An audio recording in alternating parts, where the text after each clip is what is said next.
2, 3, 4. You guys good? The boot?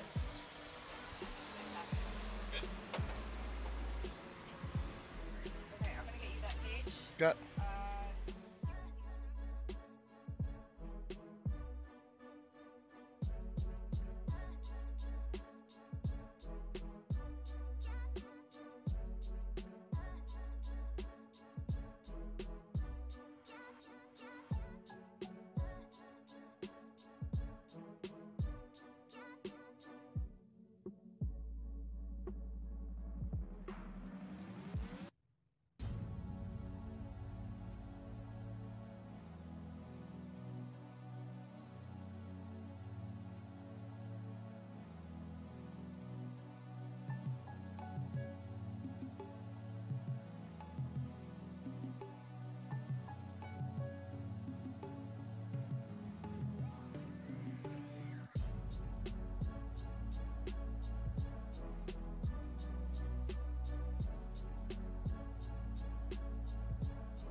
Welcome and good morning. We are here in Johnson Valley, California. I am Miles Hazelquist, and this is the 2022 Progressive King of the Hammers, powered by Optima batteries. This is day 2 of the Toyo Tires Desert Challenge, presented by Monster Energy. We are going to be racing the T1, T2s, and B1s, and here's a little highlight reel, what you're going to get ready to watch from last year.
This is day 2 for the Toyo Tires Desert Challenge presented by Monster Energy. We're about 10 minutes away from kicking off day 2 for the unlimited trucks and buggies, T1s, T2s, and B1s. Getting ready to head out for a 33-mile prologue here in about 10 minutes at 8 a.m. Pacific Standard Time. And then right around 11 o'clock, we'll kick off the Toyo Tires Desert Challenge presented by Monster Energy actual race. That'll be a 252-mile race. There'll be 3 84-mile laps, so it's going to be a lot of fun out there on course and here in the pits. It's going to be a great day of action, so you do not want to miss a single second of it. Can Bryce Menzies do a three-peat? Only time will tell. He's got a lot of stiff competition out there. We'll have roughly 40 cars going out on course. It's going to be a lot of fun to watch. So speaking of Bryce Menzies, he's won the last 2 years in a row. So let's get a little highlight, or we checked in with him earlier in the week. Hey, what's up? Bryce Menzies here at King of the Hammers. Yeah, super excited. I love this race coming out to King of the Hammers, 3rd year, trying to go for that three-peat. This course this year, it seems like they took out a lot of like the slow technical stuff.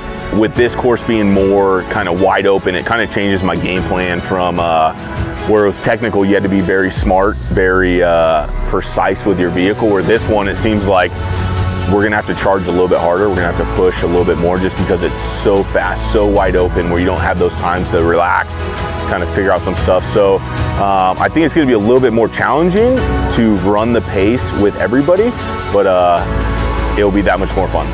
Came out here the very first year that they did the T1 race, and I fell in love with this place. I knew nothing about it. I knew nothing about the rocks.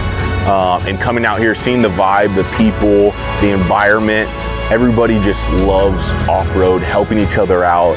Just the landscape and the terrain. It's one of my favorite races just because it changes so much. You don't just race through the desert. You have rocks, you have cliffs, you have wide open sections. So it kind of gives you a variety of every type of terrain in one race. So that's why I think it keeps us coming back. the vibe of everybody out here just having a blast, and you know, a week and a half of type of racing. So it's right where I want to be. It's been crazy. This race has been the biggest purse that we've raced for in off-road. So if I win this year, probably with the money, I don't know, man. I have a little girl now, and she is my world. So I'll probably buy her like a swing set or do some crazy stuff with it. She already has like 5 cars, little toys and stuff. So anything I do now is for her, and hopefully with that money, we could win and then put it to some fun for her.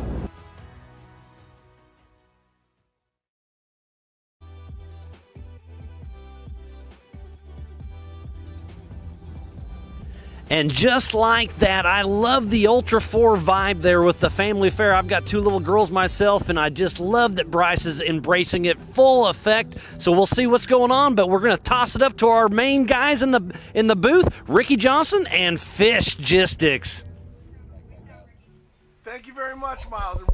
Thank you very much, Miles, and welcome everybody to the Toyo Tires Desert Challenge powered by Monster Energy. The voice that you're going to be hearing is one of them is me, Ricky Johnson. Alongside me this morning is Fish, he's got his computer up, he's ready to go. Fish, how do you feel about this? So you watched yesterday, you weren't out, yep. But now we're here this morning. Not a lot of wind. Tell us a little something about what's going on. Yeah, you know, I did check the weather on my way out here this morning just to get a weather update, and it does look like we're going to have a little bit of wind this afternoon. It's going to get up to 10 miles an hour, it says, so who knows if the weather's ever right. But I know all these guys racing today are hoping that it's right, so we can clear some of this dust out of the way, except the guy that qualifies first. Well, exactly. But here's the deal. You know, we talked about the 2-wheel drive versus 4-wheel drive. We'll get into that in just a moment. Yep. But even once you win if you win the Prologue, you still have to start side by side with who's ever second. So that driver has an opportunity to get a whole shot on you. Obviously, 2 of the favorites are also past champions. Bryce Menzies last year, he's in a Mason all-wheel drive, along with Luke McMillan, a past champion as well, and coming fresh off the Baja 1000 win. So these 2 drivers, they see themselves as winning, and they see themselves as the top guys. So are they going to be the 2 that are going for the whole shot in the main race? Yeah, I mean, if I was in Vegas and I was putting odds on this race, obviously those 2 are going to have the best odds out here. I mean, just based on their history. Between the 2 of them, they've won this race every time this race has happened. Yes. You know, Luke won the first one, Bryce won the last 2, so nobody's been able to beat him here yet. But we do have some people that haven't raced here in the prior years that are out here today, and some of them are also in Mason all-wheel drive, such as Justin Lofton and stuff like that. He's raced before, but not in the Mason all-wheel drive.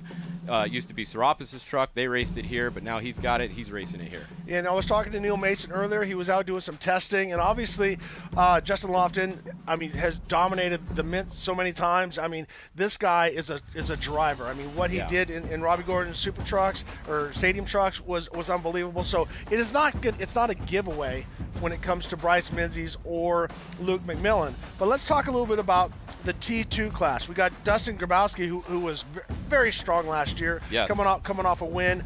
But this class is stacked. I mean, we're going to start talking about some of them, but give me your top 5 in that class. Well, obviously, Grabowski's the defending champ from last year. You know, he's back here. You got a lot of heavy hitters out there. It's really hard to pick, you know, top 5. Ray Griffith, he's always fast. There's just a lot of fast people. You know, the one that a lot of people might not know to watch today is Christopher Polvardi. He's my pick as kind of an underdog today. I think he's gonna, you know, not a lot of people know his name yet. He started out racing with in Desert with Jeff Proctor in the Honda truck, which is actually racing in this class today also. And now Christopher has his own spec truck. He's kind of my pick to be up higher than I think some people might think he would be today. Well, and someone who used to run Class 1 and all that different stuff, Dustin Grabowski. So Justin Davis is definitely somebody to keep our eye on, because this kid, he's done short course, he's done very well in Class 1, very, very fast all the time, so keep your eye out for him as well. So right now, you can hear the trucks rolling up. We're getting everybody ready for the Prologue. We're going to jump to a quick commercial break, but you are listening to the Toyo Tires Desert Challenge presented by Monster Energy. We'll be right back.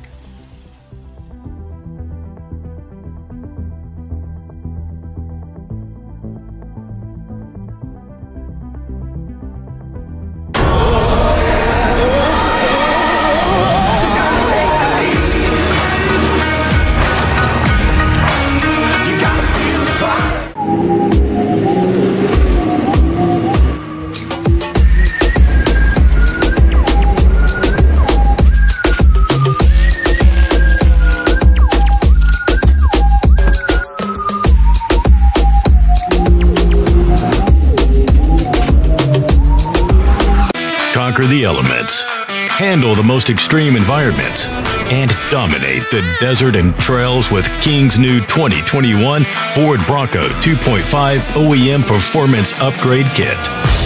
All kits are 100% designed, manufactured, and assembled in our Southern California facility. See why we're the first choice for experienced off-road racers worldwide and order your Bronco kit today.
Your queries be known. Yeah, hi. Instead of letting passengers wrap their arms around us, can we put little handles on our jackets? Denied.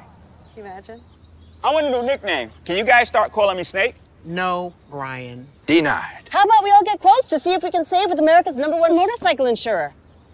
Approved. Cool. Hey, if Brian's not going to be Snake, can I be Snake? No. The all-new 2021 Ford F-150 is available with 7.2 kilowatts of electrical power, in case you ever need your truck to power your kitchen.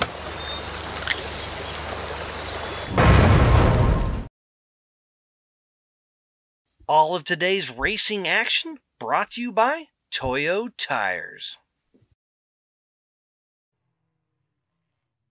The Toyo Tires Desert Challenge presented by Monster Energy.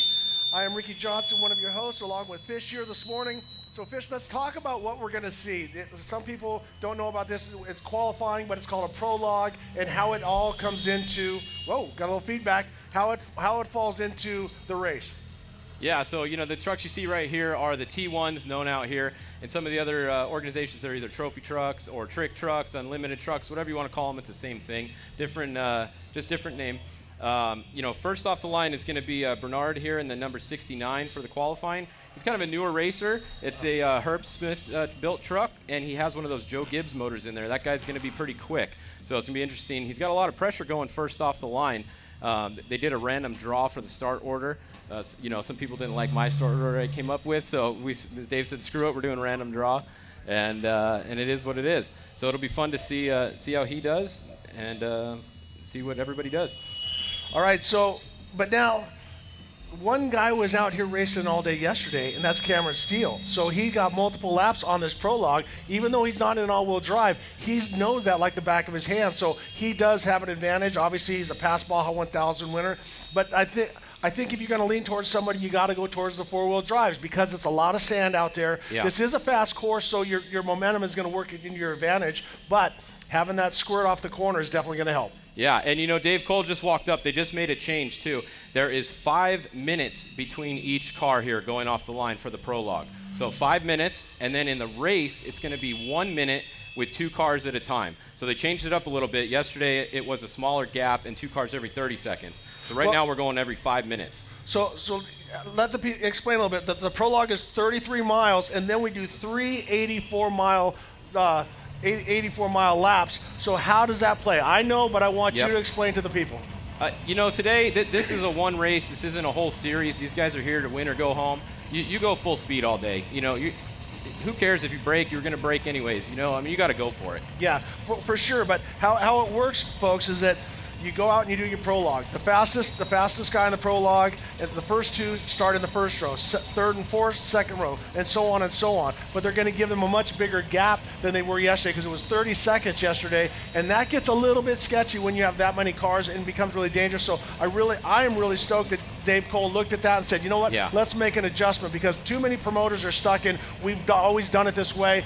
Dave is willing to change it up, so great for that. But now at the end of the 384-mile, once they figure out who the winner is, you have to add the Prologue time, and that's it. So if you qualify in front, and or whoever qualified second has to pass that guy and increase that time on top of it. Yeah. So it gets a little bit tricky. It's definitely tricky, especially for us up here trying to keep track of all the different times, because normal race, the guy starts 1 minute behind him. Well, he's got to finish within 1 minute, and he wins. But now you got this Prologue time that is counting towards your race time that you have to figure in also. So definitely a lot of math, a lot of calculation is needed today. We'll try to keep it all straight for you guys the best that we can. And it's something different. Like I said, the other, this is the only place that you have a Prologue for your qualifying, 30-mile laps. Usually these guys are doing between 3 and 6 miles or something like that for a qualifying. And then it doesn't matter how fast you were, that time doesn't carry over. So definitely a little bit different strategy. You got to think about that. You could easily be out of this race in the Prologue. Well, but then that's what makes this Prologue so important, because some of the guys might say, well, I want a rear start. Not here. Because we saw yesterday in Heartbreak Ridge, one of the UTVs got upside down right in a crucial spot. The other UTVs were able, with all-wheel drive, were able to go around, but the buggies and the trophy lights had to find an alternate route and make a whole new thing. And that's what I love about this off-road racing. You don't just go, well, that's it, I have to wait for a wrecker to come get this guy out of the way. You got to get creative, and as my buddy Larry Raga told me, you got to be Baja wise, and you learn from Rod Hall. You never give up. Get your co-rider out and get everything going. Here we're seeing Bryce Menzies, the defending champion, definitely strong. He was unbelievably fast in the Baja 1000. Unfortunately, him and Andy McMillan had a motor issue, but they were out in front and laying it down. So definitely probably the favorite, but I'm going to say there's so many other fast guys as well. Yeah, a funny stat about Bryce Menzies is actually pretty impressive. Last year, 2021, Bryce Menzies led every single mile of every single race that he did until he either broke or he won the race. He was never not in first place when that truck was running last year. Well, and so he's got another, so his dad has a Mason all-wheel drive, and so he was pre-running with that, and he actually said that his mile per hour was faster pre-running in that truck than it was in the race, because I was able to drive from 430 down to San Ignacio, and the rate of closure that we were coming up on bikes going at the Bay of LA road was crazy, and one bike would slow your mile per hour down quite a bit. And we both said we know the trucks that'll get close to 150 miles an hour, but I think I saw 120 one time, and he said the same thing. So yeah, what you want to do and what you can do is sometimes a different story. Yep. And today I think we're going to see upwards of that speed for sure. There is some long straightaways out here. I wouldn't be surprised if we saw in the 130 today, something like that. I think there's enough weight, straightaway out there to get on it. Right. Well, and here, like when we go across the certain dry lakes, they don't go over in soggy dry lake. That's probably one of the hardest ones. If we were going to see a new record, I think that would be the place. But they're not running across that. Remote Pit 1 is at the end of Bessemer Mine Road, where they go by it and they're close to it, but they don't get on it. The other lake beds, they're softer, they're more silty, and you can see how much dust they throw up. They're very similar to. Got it.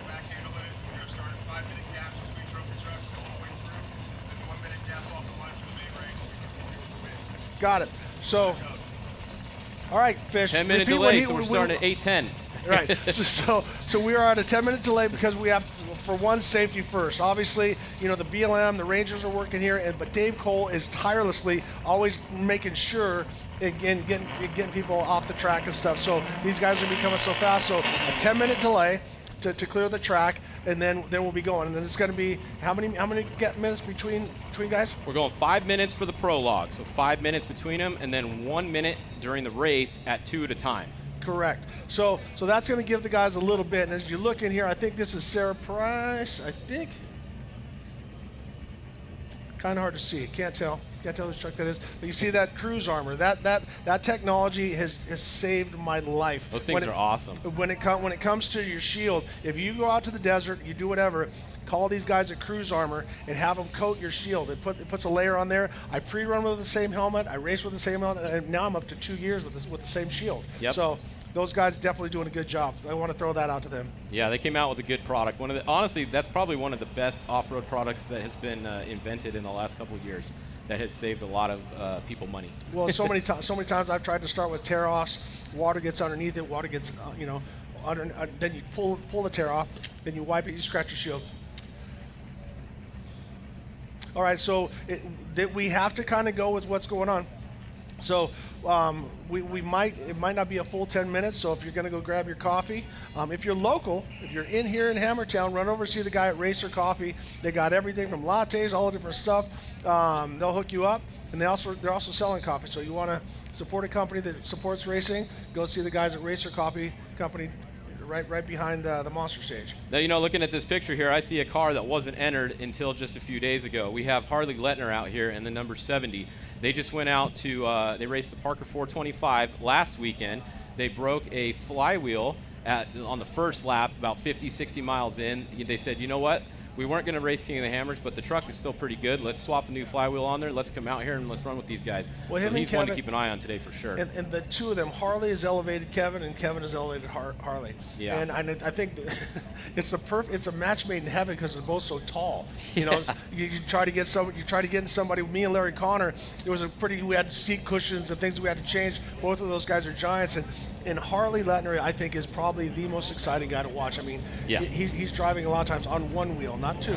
I don't think anybody saves the truck as good as Harley does. He has the quickest reaction time out here out of anybody here. Well, because he spent so much time in Class 1, and those things are a lot more squirrely with the independent suspension all the way around, and so it's a lot more, it's a looser driving car and all that. So as we get going, we want to say thank you to the guys from Can-Am, Ford, Bronco, Monster Energy, Optima Batteries, 4-Wheel Parts, Method Race Wheels, Progressive Insurance, King Shocks, Holley EFI, Laser Nut, Toyo Tires, VP Racing Fuels, and Griffin Radiators. We want to thank them for their support. I'm a fan today. You know, if I had my choice, I'd much rather be out there racing. Absolutely. But seeing the level of drivers, the level of equipment, and in both the T1 and T2, very, very, very impressive. And you know, another thing I really like about this race that Dave Cole does, he mixes everybody after the prologue. So if you're out here and you're in a spec truck and you go faster on this 33-mile lap than one of these T1s, you're starting in front of them.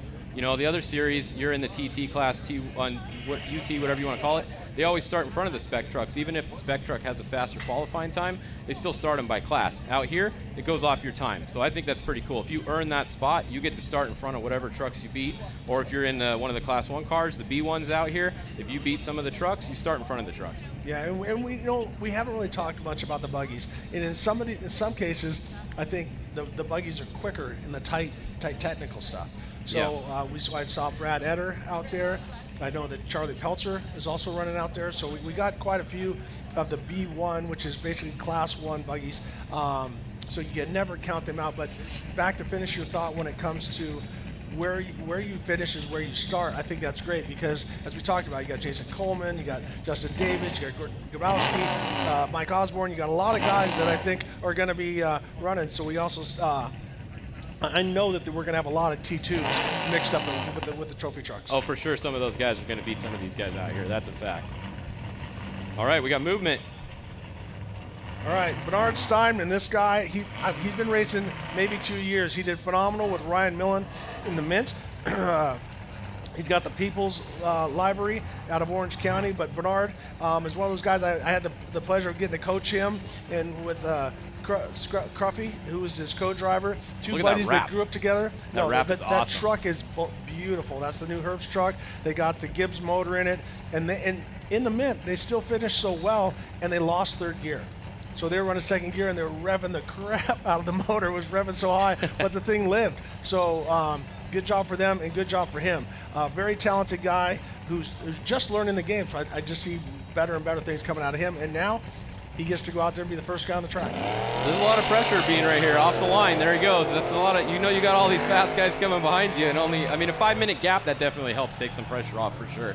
You got a 2-minute gap, somebody might get caught. 5 minutes, probably not going to be too much catching going on today. Well, and this course, is different than a lot of other places. They used to race out here a long time ago with HDRA. Even Score had some races here in the past. Now, see right there, there's so many trails that you can easily get off to the left or to the right. And so, depending on how much you pre-run and what you got, you got to make sure that you stay on course. And you can also see there's daggers everywhere with the rocks on the outside. So one of the things, Bob Bauer and I went back and forth. You just go for it, which you have to, but you have to stay within your marks. Yeah, and you got to save your tires today a little bit too. You know, this course, like you said, there's a lot of rocks out there. You got to really be smart because, you know, one flat tire. Some of these guys are really fast nowadays. I know that you know, Oren in there with Bryce can change a tire in about a minute all by himself. So some of these guys are really good, but some of, you know, somebody else, it might take them 3-4 minutes to change a tire, and that's huge in this race. So you really got to pay attention today and, you know, drive smart.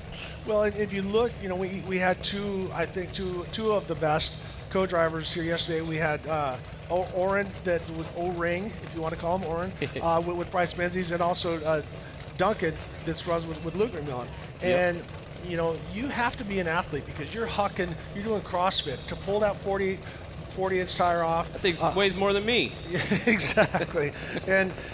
and also throw it and then re-rack it because you can't, you know, in some series down in Mexico, they'll leave them, you know, just go. Yeah. But a lot of the stuff up here, we want to make sure that when you take out what you bring in. So you have to huff, and trying to get a flat tire on the rack is way harder. As we're watching Bernard Steinman as he's rolling in that Herbst vehicle. Bobby Picoy is on the line. He's going to be next in the number 14, one of the Desert Assassin trucks out here. Well, and when you watch that, you get very confused because him and Cameron Steele's truck look identical. I want to congratulate those guys on a great 1,000. Cameron got third with his group of Reese Millen and also Ryan Arciero. Yeah, and you know, Cameron is one to keep an eye on today. If those top guys have any little issue, Cameron's going to be right there. Yeah, as we're watching Bernard, he is not holding back. He's got a very, very strong pace, and he's really comfortable in that. That Herbst truck has made it easy. It's easy to drive, but it's blistering fast with that Gibbs motor. Yeah, a lot more suspension travel, a lot more power on these vehicles than what we saw yesterday. This is the same course as yesterday. It might not look like it, but these guys, you know, they can handle it a lot better. And it's good that they run the limited class before these guys, because after today, this course is going to look even worse than you're seeing right now.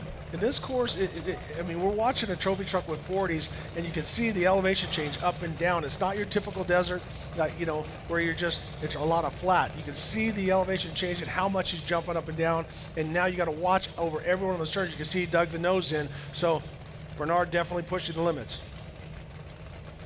All right, we should be getting Bobby Picoy off the line in about a minute or so. Definitely not much of a dust issue. You can see it's actually kind of blown out there a little bit. With a 5-minute gap, I think that this Prologue, everybody should have clean air, which is cool.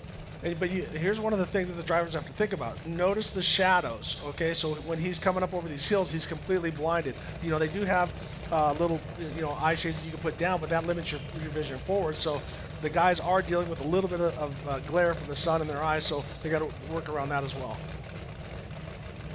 Down to the lower right, as you said, Bobby Picoy in the number 14 with the Desert Assassins. He should be getting ready to go any moment. Kind of clearing out the motor there. He's been idling for a little while. So you want to make sure that thing is cleared out and ready to go when you get the green flag, because every second's going to count today.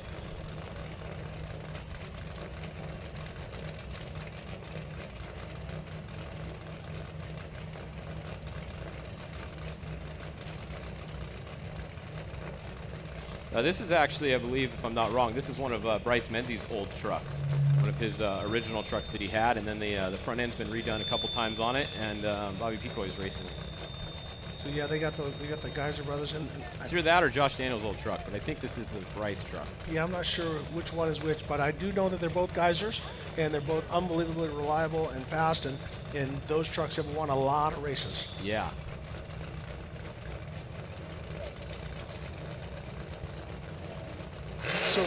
So we're going to explain how the Prologue works once again.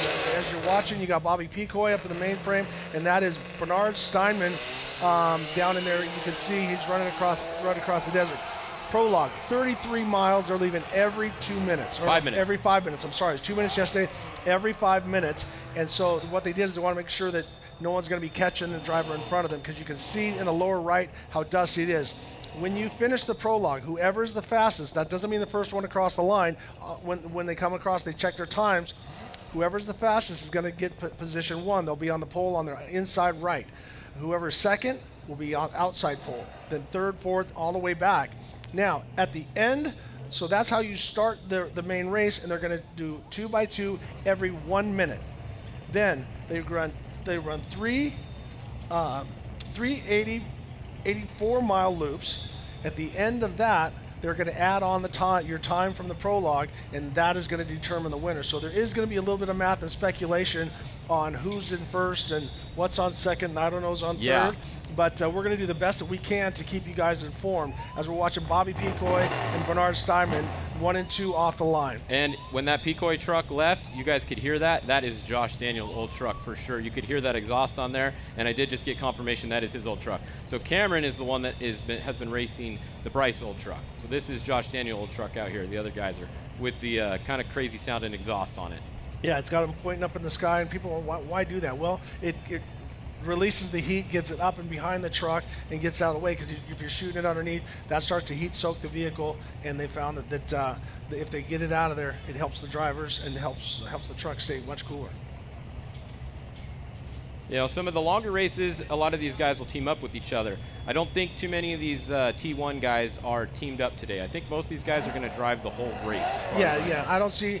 Well, I do know that Greg Adler is going to run the first 2 laps, and then Thomas Fisher is going to come in and run the last lap. So they're teamed up in the ORW truck. That's I think a Tisco is what it is. Yeah. And so I went out and did some testing with them, and so there is a couple guys that are going to share, but majority are going to run the whole thing. And now you're looking down on the lower right, number 90 is Raul Gomez. Now the Gomez brothers, there's a couple of entries in this. They run everything. They're going to run this and the main race in the King of the Hammers, which you can, as we're watching Bobby Picoy, you can see and kind of compare the difference between him and Bernard Simon, and they're very, very close. As you can see, they're both pushing the limits, jumping, but not too high, and they're not being too patient. Bobby Picoy, obviously, his son, is very fast when it comes to rally cars, pro light, you name it. The Picoy family definitely knows where the right pedal is. Yeah, definitely been around for a while. As you guys are watching, I want to throw a shout out to Glenn Plake. He's over in France. He was going to be here with Charles Dorrance, but he had to run over there and do his job and go skiing. So Glenn and Kimberly, I hope you guys are having a great time. I should say bonjour, as I should. Speaking of the ORW delivery, there it is. So yeah, I hope they're enjoying the show. We got everybody worldwide watching this, and hats off to the Ultra 4 community for making this happen. Dave Cole and everybody in the production booth have, it is a major task. We have helicopters in the sky, we have drones, we have stationary cameras, we have, remote cameras, we have everything going on trying to give you guys the best coverage at all. And then you have me trying to explain it along with my buddies Fish and everybody. Yeah, it's not, this is different because it's not just a one-day event. So you're here for a whole week. You got racing action every day, or qualifying action. You got some big event going on every single day. So I know a lot of people come out here for a week and a half. Dave and them have been out here for a month by the time this thing is over. Definitely very committed to putting this on, and every year it just gets bigger and better. And this is, if you're going to come to one off-road race in the United States in a year, I would come out here. And you can pick your day to come. If you want to watch the desert trucks, you come the opening weekend, which is now. If you're more into the the rock racing, that type of stuff, come next weekend. If you just got a couple days, pick which day you want to come, but at least come out. So I did the first part of the show yesterday, and then I had to run out once again as we're watching Bobby Picoy. He's got a great pace going, no problems. Next car off the line is going to be Raul Gomez, and he's going to be going off in 20 seconds. But to finish my thought, when I was leaving here at 1 o'clock yesterday, the line was all the way out to the highway and down. So what I love about this fish is it's enthusiast. You see people with $1 million Prevost motorhomes. You see people with tents. You see unbelievable Jeeps and rock crawlers and side-by-sides and motorcycles and everything. This is a community of people that just love off-roading. Yeah, you definitely get a little bit of everybody out here. That's definitely what makes it cool. And Bobby Picoy is really on it right there. That truck looks like it's working pretty good coming across that section. Look at all these choppers we got following them too. So when you're going to hear some of these trucks when they take off, you could hear Raul Gomez. It sounds like it's sputtering or whatever. It's not mistuned. What happens is it's so cold. We're sitting there idling. We're going back all the way up. What happens is they just get a little bit. I guess the spark plugs get a little bit boogered up. and then it burns off, and then we're back at it. But, you know, I've worked with Ray Dugan, Kevin Croyer, Billy Sleeper. I worked with a lot of different motor builders, and the way they set these things up, you can drive them wide open all day. As we're watching Bobby Picoy running close to 100 miles an hour, obviously not through the corner right there, probably down to about 50 or 60, but still, they're designed a little wide right to go there. wide open. Off the course. See if he gets back on here. He got back on. He's just opening it up a little bit. Yeah. He pre-ran. He knew exactly where he was going. So this looks like it's the top turn. Yeah, it is. There's People's Racing, Bernard. So that is where you guys basically turn around and head back in this direction. That is the farthest away point on the Prologue. And now he's headed back this way. He's about halfway done right there. That was pit 1 right there. About mile 14 or so where that was. Yeah, that was Steinman there. So on that was Bernard Steinman through remote pit 1. As we're looking at Luke McMillan, a past champion here, also the Baja 1000 winner. That is a Mason all-wheel drive truck. He's going to be running the whole race by himself, and as well as he has Dirty Dunk, Jason Duncan in there. That's calling the shots. So those guys are a great team. Obviously, they're on a high coming off of an unbelievable Baja 1000, then a great race at the Mid 400 that to announce was probably more exciting than driving, but unbelievable. Yeah, and you know, here's a fun stat about Luke McMillan right here. Luke McMillan has, in the last 12 races he's done, been on the podium every single race for the last 12 races. So that's either first, second, or third in the last 12 races. There is nobody else in off-road that is even close to that stat right now. Well, obviously the McMillan family has been strong in off-road racing for a lot of years. Corky to Mark to Scott, to his cousin Andy, to his brother Dan, to his sister, everybody involved.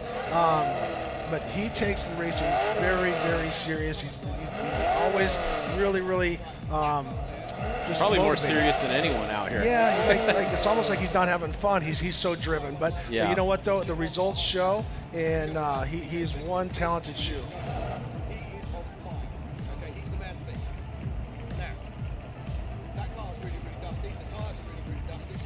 That is Hardin we're looking at there. He's going to be pulling up in a few cars. And you got the Terrible Hurts entry here, the number 19. He's kind of doing a little grid walk back there. That is Tim Herbst, driver of record today. And up top is, once again, Bobby Picoy. Having a pretty good run so far. Now, these speeds, you can totally tell this is a lot faster than yesterday, that's for sure. This is what it's all about right here. Well, we're talking about the speed that these Got guys them at are 102 running. on the tracker as of a minute ago, so at least 102, and I bet you they're even faster than that in some of these sections. Right. So when you go to the tracker, you can exactly. We're talking about Timmy Cook, the cameraman hanging out the side of the helicopter. In a lot of cases, the trophy trucks drive away from the helicopters. Yeah, a helicopter can't go 130, 140 miles an hour. There's no way. Maybe only a couple of them, but none of these can. These, R44s can't. That's for sure. So once again, we're watching Bobby Picoy in the T1. Look at that dust. He went off the line second. Bernard Steinman was the #1 truck off. We have Raul Gomez off the line. Next, we're looking at Luke McMillan. About 1 minute for Luke, and then he's off the line. Now, once again, Luke is in an all-wheel drive truck, so we'll see how much faster that goes off the line here than some of the other two-wheel drive trucks. There's a couple new things today too. Speaking of technology, the Masons are testing out their new 5-speed transmission in Justin Lofton's truck, and also Harley Lettner is running that today. So something different in those two trucks. A lot of these other guys are either running a 5-speed or 6-speed X-Trax or the old Turbo 400. Pretty much the 3 different transmissions that you see out here today. Oh, Raul Gomez stopping to change a right rear tire. Oh, there it is. So yeah, that's what we were talking about. You don't want to. It's going to take him some time right here. So there goes Luke. We see Luke McMillan going off. Now let's hope that Gomez doesn't get his wheel on and he's right in front of Luke. That's going to screw him up, even with a 5-minute gap. So if 5 minutes might be exactly how long it takes him to change that too. Luke might be right there when they come back on the track. If Luke, what he's hoping is that it is just 5 minutes, then he can be right there. He can blow by him. But if he does it in 3 minutes or 3.5 minutes and Luke has a better pace, then Luke's going to get stuck in his dust. So this is part of the random draw. So they can't redraw and they can't go back and say, well, Raul got a flat. You know, it wasn't intentional. It happens. But once again, maybe Luke gets a flat. So we're talking about it. This course there's daggers hanging out everywhere. I think Raul was only at about mile 2. It's hard to tell on the tracker. He was pretty early in the race here, so watching Luke's screen, he might catch up to him. We'll have to see if he can get it changed. Yeah, maybe we can pull the shot back up of Raul changing that thing and see if they're back in it yet.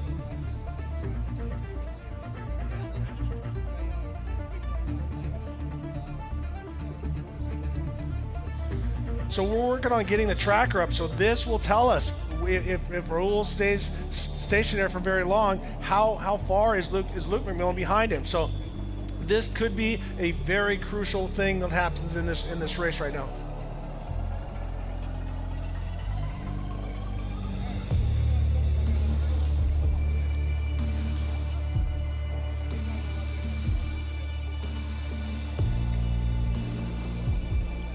Yeah, right now it looks like the tracker hasn't updated in about 5 minutes on Raul, but he was moving the last time it did. So I'm going to keep an eye on that, and if I see it refresh again, I will let you know for sure.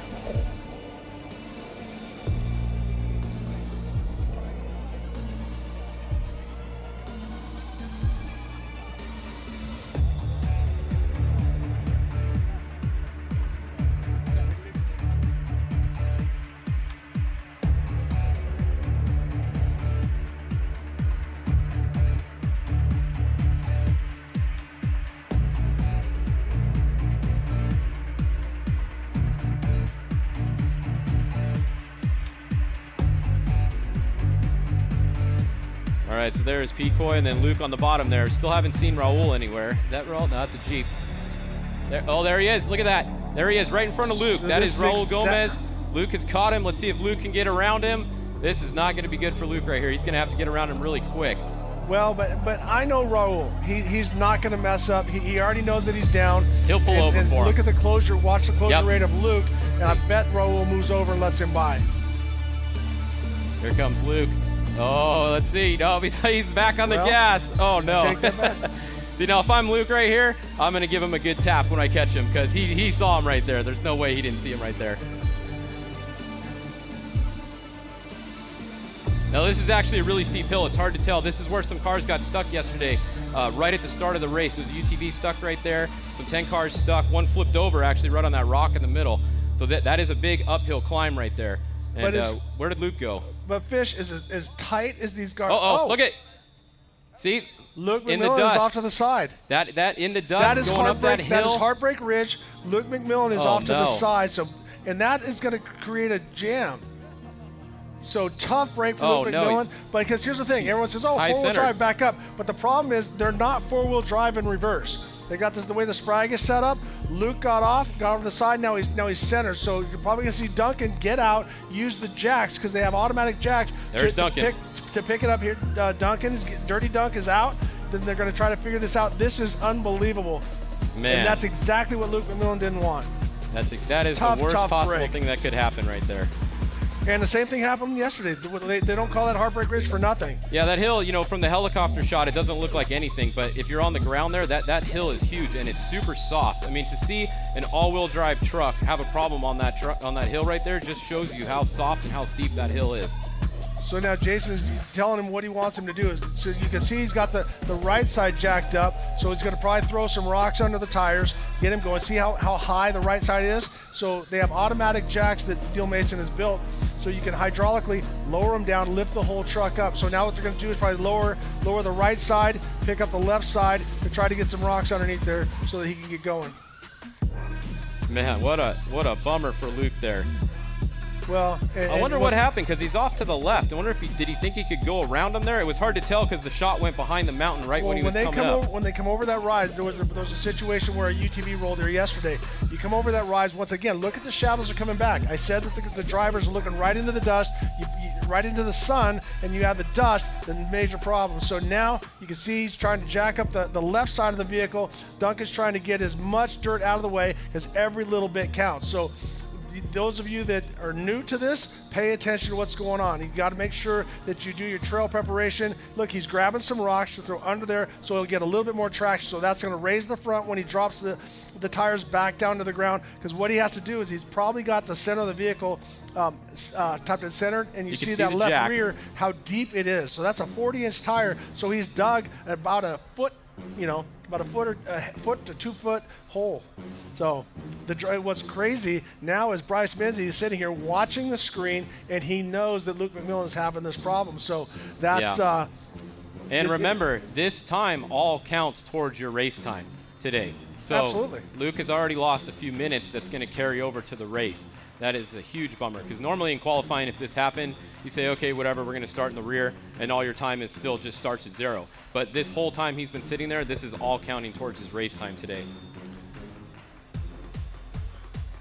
Yeah, I mean, honestly, I'm sick to my stomach for these guys, because I know now there you see they lowered the jack. Now Duncan will probably do the same thing on the other side, and what he has to do is just be real smooth, because once again, they are not four-wheel drive in reverse. So when he went up there, he turned, got the wheels spinning, but obviously he just couldn't see. So tough duck brake. If you're just joining us, that is Luke McMillan. Raul Gomez got a flat. This is not Raul's fault. He changed the tire, got going. Luke McMillan got in his dust at about mile 3 or 4, which is right at the beginning. We're looking at Heartbreak Ridge. Luke was going into the sun in the dust and went off course and got stuck on the hill. So bad break for Luke McMillan. Yeah, you can see he's got both jacks down now. He's got the right one down. No, he's got the right side up, and you see Jason is throwing rocks underneath it to try to lift that, so that when he puts the truck back down.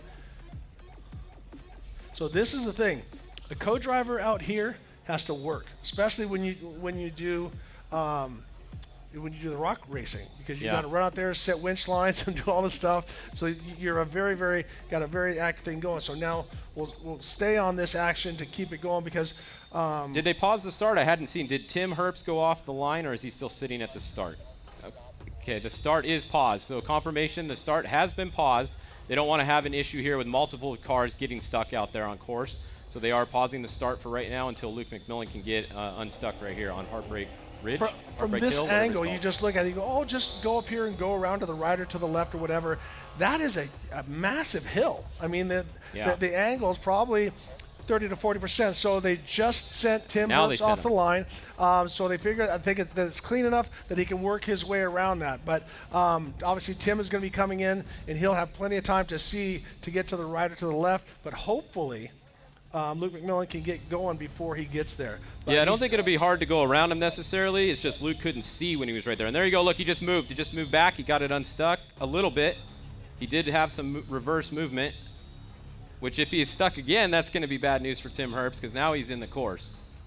Now we see our leader coming in, so we do not know where Bernard Steinman is at this time. He was the first one off. This is Bobby Pecoy. You could tell by that green Desert Assassins paint job. So Bobby Pecoy has gotten around Bernard Steinman, to my knowledge, and he should be coming back here any moment, getting back to Hammertown any moment. Yeah, the tractor's updating a little bit behind on the 69, which is Bernard, so I'm not exactly sure where he is on the tracker. It's still showing him hasn't updated in 15 minutes, so that's obviously not a current location if you're looking at the tracker. Bobby Pecoy's tracker does look like it is working better. It updated 2 minutes ago, and he was about 7 miles or so out of town, so he should be back here in a little bit. So we got a situation here, Fish. And if you look, I don't think Tim Herbst can get around him. You know, the UTVs with all-wheel drive could rock crawl their way around, but if you look, you definitely can't go to the left. Those big boulders have been knocked down in there. Yep. And if you look to the right, I don't know if he can get around there without tearing his body apart and get in that small trail. And he's a two-wheel drive. Yeah, and that's just very, very. I mean, look at the. He's going to be coming any minute here. This is only at about mile 3 or whatever that is there. He should be there any second. Kind of surprised he started him, actually.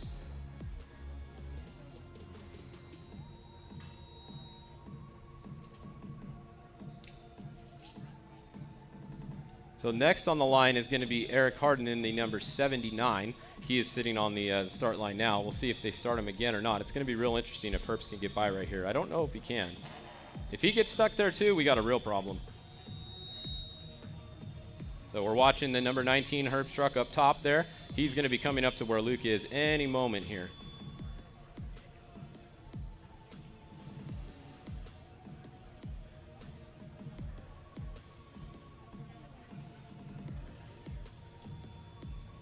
There's Raul Gomez down in the lower left or lower right corner. He has no idea what happened behind him. No. And that's the thing, all of us from a 12,000, foot view can say, oh, he should have done this, he should have done that. He's racing his race, and he did exactly what he needed to do. Change the tires as quick as he could, got back on track, and I don't think he saw him back there. Yeah, it's hard to know. You'll never know unless you're in that car right now if you saw him or not. Here he comes. That's the pit 1 right there, the big 180 turn. So the Gomez brothers are strong. I think we got... Luke is still there, it looks like, on that lower screen.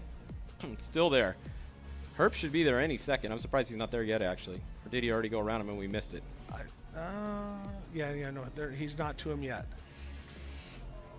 He's got to come down and go around and one more mountain range, and then he'll get to where Luke is. Is that him that just went around the outside? He took the bypass. He just went around the bypass. There is a bypass there that is on the right-hand side that goes all the way around that mountain. And that looks like the Herbst truck right there, and then they just went around the mountain. So I'm assuming they might have told them at the start-finish line to go around and use the bypass. We don't have a mic over there, but I bet you that's what happened. I bet you they told these guys to go use the bypass to go around that section right there where Luke is. That could be a huge advantage for Bobby Pecoy. Otherwise, they're going to have to do the math. We had a situation like that with the side-by-sides in the Vegas to Reno. We had a situation. Here's we're seeing. As Bernard right there, that's the first truck. Oh, I'm sorry. So I completely apologize. Bernard Steinman has kept it on 2 wheels, and everything's going great. So he's the first one to start and going to be the first one to finish. So Bernard Steinman, we'll see what his time is, and we'll start seeing. That's the tough part. When you're the first one to qualify, you sit and watch everybody and hope they don't pick you off. So Bernard Steinman, clean run. Him and Cruffy did a great job. So congratulations to those guys on finishing. I mean, it sounds kind of crazy, but finishing this prologue, because that, as you can see, one of the best racers out there ended up all right, he's in 27:43. 27 minutes 43 seconds was his time. He is currently in first place. There you go. Eric Harden off the line.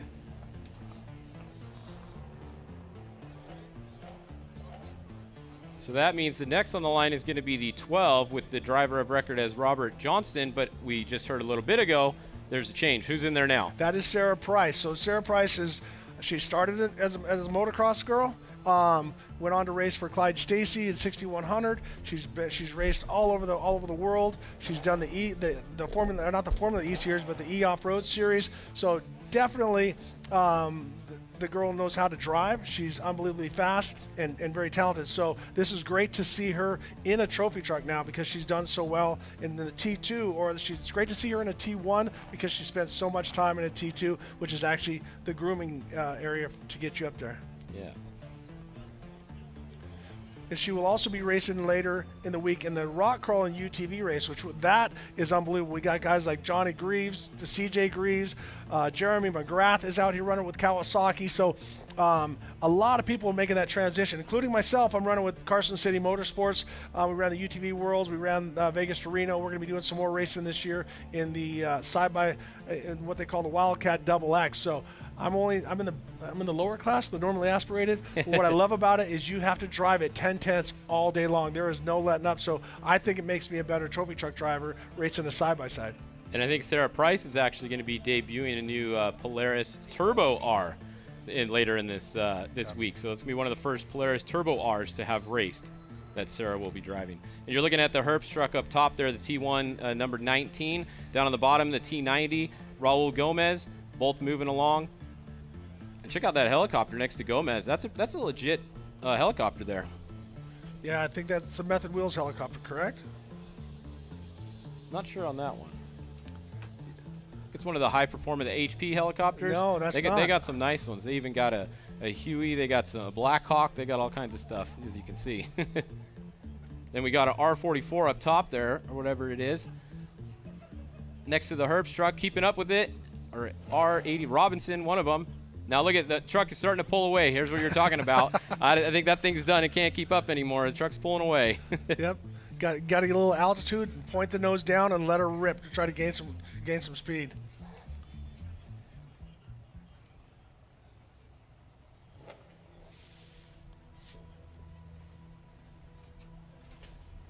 Is Luke?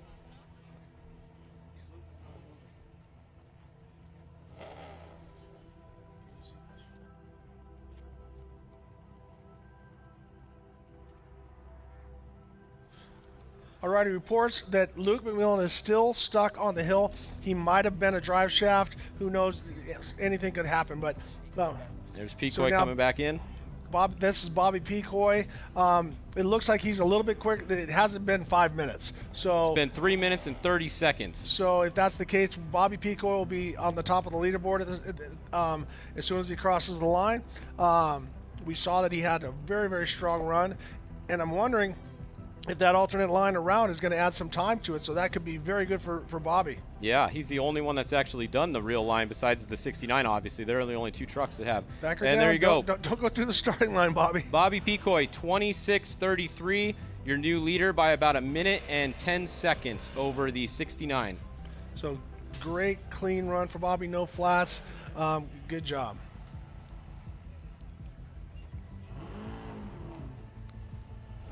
So we're looking up at the top. There's that is Sarah Price in the number 12 in the Chattanooga Whiskey livery.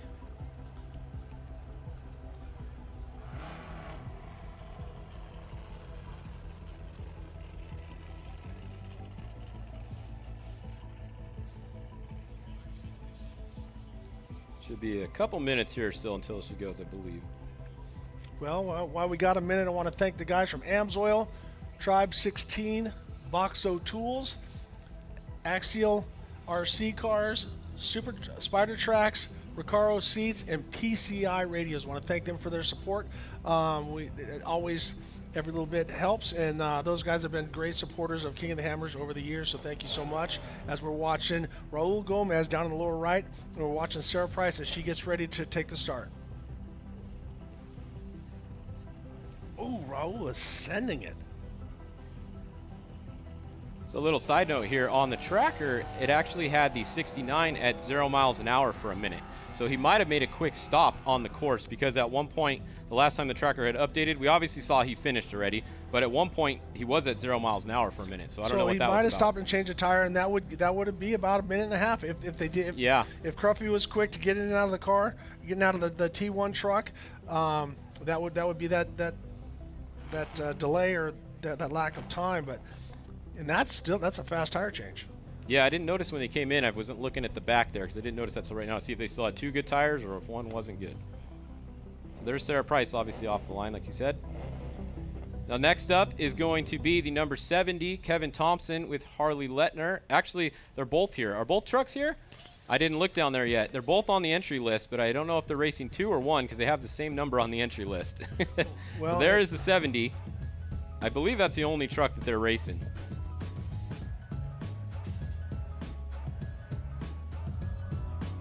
Probably they got smart. They entered both of them, and they took the better draw.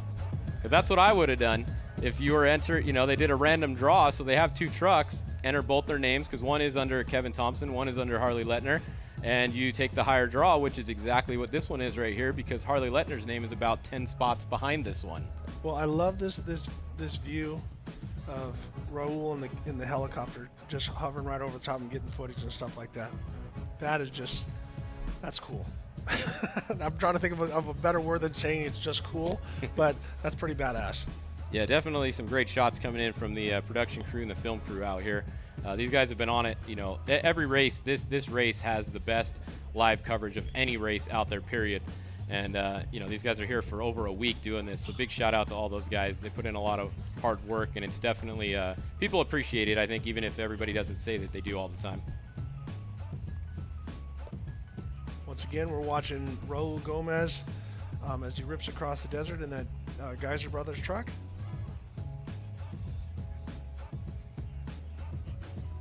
Actually, we had both views. I think that's Jim McCoy there in the top one there in the Black Rock. That helicopter Black pilot rifle. is getting with it. Heli. Little stop and go. Oh.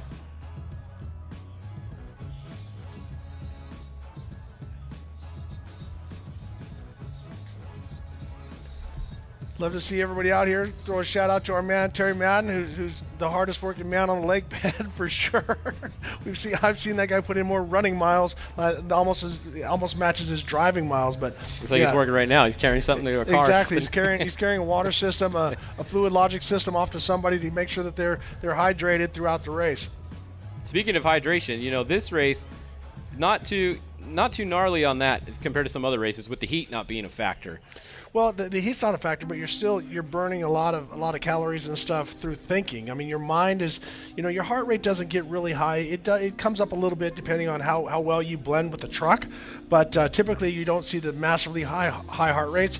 But the focus and concentration, that's what they found with the guys at Fluid Logic, is that as soon as you lose your edge on hydration, you're done. And so the concept behind Fluid Logic is that short bursts of water so that you don't have to take so much. And what the guys in the round cars and NASCAR and also in IndyCar have found, they don't have to drink as much water, just more frequently in smaller amounts. So the drivers here are taking that. And it's also hands-free. You push the button, open your mouth, and you get a shot and go. So things like that, every little bit. I learned from a friend of mine named Mark Roberts. All right, so we got report Luke McMillan is back on course, and so tough break for him. He's gonna have his work cut out, but so he'll be coming from behind in the main race. But he's a champion. He's gonna keep pushing his way back. Yeah, he's definitely got some work to do today. That's for sure. He is not going to be happy. If you see Luke when he gets back here, I would stay away from him. As we're watching, he's gonna be a grumpy guy. So we're watching Eric Harden as he's working. Same thing. It's really hard to tell from here who's going fast or what, but that truck is really balanced. When I'm watching a truck and trying to figure out, if you notice, nose a little bit high, the wheels are, but you notice the cab stays very still. So wheels are moving around and it's not jarring the driver, so the driver can just focus and feel the ground that much better. Yeah, I had him at 90 miles an hour a minute ago. Obviously, none of these tractors ping at exactly the same location as each other, so it's hard to really compare speeds, but it is fun to look at it and see what speed they're going every once in a while.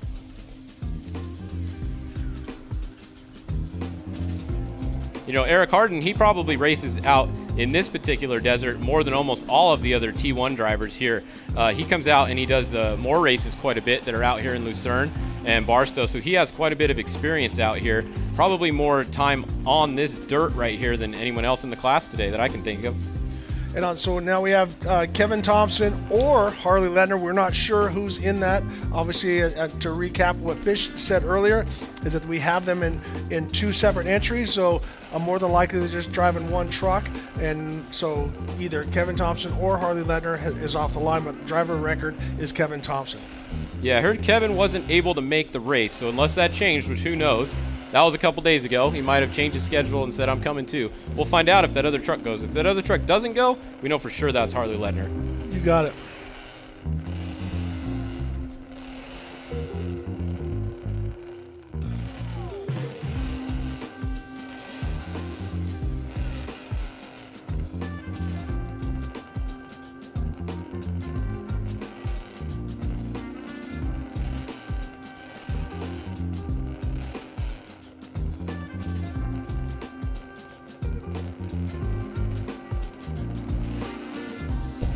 All right, so there's Sarah Price at full speed up top. So you've been watching this again different times. So if you can give us some speed on that, Fish, on how fast Sarah Price is going.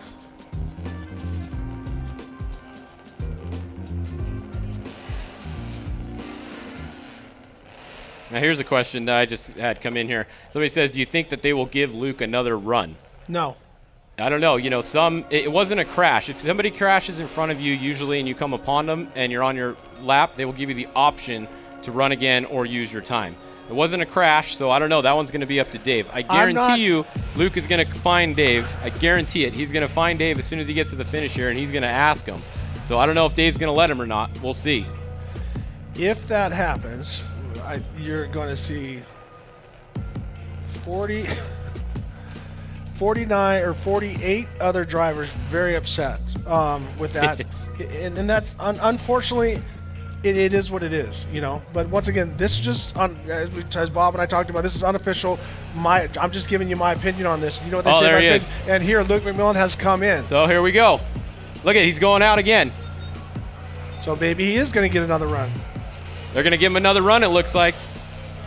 Well, there you go. I was wrong. Yep. It's a tough call. I don't know what I would do if I was Dave there. He's not going? Okay, so Travis Clark came up and said that Luke McMillan is not getting another run. It's broken. He's heading back to his pits. So he's done for the day. So tough break for Luke McMillan. Obviously a past champion, and was one of the guys that we definitely had picked for the podium for here. So that's what racing. A bummer. That yeah, is racing. what a bummer. So that is Sarah Price up top there in the number 12. Down below, you got the infield. We should have the, let's see, who would be coming in, the 79, the 19, and the 79. Let me go back over and look at the scoring again. So nobody else has finished yet. So this is a pretty big gap. But remember, we had Raul Gomez, so we should see Raul, but he lost some time. He lost about 4.5 minutes. Changing that tire. 4 minutes and 45 seconds changing that tire. So his time is going to be down quite a bit. So then once we see that, remember they delayed a little bit. So then we got to start getting those times up. We're looking at in the 65L. In the legend class is Greg Adler is going to do the first 2 laps, and Thomas Fisher is going to do the second one. And they're with, obviously, you can see the off-road warehouse livery.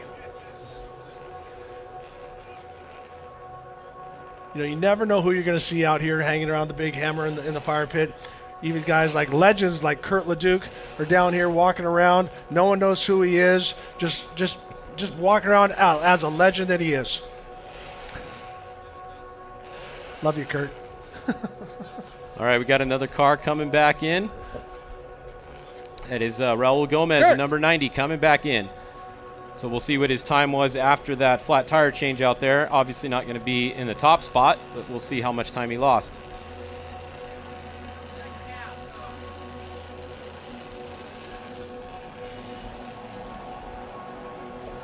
Greg Adler off the line. Teammate Thomas Fisher.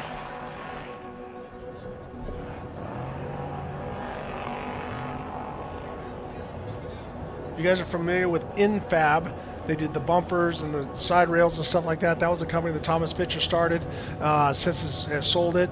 I think he's still running the company, but it's pretty cool that him and Greg Adler have done so much and been friends for a long time to come out here and run. So as we see in the lower right, Raul Gomez is back in. Obviously you see he's got the one flat tire. They had to re-rack it. So you cannot leave your tires. You have to make sure that you get them back on the rack and bring them back. So Raul's going to be a little bit disappointed, but he ran a clean lap the rest of the time. Yeah, I don't have a time for him on the transponder here. For some reason, his transponder did not click on my screen over the finish line, so I don't know what Raul's time was quite yet.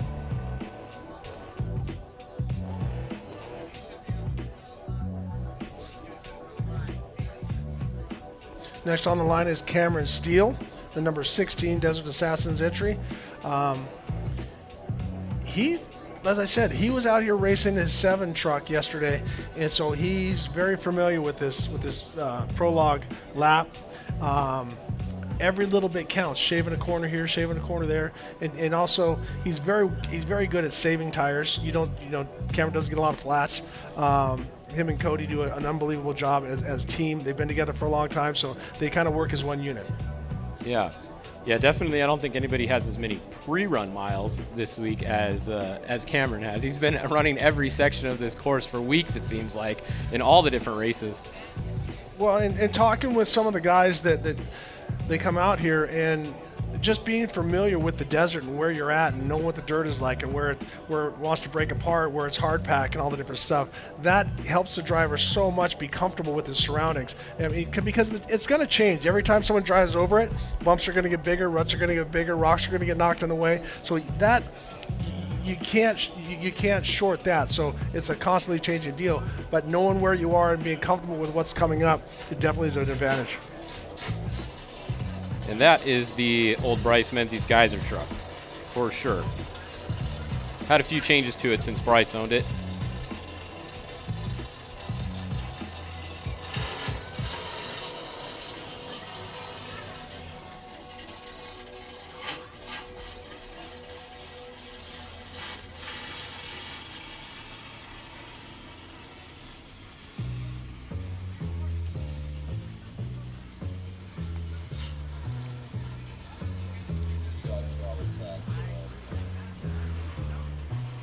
All right, you're watching the Toyo Tires Desert Challenge presented by Monster Energy. Once again, this is Ricky Johnson with Fish in the booth. We have a lot of great other co-hosts that are out there in the field, but right now let's throw it to a commercial break, and we will be right back with more Prologue action.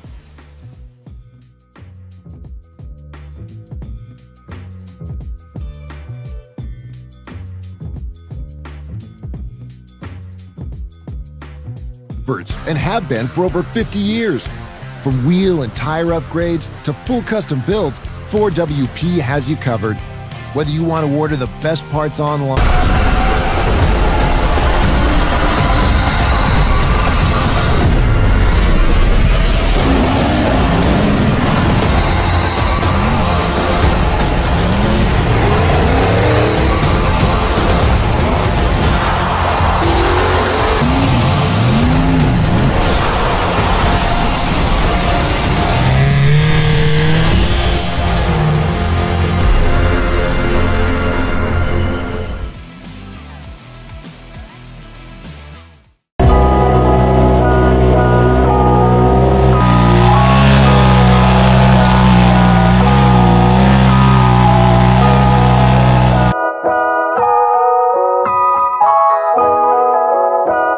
Really thankful to have VP Fuels on board.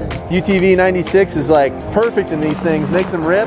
It ran cool, it ran strong. We got into those rock sections where we really needed that throttle response, and it was right there every time.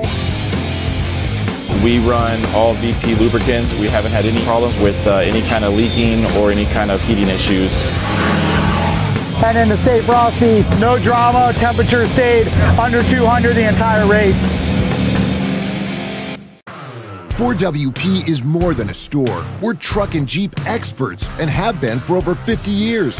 From wheel and tire upgrades to full custom builds, 4WP has you covered.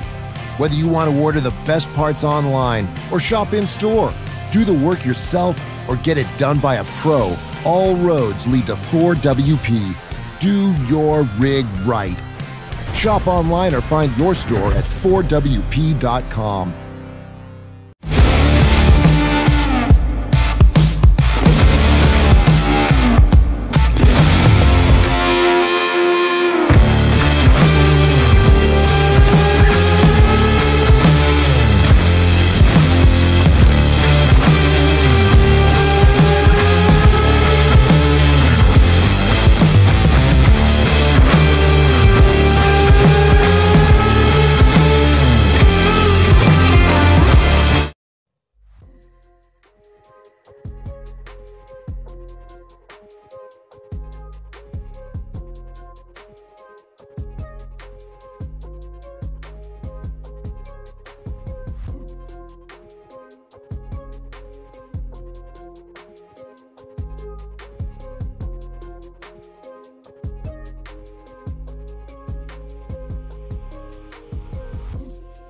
This 33-mile lap is used for your start order of the main race, and also the time from this lap carries over into the main race. And if you weren't here earlier, you just got here, we saw some major heartbreak for Luke McMillan, one of the favorites earlier. Raul Gomez in the 90 had got a flat tire, and it took him about 5 minutes to change it, which made Luke catch up to him. And in his dust going up the heartbreak hill, Luke went off the side, couldn't see where he was going, got high centered, got stuck there, broke something on the truck, and had to come in and call it a day. So major bummer for Luke McMillan. So when Luke came back to the pit, and we actually thought thought that he was going to get to go back out, but Travis Clark came in and let us know that he was just heading back to his main pit. As we're watching, I see the drivers over there, and they're watching. You know, Bobby Picoy is watching. Obviously, right now is the top qualifier at this stage. As we're watching, Tim Herbst coming back in. Tim Herbst is coming back into the field, so it's going to be interesting as Bobby Picoy watches, because he's at the top and he's hoping that only a couple guys knock him off. But Bobby had a great run as we're watching Tim Herbst as he works his way through the short course. Let's see what his time is once he comes in. Raul Gomez also did finish already. We're still waiting on a time for him, and when we get the time, I will let you guys know. Don't have it quite yet. But Tim Herbst should be coming across the line any minute now, and we'll get a time for him. Coming in hot.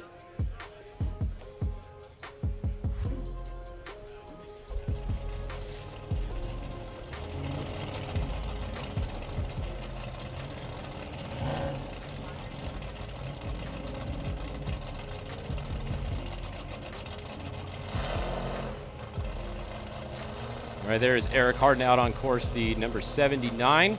He should be the next car that comes back into Hammertown here to finish. And behind him, it will be the number 12, which is Robert Johnson, which is actually Sarah Price driving it now. Late entry change there. But this is the 79 of Eric Harden right here that you're watching on screen.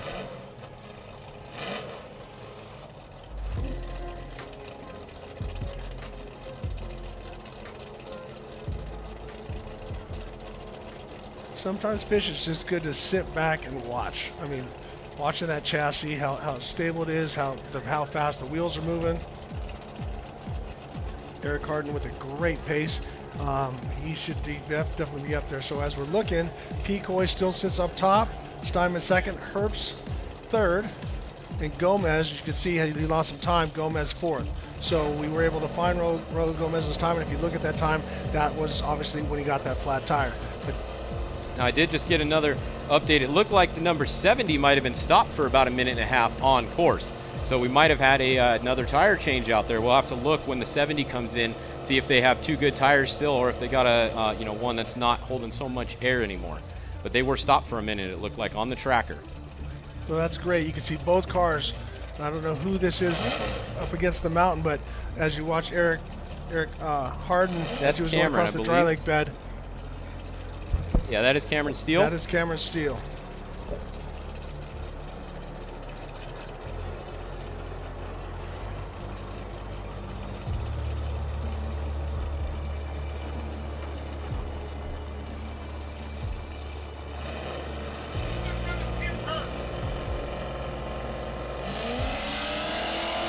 And there goes Justin Lofton. So Justin Lofton is now off the line in his Mason all-wheel drive truck.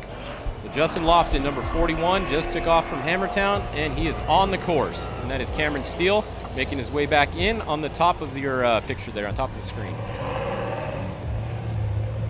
Well, I know that Justin's been doing a lot of testing, and he's getting more and more comfortable, because driving the all-wheel drive is different. Your cadence of throttle, and especially the style of Justin Lofton. He drives very much with the rear wheels and steers it with the back of the truck. Very loose, I mean, very effective and very fast.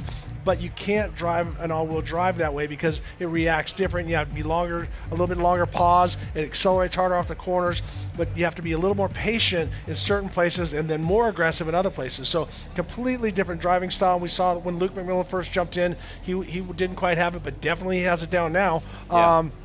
So I really think we're going to see great things out of Justin Lofton in that Mason all-wheel drive. Yeah, I'm hoping he has a clean run today. He's testing a couple new parts also. Like I said, Justin Lofton is one of the ones with the new 5-speed Mason-Matic transmission in there that they're testing out. So we'll see how it holds up for him, and the number 70 both have that. So they're the only two trucks out here running that transmission today.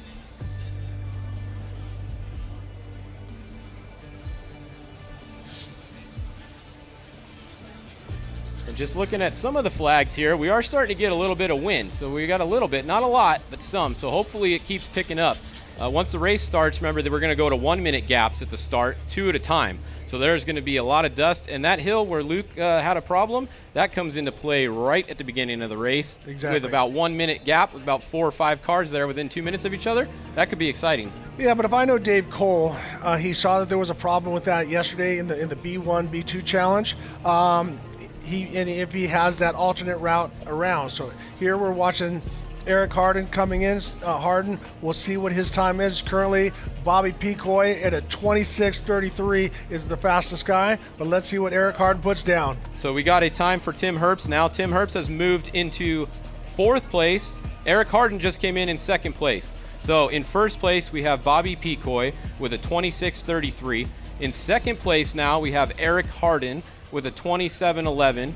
3rd place, Bernard Steinman with the 27:43.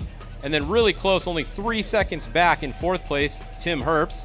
And then in 5th place, we have Raul Gomez with a 33:07. So Raul's about 6 minutes behind the car in front of him right now.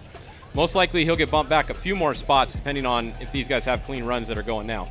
Watching Sarah Price in the Chattanooga Whiskey livery, running a very, very strong pace. Looks like she's right on track. And below, last year's champion, Bryce Menzies, he's getting ready to take off. Him and O-Ring, they've done their pre-running, they got their notes, they're ready to go. Yeah, he's going to be the one to watch right here in this qualifying. If he has a perfect run, I assume he will be on the top of this list. We'll see how it goes. Would have thought the same for Luke too. You never know what's going to happen out here. This is desert racing. It's never open. It's never over till you are across the finish line.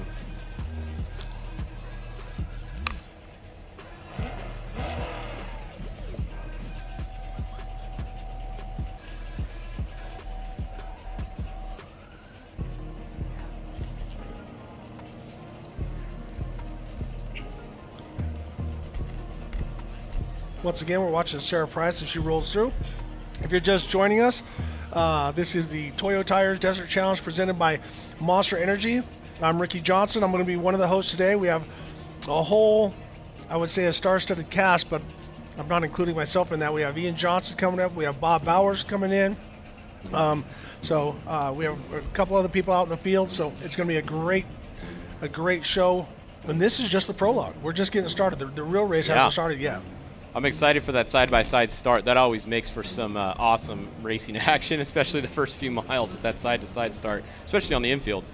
Well, and is that going, even though it's only really 2 turns, it's got to favor the short course guys.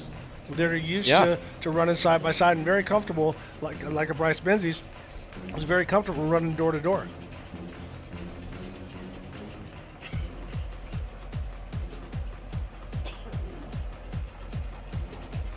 Yeah, we haven't had a all-wheel drive truck finished yet, so we don't have anybody to compare to these other times yet, two-wheel drive versus all-wheel drive. Since obviously Luke, if you guys were joining us, was not able to finish his lap, so he did not get a time. So we don't have a all-wheel drive versus two-wheel drive yet. In about 5 seconds, we're going to see the defending champ. Well, right now, Bryce Menzies is off the line.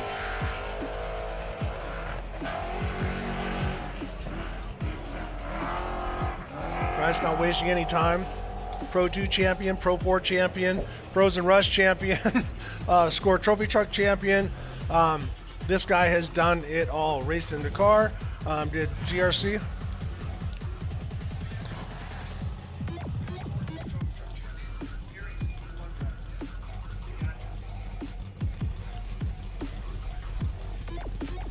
So as we see Bryce Menzies in the T1 entry, number 7, obviously sponsored by Red Bull, AMSOIL. But still, it is Bobby Pecoy with a 26:33 with the fastest time, with Eric Harden in second with a 27:11. So there is a little bit of a gap as we go down to remote pit 1, and we see one of the drivers has just gone through. And here's the deal, folks, is that when you brake out there, you can't get outside assistance, so your chase truck can't go get you like you can down in Mexico and help you out. Either another driver has to help you, which that's one of the great things about the Desert Assassins having 2 trucks. If they need to throw a part in with one to get it to help the other driver, they can. But we've seen many times, we saw yesterday, we saw a co-driver get out and run into the pit to get a new belt. To get back to keep going. So here we have Kyle Jurgensen in the Brenthal Racing entry. Kyle, this guy he's exciting to watch. I mean, he is. He's a wheelman to say the least.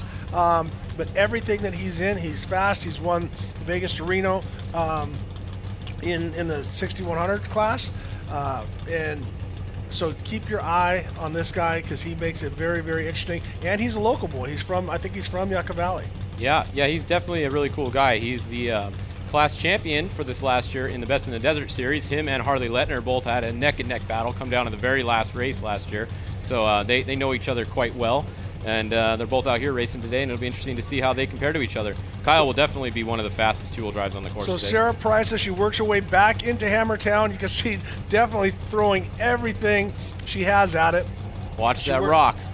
Yeah, yesterday we had a guy stuck right in between those two lines. So Sarah Price, I think she's got a great thing. I think we're going to see her probably at the top 3. Yeah, I would assume you're probably correct right now. Find out in about 10 seconds. There's Cameron making his way back in up top.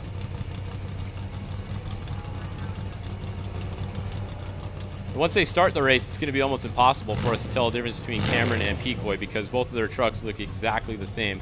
I've been trying to find something on Cameron's that looks different, and so far I haven't been able to do it. I think you had a good idea. They should have made one of the visors yellow or a different color so you could at least see from this shot which one it was. There we go. We're going to get some pink spray paint and go tag it so we can tell the difference Sarah on the Price helicopter coming shot. in 5th, is now 5th place with a 27.51. There you go. About 8 seconds out of 3rd. So very, very close for a 33-mile lap. We got seconds between 3rd, 4th, and 5th right here. Well, and I got to say, Bernard Steinman in the People's entry has got to be proud of himself so far because look at the how much history in racing there is around him and people with so much time. As I said, Bernard's been driving about 2 years. I think this is his 3rd race in that truck, so unbelievable job. I want to congratulate Bernard and Cruffy for throwing down a great prologue. We'll see how well it stands, but right now they're doing great and they're holding strong in 3rd position. Yeah, I think we need, when I used to see him racing the snore races and stuff, he would crash every single race. And then I think he was just going too fast. So if he just slowed down a little bit like he did now, it shows he's still going fast, but he's not wadding it up anymore. So that's, you got to, it's just a new driver learning where the edge is. Well, when I say this, I'm not taking credit for it, but he got into this and not knowing how to drive. And when I got with him, he didn't know what to do or how to set up the truck. When you get a guy that buys a trophy truck level vehicle, you don't know if it's the best thing in the world or worst thing in the world. So we did some suspension setup, and now he's in that new Herbst truck and with the Gibbs motor. He's very comfortable, very fast, and as I said, he's just going to get better and better. Yeah, definitely. Nothing really replaces seat time. The more seat time you have, obviously, the better you're going to get in experience. It pays off. Which, speaking of experience, I think we have a lot of experience in the T1 class out here. Just thinking off the top of my head, the only, there's a couple drivers that aren't here that I wish were here. Obviously, Robbie Cochran, Larry Rossler, and Andy McMillan, those three. If they were here, I think we'd almost have everybody really fast nowadays here. So definitely a cool field. We got a couple late entries from Lettner and Jurgensen, so cool that they were able to race last weekend. The trucks were still good enough, or they broke, so they were still good enough to only fix a little bit and then come out and be able to race today. And that is Kyle there on the bottom that you're looking at. Justin Lofton through remote pit 1. I got to say this, Fish, I don't know if I didn't even make that list of fast guys. Well, I guess you've demoted me as I'm now an announcer. Well, I was going to put you with Tavo, actually, because you were raced with Tavo last, I think, right? Correct. See, now that's the other thing. People don't know all the time. Thanks for including us. But, the driver of record is the one that gets all of the fame and all of the glory. So when you're the second driver, it's hard because how many names are on this list here? There's only one, See, I'm even getting support from Bobby Pecoy as he's laughing and smiling, looking at you. So thanks. I'm now an announcer, no longer a racer. Anyways, let me get back to my job of watching Cameron Steele. Oh, a little bit wide on that corner.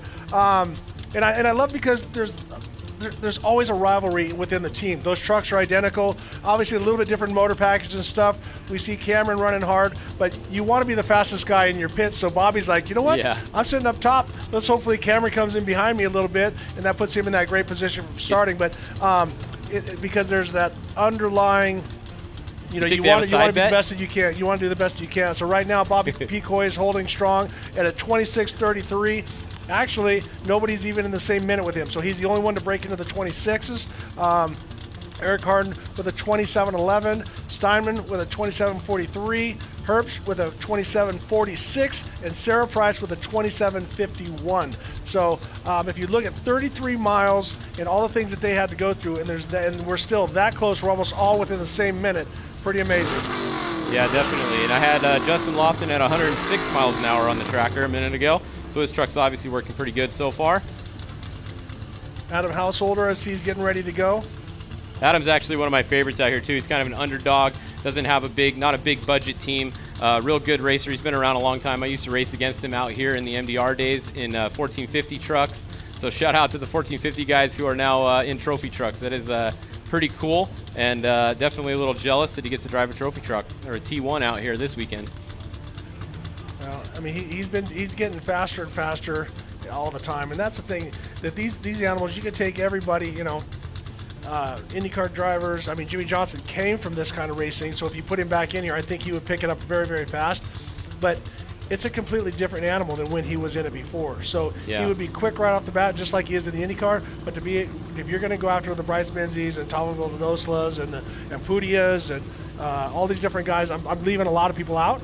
But if you want to run in that top 10, you better do your homework, you better do your stuff. And Adam Householder has been doing that, and he's faster and faster, and he's always in the mix. Yeah, and you know, nowadays it comes down to your equipment too. These top guys have such top of the line equipment that, you know, it's hard to compete with that if you don't have the same stuff. It's really hard. Adam actually just put a Gibbs motor in his truck right here, just so he had to step it up a little bit. He wanted to compete a little bit more, so he went with the Gibbs motor. Those things are over $100,000 now, for everybody that doesn't know, just for the motor. I think they're actually close to $130,000. So definitely getting pretty pricey. That does not include the transmission or the rear end or anything. Just the motor is close to $130,000 in these things. Well, it's an expensive toy, but man, are they fun. They are so much fun to drive, and with everything, the technology that's come. You know, I was very fortunate and blessed last night to be given the Mickey Thompson Award of Excellence, and Mickey was one of those guys that drove this. When he looks down from heaven, which that's where I think he's looking from, Mickey would smile, because a lot of the things that he said were going to happen. He took airplane shocks, put them on his buggy. Now we got the gigantic 6.0s and all the different shocks. He also said need bigger tires, which he started his own tire company so he could build bigger tires. Now we're running 40s as we're watching Cameron Steele as he works his way back to the start. Cameron's looking like he's going to definitely be a top 5 guy. So as he comes to that stop and go, yeah, he won't be happy with anything else, that's for sure. But yeah, to finish on Mickey Thompson, he was a crazy dude. Did everything from putting multiple motors in, getting land speed records and stuff like that. Did stuff at IndyCar, and then also brought everything into the stadium with the Mickey Thompson Entertainment Group. So to get that award last night, I'm very grateful. And it was also Danny Thompson, who we were teammates at Chevrolet, as we're watching Kevin Thompson or Harley Letner work his way back in. And this, he should be back in, coming into the start finish line right now. So you can see the right fender a little loose, but if that's Kevin or Harley, they have definitely a good time going. Yeah, you can see Adam Householder actually gives a little roost as he's going out, as he's coming in. Pretty good timing there. That hood is just slapping on there. He hit something pretty good there. It's probably going to be a quick time. This is the time to watch right here. I bet you the 70 goes right to the top. Both Kevin and Harley definitely run the right pedal hard. All right, let's see what it comes in at.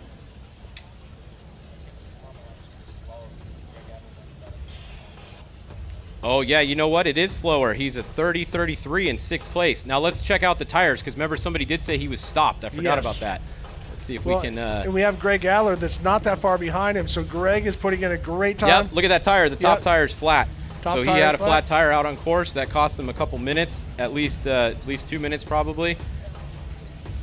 So bummer for Harley there, but still respectable spot. Sixth place with the tire change so far. And so you got to give it to the co-driver. Congratulations to him. That is a very quick tire change. As we see, I think it's JP Gomez as he starts to head to the line. We see Kevin Thompson with that upper tire that's racked in there is flat. We should be seeing Greg Adler making his way through the arches any moment. You know, I think that's Brent that rides with Harley in there. So Brent's been around a long time. He used to ride with the Herps guys.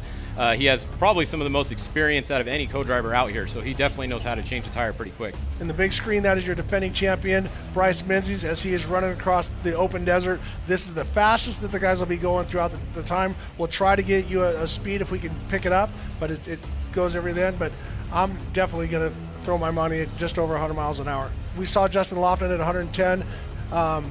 Right before Bryce had to slow down for that. I'm going to say he's in the same ballpark. 97 so far, but not at the same spot. You should pick it up. Problem is, the only speed we can see is when the tracker updates. It kind of randomly updates, so it's hard, but he is definitely hauling the mail right there. That is got to be over 100 miles an hour.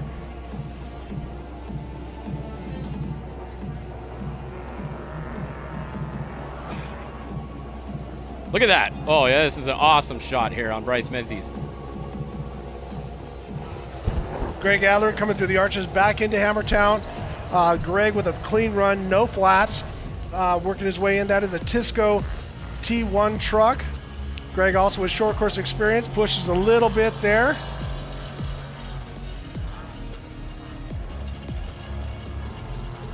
What they've done transforming Hammertown into this short course is unbelievable. And look at these heli shots, Bryce. This is just awesome. So let's see where Greg Adler lines up. Pretty cool to have live racing action coming from the middle of the desert. Greg is currently 6th place. That's just off our scoreboard, but Greg Adler putting in a great run just outside the top 5. So 27.55, 4 seconds slower than Sarah Price, who's currently sitting 5th. So Sarah's got to be proud of that, as well as Bernard Steinman go down the top 5 again. Bobby Pecoy is still on top with a 26.33. Eric Harden with a 27.11. Bernard Steinman, 27.43. Tim Herps with a 27.46. And Sarah Price, they're rounding out the top 5 with a 27.51. Cameron Steele in the 16 should be the next person we see coming back into Hammertown here. See Justin Lofton.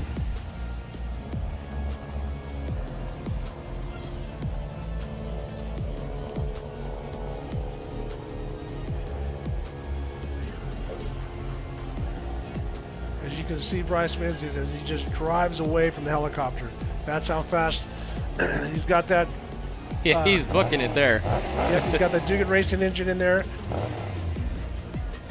that they feel very confident about. I talked to Ray. He said it's just one bad mofo.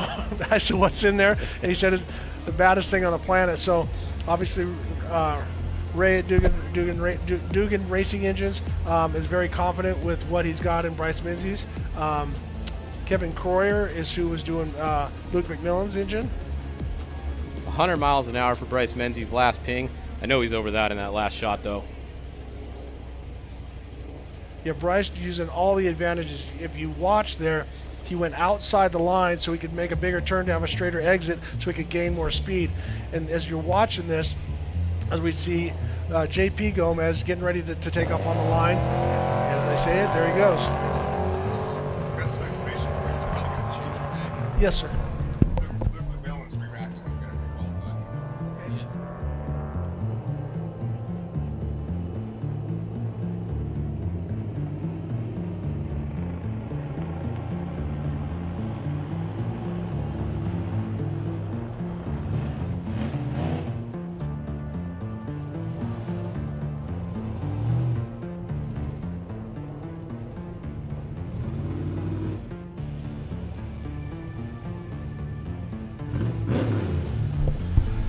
All right, people, hold on to your hats. Just got Dave Cole come in here and let us know that what happened to Luke McMillan, he's going to let him re-qualify because he feels that what took him out at mile 1 was obviously Raul Gomez getting a flat and putting him in the situation in the dust and everything. So Dave Cole made the call as the president and the head guy here at Ultra 4 Racing and King of the Hammers. So as soon as Luke gets his truck ready to go, they're going to put him on the starting line. Go as we're watching camera steal as he comes through the arches and he works his way in. But the latest breaking news is Luke McMillan gets to re-qualify, and he's not going to go at the back of the field. He's going to go as soon as he can. So great for us racing fans because Yeah. that's we didn't want to see Luke McMillan go home. So No, I think that's the right call. You know, like you said before, Dave listens to the racers, and if any other racer had that happen, they would want the exact same thing to be done. Well, here's the deal. Racers are very selfish, and so if it happens to you, you want to make sure you get a chance to requalify. If it happens to your competition, no, screw him. Let him start in the back. So Cameron Steele, let's see where he comes in on his time. Cameron had a very clean run, no flats. We see all of his fenders, everything intact as he moves, as he pulls himself into the Desert Assassin pits. Cameron Cameron he's behind Steele. Picoy. So that is awesome. Both Desert Assassin trucks are 1 and 2, and Bobby Picoy has got to be stoked. Not only is he still on top of the leaderboard, but he's ahead of his teammate as well. So congratulations at this point, Bobby Picoy, and also the Desert Assassins. You guys are 1 and 2 for the Toyo Tires Desert Challenge presented by Monster Energy and until Bryce Menzies finishes. No, not There yet. he is. It doesn't matter. It doesn't matter at this point. Yep. Both of those guys are right on top of the leaderboard. They are. Interesting to see what Lofton's time is too, because he's going to be the first one coming in here with a clean all-wheel drive run if he can get in, and then Menzies will be right behind him, obviously.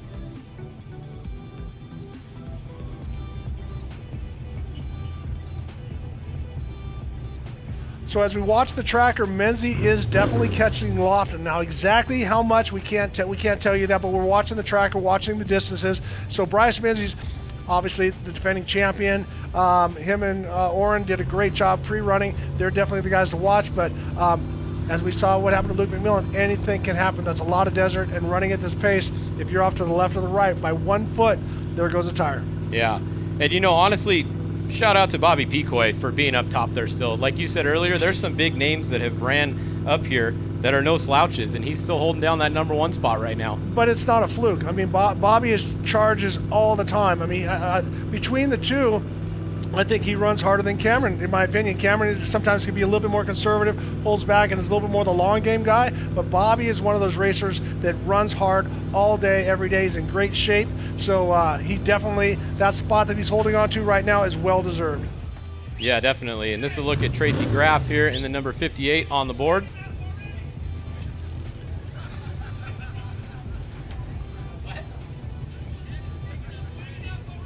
Oh, we've just been told Bobby Picoy has to get a new helmet now, so he's going to run over to PCI and pick up an extra large PCI, helmet. please get ready. Bobby Picoy is coming over for a measurement. Needs a new a lid, helmet please. enlargement, please. Go with the quadruple X. Hey, if you're the pole sitter at this point, you deserve to have a big head. So good job, Bobby Picoy. Don't listen to those guys. Back to the action. Thanks for the $100, Bobby. So now we're looking down the different guys that are going to be coming. And I can't wait for the T2s as well. Here we see Tracy Graff. Yeah. I love it. Comes all the way down from Canada, and you gotta love the man's commitment. He runs hard, fast every time he's in the truck. So we'll see what he can put together. And how I'm curious. I've been asking everybody how many laps, how much time have you got? And a lot of them are like 2 or 3 laps. A lot of people not as much pre-running as I thought they would. Yeah, you would think it was open for a day and a half. I was thinking some of these guys might have done it 5, 6, 7 times even, but I guess it's not too big of a lap, and they have ran some of this course last year, so they do know, they got notes from last year and everything, so that definitely helps out. He's getting it there off the start. Getting after it. Yeah. See, Justin Bean Smith prep truck there, and he actually drives with him at some of the longer races. He's his second driver. All right, through the arch, Justin Lofton, as he works his way down into Hammertown. This is going to be interesting. So I can see Bobby Picoy over there wondering, am I going to get bumped or not? So far, he's been doing a great job, but Justin Lofton having a very clean run, no flats. And as I said, he's been doing a lot of testing in that, so look for him to be up there in the top 5.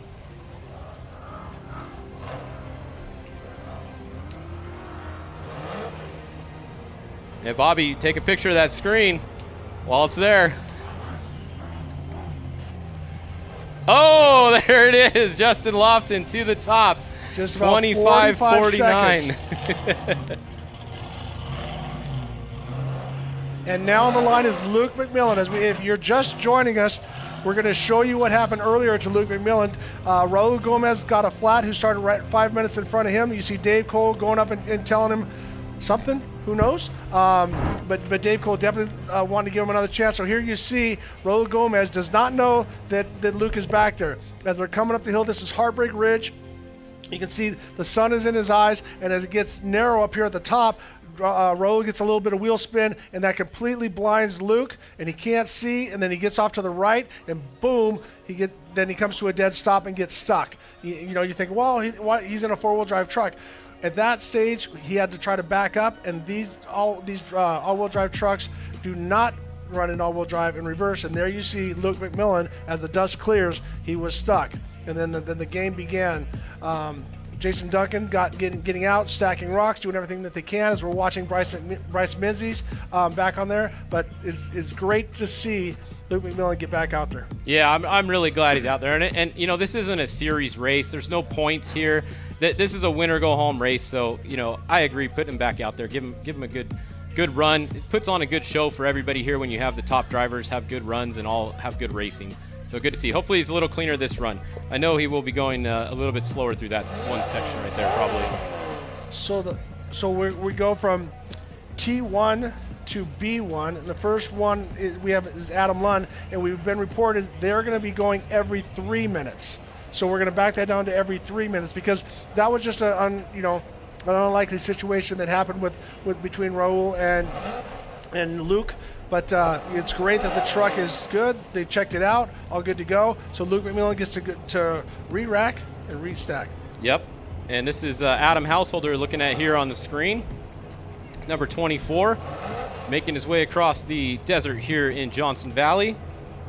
And next back into town is going to be Bryce Menzies, most likely going to the top of the leaderboard, but we will see when he gets back here.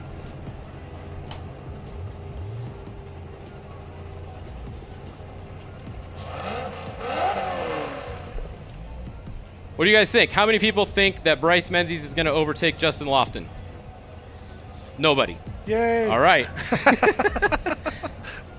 Bobby Pico, he hopes he gets a flat. You know, remember, they are starting side by side, so sometimes the guy that gets the pole gets to go by himself, and then everybody goes two after that. Here, there's no advantage to getting the pole. You're just side by side, so 1 and 2 go off at exactly the same time. But it is, because you're on the inside. You're on the inside, so we're doing a quick right-hand turn. Almost everybody on the inside, except when we had the all-wheel drive side-by-sides against the B2 buggies yesterday, got a hole shot from the inside. Very true. If you would have been here yesterday, you would have known that. I was watching. Bryce Menzies into the short course, so now the clock is ticking. Bryce with an unbelievable time. Let's see where he stacks up against everybody.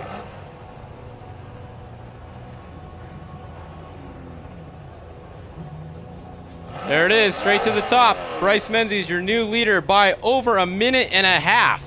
Bryce Menzies, 24:17. Justin Lofton, 25:49. So Bryce continues his streak of leading every single mile of every race he's done in the last year and 1 month now. See if he keeps it up for the race. That guy's just fast. Huh? He's just fast. Yeah. I mean, way to simplify the whole thing. Yeah, he's definitely fast. I mean, 1.5 minutes, that's a lot. But it's so Luke McMillan is ready to restart. If you're just joining us, Luke McMillan had a problem earlier where he got stuck in the dust a mile in, but he was able to go in, recheck his truck, and now he's back on course, re-qualifying. So Luke McMillan is back on course, and so he's a past champion here, obviously, and also the defending champion of the Baja 1000 in 2021. So right now, let's see if he can stack himself up against Bryce. Yeah, I think he, looking at, I mean, obviously everybody who's going now is in different class. The only person at this point that's going to overtake Bryce is going to be Luke, really. I mean, Jurgensen could get close too, but we'll see. 3 minute starts from here on out. We've gone down to a 3 minute gap between them. I think that's a good call. Looks like the dust is kind of moving out a little quicker out there in some spots, so I think 5 minutes is, 3 minutes going down for these ones should be no problem. So as long as nobody gets a flat. When it comes to B1, the buggies, we have 6 entries.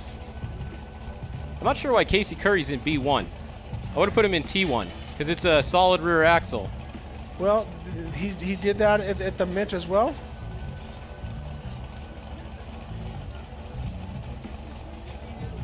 But this is Ultra 4. There's no rule like that. So that's probably why. JP Gomez is through remote pit 1. Everything looks good. Tires are on the rack. Everything's good. And now Luke McMillan had a chance to go in there, calm down, because I can imagine how hot he was. Oh, he was pissed for sure. Stuck back there. So he has a chance, but he's a champion. He's going to go out there, be smooth, be consistent, but blistering fast at the same time, and try to put himself.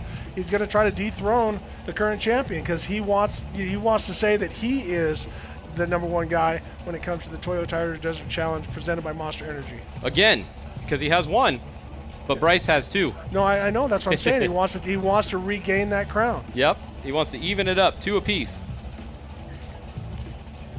Yeah, he's going to be. This will be a fun run to watch here when his time comes in.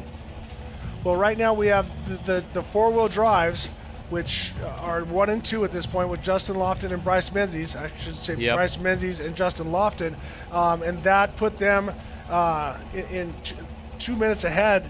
Bryce was 2 minutes ahead, and Lofton was about 45 seconds. And so when you're someone like a Bobby Picoy, you got to go, I could have given a little bit more here, a little bit more there, because all it takes is about 1/10 of a second per corner to make that time back up. But Bobby was pretty much running.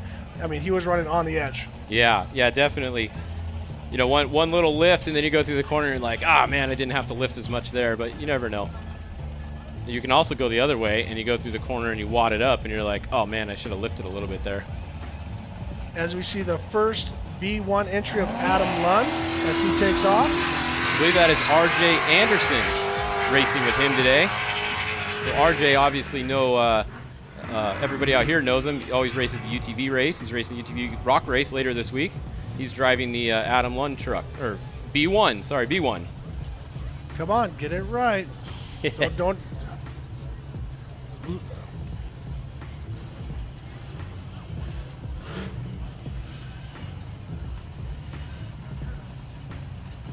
So Luke is just moments away to where his first qualifying attempt kind of got squashed. So he'll be climbing Heartbreak Ridge in just a moment. But right now, obviously, he has nobody in front of him, and so he's got clean air. So just looking over at the times on the leaderboard here, it's going to be hard for the 6100 trucks to actually get in front of any of these T1s, the T2s.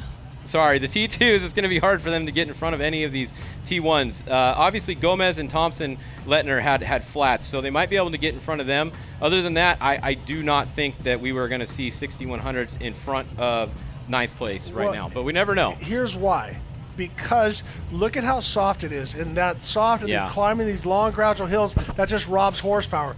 We're looking at these trucks, some of them with over 1,000 horsepower. And that horsepower never hurts. When it handles down the straightaway, that's hard to beat. But these drivers like Grabowski and the list goes on, to Jason Coleman, to Justin Davis, Mike Osborne, the Nunley, it goes on and on and on. These guys drive those things like they're driving a Class 16 car. So they run them very, very strong. Yeah. You're going to see, definitely, I don't think you're going to see them in the top 5. But I think you're going to see 1 or 2 of them break into the top 10. We will soon find out, because they are getting close to starting. I believe there's only 2 more B1s maybe going, or 2 or 3 more. Fish, if you can look down at your tracker and tell me what you see, anything on Luke McMillan on his speed at the current time. Let's see. Hasn't updated for a couple minutes, and he was just leaving Heartbreak Hill. So he is past where he had the issue at. Yep. You know that. He was doing 50 miles an hour last time, but that's not that was right out of a turn. Kyle Jurgensen coming in, looking for his time, see where he ends up. And that is in a Brenthal Racing. He's going to be quick, too. I'm going to guess around 4th place.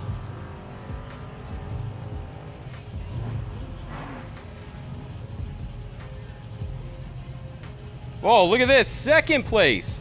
Kyle Jurgensen jumps ahead of Justin Lofton. He is a 25:39. First place is still Bryce Menzies with a 24:17. So Kyle Jurgensen now up into 2nd place, 25:39, putting him ahead of the all-wheel drive of Justin Lofton. So now we have Brad Etter in the B1 entry, the 2nd B1 to go off the line. Brad's son was out yesterday in the B2 class. Very, very impressive. Not the first time, but definitely had a good run yesterday.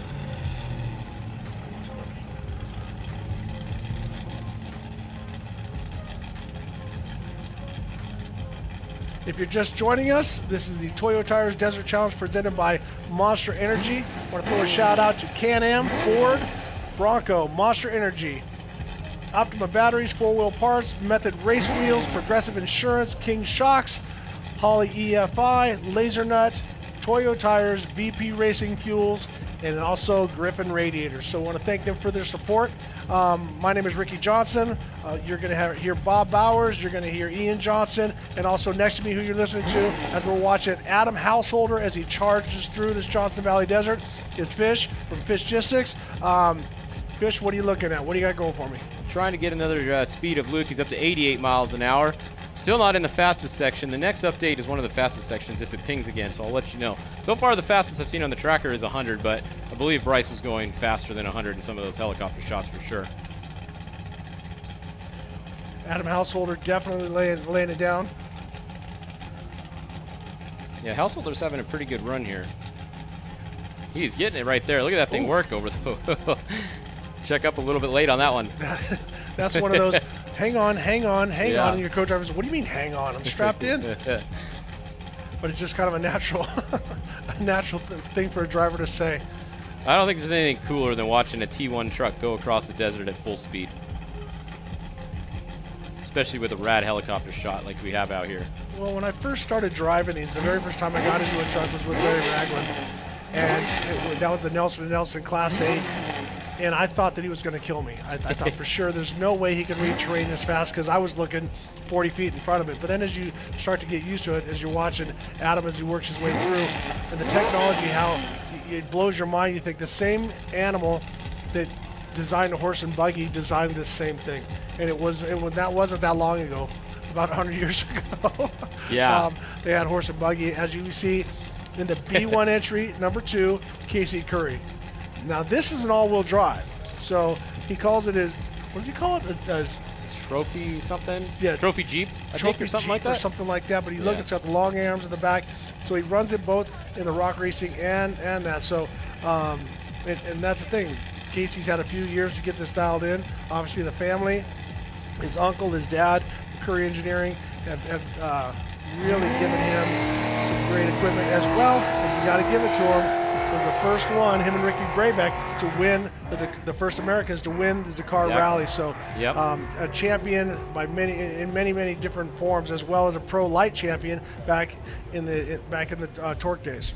And I think I just figured out why he doesn't race it in the T1 class. There's no fenders on the front of that thing. I believe that is one of the rules. He has no fenders on there. So at least in the other series, you would not be allowed to enter that in the T1 class.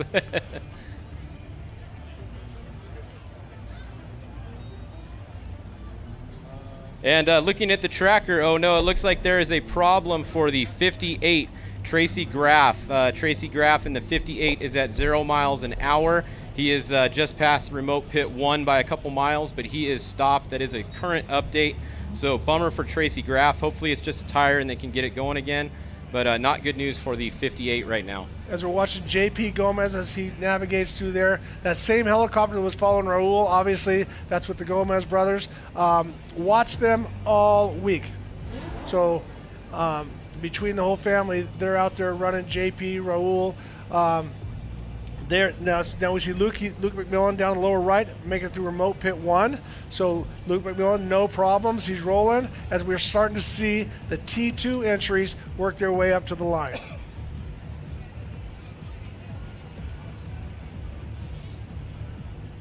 We have quite a bit of these T2s. We have more of the T2s than the T1s out here today, that's for sure. This class, if you guys aren't familiar with this class too much, it's basically the 6100 or spec TT class. At other series out here, it's a T2. It is a spec truck with the only thing spec in it really is the motor. You have to run they all run the same engine. It's a spec engine. You're not allowed to modify it. You are allowed to rebuild it now in some series, so I think that's kind of opening a bit of a can of worms, because I don't know how they're going to be able to control that too much. You know, guys are going to take 10 engines, take the best parts out of each engine and build one engine with those and probably have an advantage. That's what I would do. And it'll be interesting to see how this class continues to grow. There's more of these than any other truck class in almost every race nowadays. These trucks cost about between $300,000 and $500,000, so they're definitely not cheap, but they are, you can run longer without doing as much prep to them. Adam Householder, as he works his way, navigates through the short course. It'll be interesting to see where he stacks up against everybody. Adam with a very, very clean run, but got to give it to Kyle Jurgensen. He drove the wheels off of that thing to put it into second place. Let's see where Adam rolls in. And Kyle just raced that truck last weekend too, so they didn't have too much time to do anything to it. There you go. He is 5th. Adam Householder up to 5th place, right ahead of Cameron Steele, right behind Bobby Picoy. He's about 10 seconds behind Bobby Picoy and 6 seconds in front of Cameron Steele. So that shows you how tight this is. Seconds count big time here. So this is Charlie Peltzer out there. So a neighbor, a friend, a buddy, if you're ever out in Temecula and you want to go have fun at a winery, go to Peltzer Winery. They are awesome, and they love racing. So Charlie's out here giving it a run in the B1 buggy. So as I finished my thought about Charlie Peltzer, as he was talking to him earlier. I was talking to him earlier this week. He was going, well, maybe I should take a rear start. I'm like, no, get to the front as fast as you can with the dust and everything. But notice on the main screen, here we go again. Here we go. Luke McMillan has caught dust. So but now we're in open desert. It's a different kind of terrain. Yeah. So hopefully he can get up there, and the wind is working for you. You can see it's blowing from his right to his left. If he can open up one of those lanes in passing, he's got that all-wheel drive with the Kevin Croyer motor pushing close to 1,000 horsepower or more, as we're watching Casey Kerr in the lower right. But Luke McMillan in dust again. Yeah, he's not happy again right now, that's for sure. Like you said, though, this is much different being in the dust right here where there's multiple lines than that one rock crawling line basically going over the mountain. So I don't know I forgot who started right in front of him. So that was Tracy Graff. We said that he got a flat as well. Yep. So Luke has been bit by the guys getting flats, and you can see every time that nose dips, he's on the brakes, so he's slowing down. So I don't think we're going to see him dethrone Bryce Menzies because no way. Bryce had a clean run, no dust. But, hey, would you rather be stuck and not race at all or put up with a little bit of dust? No, Luke is stoked he got to run again for sure. I mean, his race could have been over. He could have been on his way home already if they didn't let him run again. So that was definitely cool. And, you know, the race is on corrected time, and as long as he gets close to the top somewhere, here he can make it up in the main race. You got 3 83-mile laps coming up in the main race. That's a lot of racing, a lot of time to make stuff happen. As long as you start it. But I mean, my heart goes out to Luke and Jason Duncan because they're like, no, not again, you know. Yeah. So that's a tough way to start your race. It almost looks like his left rear tire might be a little low. You got better eyes than me if you can see that. Looked a little weird. I'll have to try to look again here. The left rear looked a little weird. I think he's running about 6,300 RPM. Look at that dust, though, right in it again. Oh, man. But he's able to work off to the left of it, so it's not as bad as we think. Next on the line is Kevin Smith in the B1 entry. He's the last of the B1, and then we start the T2 entries. So, tough break for Luke McMillan right here. As a driver, he cannot see. Can't see anything. Right now, Jason Duncan is going to your left a little bit, to your right a little bit, trying to stay on track. And you know, Tracy Graff he's not slow, so it's not like Luke's going to be able to just catch him in this dust. It's almost impossible to catch a car that's not that much slower than you in this dust, as you know. Well, you know, you can't gain on him that much. Let me put it to you this way. So when I was working with Team C, Larry Connor wanted to know, you know, what the mystery of driving in the dust is. We put my son Luke Johnson in a T2, which is a trophy truck spec. And I was in the all-wheel drive with 1,000 horsepower. I couldn't get within 100 yards of him. I just, no matter what I did, you can't bridge that gap. And so you just have to sit and be patient. And that's, unfortunately, that's gonna. No one's trying to screw up Luke's day, but yeah, it's just bad luck. He's got some things going on. So that Kevin Smith, when he left in the number 157, he is the last B1 entry. Next up on the line is 6122 of Connor Pyle. That's the beginning of the T2s. Now remember, they're going to be starting 3 minutes apart, not 5 minutes apart like the trophy trucks. Yep, much closer gap.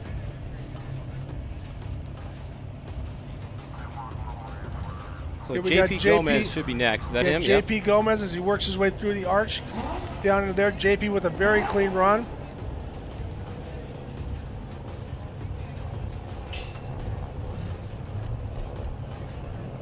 Did you guys feel that earthquake a few minutes ago? It was an earthquake in Ridgecrest. I thought you were joking. Side note. Always keeping everybody informed. Thank you. What's the weather like in Hawaii, Fish? Give me a second. Catch some air off that final jump right there.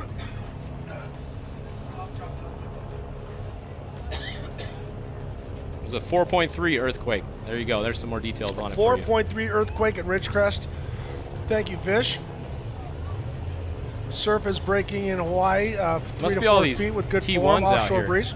Shaking the ground with all this horsepower today. So where did JP line up? I can only see the top 5. Oh, right here. Sixth. He's in 6th. Very good run ahead, right ahead of Cameron Steele by 4 seconds. Unbelievable! Great job for JP Gomez. Wow, I am honestly, I'm shocked on that one. I didn't, you don't really know JP too much. He hasn't done a lot of T1 racing, so I had no idea where he was going to stand up today. And but see, JP he's been out here for years racing Hammertown in King of the Hammers. So he once again, I talk about desert knowledge. He's very familiar with where you're at and all the different things, because a lot of times when you're driving, you get lost. And if you know where you are, like, you get that feeling of comfort. As we're watching Casey Curry in the B1 entry, and down below is 61.22 of Connor Pyle, the first T1 entry. And if you listen to the motor, it's a spec motor. It's a LS package. These guys actually have a Ford in there. This is one of the trucks that has that Ford motor that's also legal, which is really weird. And they've had nothing but bad luck with this truck, so I'm hoping that they have a clean run today. Just yesterday, this truck was making, they had particles in the filter. It was already, they didn't know if a bearing was going out or something, so they're a little questionable on their engine here. Hopefully they can get it done, but at this point they said, screw it, we're going for it, we're going to see what happens. There you go. So we have a Ford entry. I take that back. But, okay, so 99.999% of the T2 entries, as we see Brad Eder work his way through remote pit 1 in the B1 entry. I think the only other one that's probably not is going to be Jeff Proctor with the Honda engine, who is allowed to race the T2 class out here, which normally he's in the 7 open class or 7200 class in other series. So a little bit narrower. 6-cylinder, so it's got twin turbo, a couple other things. So as we're watching the two different drivers,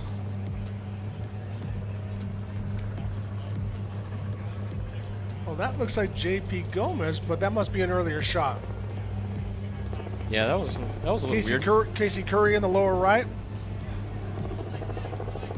Once again, even though we have 3 different classes, to remind everybody, wherever you qualify, you start. So if Casey Curry overall with all 3 classes is in the top 10, that's where he's going to start the race. So especially now, if you're racing against somebody and they have that gap on you, that's going to be a hard thing to make up. It really is. A few minutes out here is going to be big today.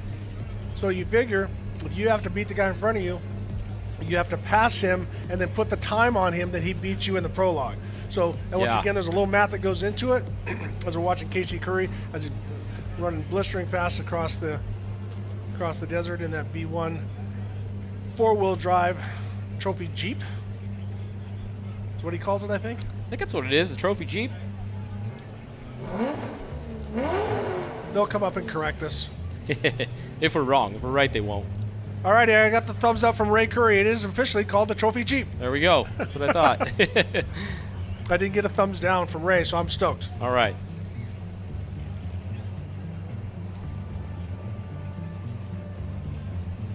You got the Eisenhower brothers there on the line. These guys also old school 1450 guys right here. Now stepped up to 6100. It's funny, that truck is actually 1450 legal because the only rules in that class are steel cab and working doors. And that truck has steel cab and working doors. Casey Curry through remote pit 1 obviously has a strong run. Now you watch the difference between him coming off the corner than Brad Eder. Brad Eder's got a sequential shift, 2-wheel drive, independent rear suspended T1 buggy. Getting off the corner, you watch Casey comes around, got the automatic, just boom, and away he goes. So the traction of the all-wheel drive definitely helps, but that's a lot more weight when you're bouncing across the whoops. So we've watched. We thought the UTVs were going to be much faster, but Chase Warren just blistered everybody in the B2 class yesterday, bringing home the win. He did, and I was really impressed with Mitch Guthrie Jr. in the Polaris, you know, the new Pro R. He was only 5 minutes slower than Chase Warren, and that is in a UTV, which Dave doesn't call them UTVs, but technically they are still UTV, I think. And to be only 5 minutes behind the first Class 10 car, and the Class 10 car had a perfect run, and it's one of the top Class 10 guys, I thought that was pretty good. That was the most impressive thing yesterday for me. Well, yeah, but kudos to Chase. He drove awesome in the prologue.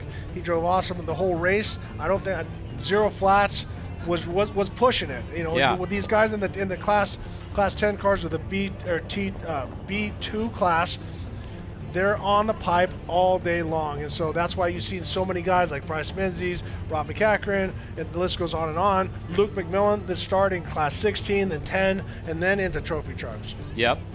Yeah, definitely a way to work your way up.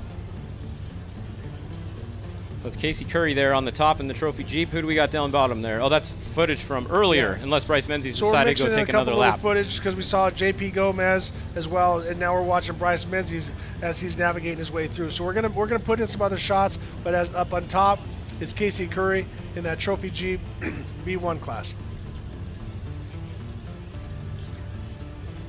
So it's gonna be interesting. I'm wondering where's Luke? Is what I want to know. Where's Luke and what's happening with Luke at this point? Has he got past Tracy Graff? Is he sitting in Tracy Graff's dust? He was 5 miles out as of 1 minute ago. Okay. Here we have Thor Herbst, on the third generational racer, coming from Las Vegas, Nevada. I don't think he got around Graff. It's very close on the tracker, but I don't think he got around him yet.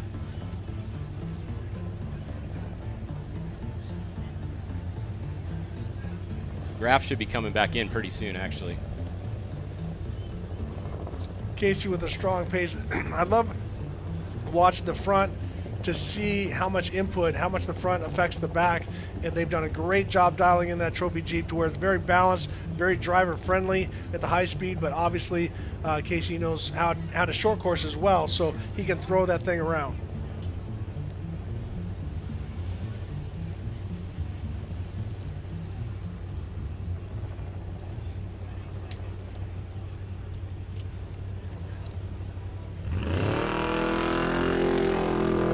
Thor Herbst off the line in the number 294.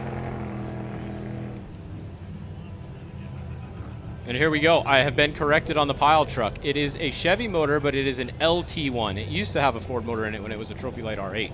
Ah. So there we go. So it is different than all the other ones. It has the LT1 where all these other guys run the LS3.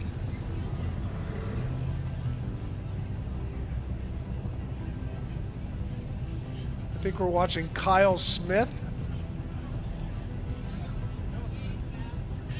Graff and Luke should be coming any second back into Hammertown here.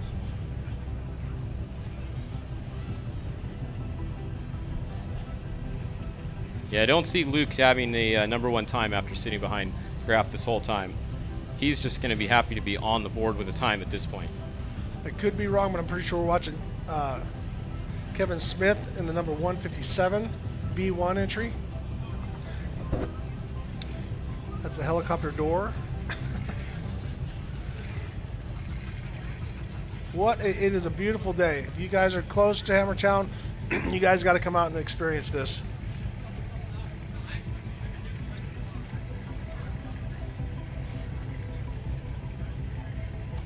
Hopefully this little bit of wind we're getting here goes out on the course too. Then we'll have some really good racing today if we can get some wind out there. Then these guys can run right on each other. Yeah, we're seeing more wind. We have clear skies. Yesterday was overcast. There was not an ounce of wind. The whole valley was full. Now we can kind of see it's moving the flags around a little bit as we're watching. I think this is Tracy Graff as he works his way into. Now Luke should be pretty close behind him.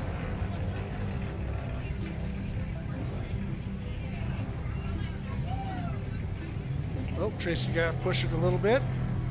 Square in the corner, and we should be seeing Luke sitting in his dust. There's Charlie Peltzer making it through remote pit 1.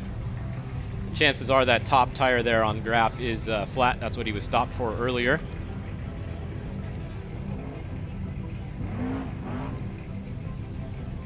Once again, Charlie Peltzer in the main screen, and Tracy Graff as he crosses the line. Let us know where Tracy lines up. He's not going to be up too high because he did get that flat.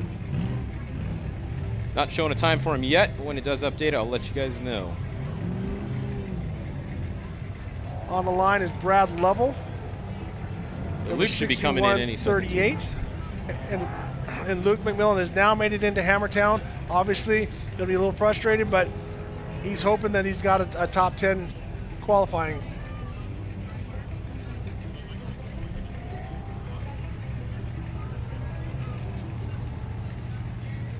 All right, Fish, let us know. Yep. Watching for it to update.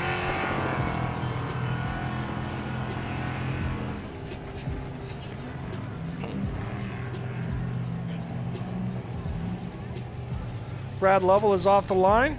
Brad is multi-champion. Obviously a King of the Hammers champion, Pro Light champion.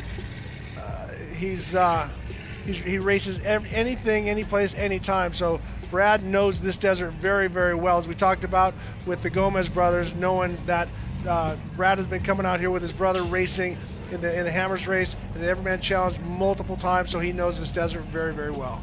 Still waiting for a time on Luke McMillan. We're checking with scoring right now, so we should have one for you in a minute. It's not up on our score sheet yet. Same with Tracy Graff in the 58. Both have just finished.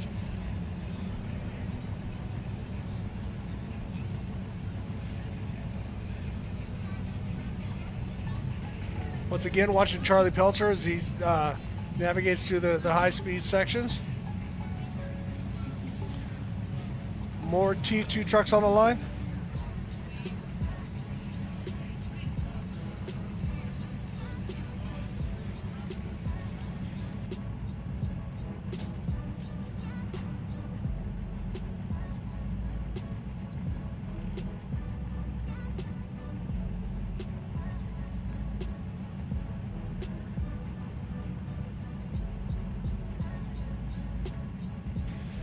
Alrighty, so to stop the people from coming up and asking us what we're announcing, right in front of the announcer booth, they are going to start bringing up the times, and so people can check as they get ready to go.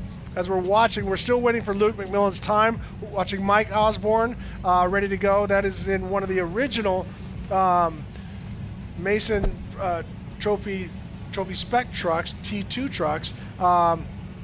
So Mike's been doing a lot of pre-running out here, got some time. And getting faster and faster all the time. One of the guys that has done well and this has become his new passion. So keep your eye on Mike Osborne. There you go. Yeah, this class is one of the most competitive classes out here, I feel, too. There's the most amount of people in this class that have a chance to really win today, and they're always within seconds of each other. Every race nowadays, this T2 6100 spec truck class, it's the class to be racing in right now. If I was coming into racing and I didn't have multi-millions of dollars, I would go to the T2 class because it is the best competition out here, I feel, right now. And it's a lot of fun. It's basically a T1, just has a spec motor. Unofficial score for Luke McMillan, 27:01.186. So a 27:01. So where that lays him, 8th. That puts him in 8th place behind Cameron Stills. We're watching Mike Osborne as he takes off the line in his T2 entry. Mike had some issues last year with the truck, but this year everything is tip-top shape. He's got to pre-run. He's got to do some testing. So look for him to be getting faster and faster every time he's on the track. All right, Tracy Graff time just came in. He is in 15th place. Is a 31:16. So 15th place for Tracy Graff after having an issue there. And Luke's score is now on there, and it is showing in 8th place, 27:01. So yeah, if we get a chance, I'd like to get him or Jason up here to talk to him about what happened. Probably don't want to talk. They probably just want to just relax and digest what happened and get ready for the race. But unfortunately, he got caught in some dust. We saw that; it was evident. But once again, no one tries for that to happen. It just does happen. Yep. Alrighty, you are watching the Toyo Tires Desert Challenge presented by Monster Energy. This is Ricky Johnson and Fish in the booth at this moment. We're going to have a cast of characters up helping us throughout the day. But we're going to take a quick commercial break. We'll be right back.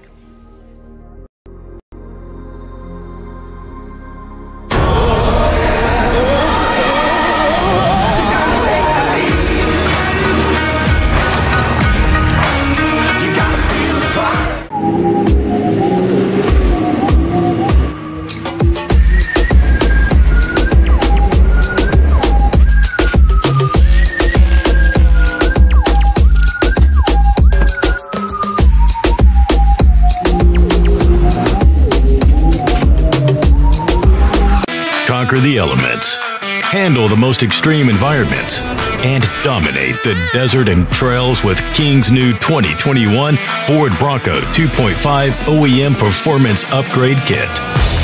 All kits are 100% designed, manufactured, and assembled in our Southern California facility. See why we're the first choice for experienced off-road racers worldwide and order your Bronco kit today.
Let your queries be known. Yeah, hi. Instead of letting passengers wrap their arms around us, can we put little handles on our jackets? Deny. Can you imagine? I want a new nickname. Can you guys start calling me Snake? No, Brian. Denied. How about we all get quotes to see if we can save with America's #1 motorcycle insurer? Approved. Cool. Hey, if Brian's not going to be Snake, can I be Snake? No. Business in the front, business in the back. The all-new 2021 Ford F-150 with new available interior and tailgate work surfaces. All of today's racing action brought to you by Toyo Tires.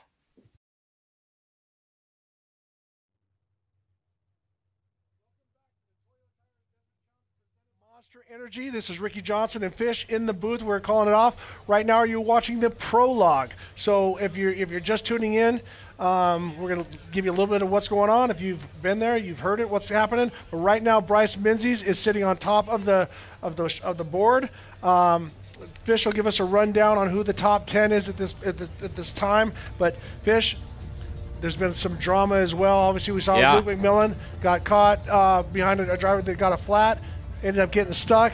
Dave Cole said, hey, that's not the way we race. They gave him another shot. He went out and he qualified within the top 10. But give us a top 10 rundown. Yeah, so right now we have Bryce Menzies at the very top with a 24-17. Behind him we have Kyle Jurgensen in second, Justin Lofton in third, Bobby Pecoy in fourth, Adam Householder in fifth, JP Gomez in sixth, Cameron Steele in seventh, Luke McMillan in eighth, Eric Harden in 9th, and Bernard Steinman in 10th. That is your top 10 currently. Well, and as the course gets more and more chewed up, you can see how soft it is in a lot of this course. You know, if you go out to Barstow, it's a much harder, gravelier. It's a different surface. Same thing if you're running up in it's another surface. I'm gonna say this is a little bit more like Prim. Yeah. But I'm going to say this is probably even more sandy with a little bit more elevation change and stuff. So for the drivers, it's unique. And everybody that I talked to said, we dig the course. It's really fast. But there's some tight sections. Obviously, you got Heartbreak Ridge. So there's a lot of those things that you have to be careful to make sure that you navigate. As we're watching Householder, as he starts to work his way through, this is now Terry Householder in the 6139. So they look identical because they are hard hit on that right rear, hard hit on the left rear. As you can see, there's just nowhere to go. You got to work your way up. So that's where Luke got the problem this is right there. Where Luke got stuck, and you can see how hard that two-wheel drive is working, and that's got a spooled rear end. That's a little risky. That drive shaft almost just went bye-bye right there at the top. Yeah, I really like it out here in this desert. You know, like you said, it's a little bit of everything. You know, I grew up racing out here, and you have just what you said. You got washes, you got fast, you got lake bed, you got rocks, you have literally everything. It's kind of like doing a Baja race where you go through, and depending on what section you're in, it's a little different. Nothing's the same, but there's definitely a lot of rocks out here. As you see, how many people do we already see, you know, have problems on the Prologue with flat tire? Quite a few. They're doing the same course they're going to during the race, so I think that's going to come into play today also. I think this is Brad Eder in the B1 as he works his way in. I can't quite see the number. It's either him or Charlie Peltzer. I'm not exactly sure.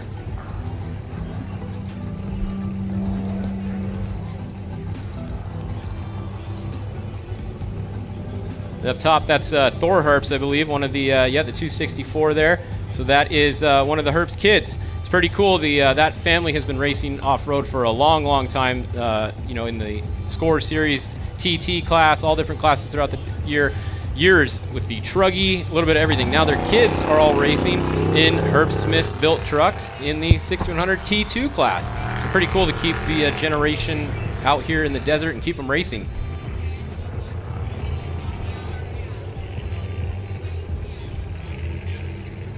This is going to be Vincent Munoz here in the 6194 off the line, headed out of town. So that tells us that Ray Griffith is already on course as we're bouncing back and forth between all the different entries. That means up next is going to be Dustin Grabowski in the 6172, the defending champion from last year. Could you let us know where the B1s are lining up at this point? So we've seen. So we got some social media that's coming up. Guys are going in as we're watching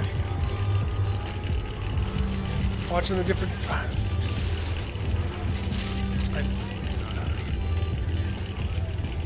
It says Matthew Camp says the best race and coverage of the year. I would agree. Another guy, Ronaldo Gonzalez, says they're doing a great job with cameras. Fans can watch every detail. That is the best part about this race. You guys can be anywhere around the world and watch live racing action in the middle of nowhere.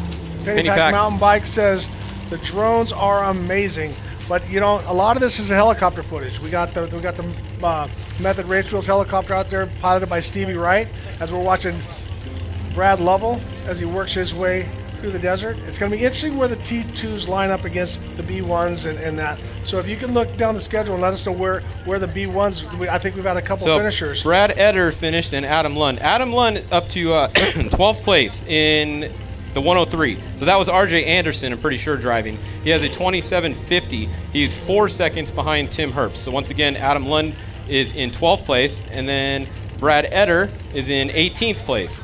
That's the other B1. So those are the only two that I'm showing on here so far. Also Casey Curry, sorry, I forgot, he is a B1. And the number 2, he's in 15th place. So we have 12th, 15th, and 18th so far for the B1s.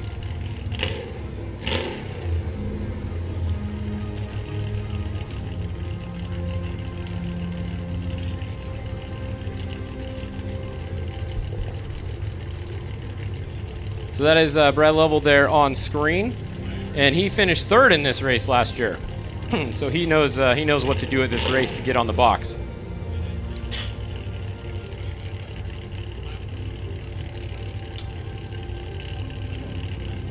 As Fish said earlier, our defending champion, Dustin Grabowski, I think as I speak, he's taken off the line. Once again, the defending T2 champion. As you're watching the scores, you can always tell because they have their paint scheme is the same, red with the checkerboards and white on top. But they've done a lot of air tunnel time, and that they've gained quite a bit with that back wing. So exactly what they gained, they're not going to tell anybody. But I've heard they've done a lot of stuff with that, and that truck has been one of the fastest T2 trucks all around. If you watch the Laughlin Desert Race, you watch him and Kyle Jurgensen running nose to tail at over 100 miles an hour when they do the road jump. So that's some trust in drivers, and that was a very, very sketchy, to say the least, situation. Yeah. But both of them handled it very well. Oh, definitely pretty cool. I guess their bumpers actually got locked together there, and they, like you said, really sketchy. So I want to see where some of these times come in at. We got Eisenhower should be finishing pretty soon. We got Connor Pyle, and Nick Eisenhower should be the first two T2s back in any minute. See where their times stack up.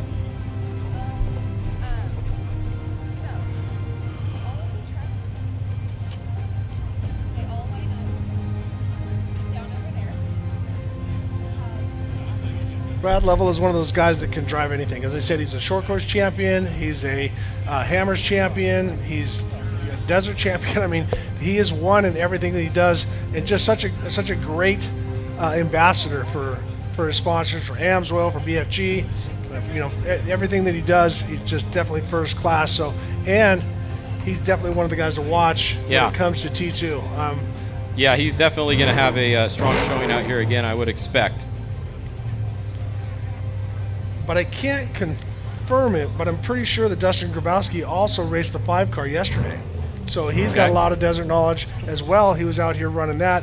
I don't know if it was his father or it was him, but I know that they had an entry in the Class 5 yesterday, and they were running really, really strong. So I didn't see the end result, but having that little bit of extra desert time never hurts.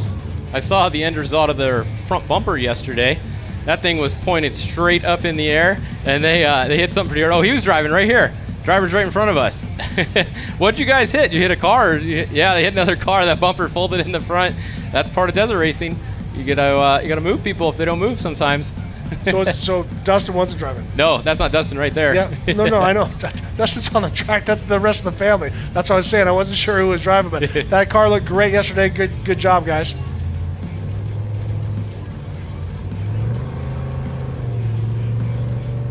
So Christopher Polvardi going to be behind Grabowski. He's the one I'm telling you guys today, keep an eye on. If I was going to watch one driver in this whole field to kind of surprise people, that's my pick. Well, no, he's in a new generation of the Mason T2 truck, and Christopher is unbelievably fast short course, and he's been doing so well in the desert as well. So I mirror your thoughts. Keep your eye on him, but I was looking at this between Grabowski, Polvardi, as I said, Justin Davis, Jason Coleman. The list goes on and on. This is a stacked field. If one flat is going to end this race, and that's the thing, because they are going to run 10/10ths the whole time. Yeah, for sure. You can't afford to get a flat tire today in this race. There's too many top drivers there. You know who else, just looking at this list?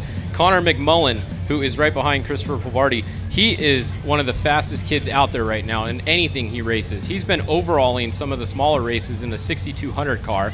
He got in the 6100 car. He's just as fast. So he's another one today. Connor McMullen is going to be a top runner for sure today. Keep an eye on him as well.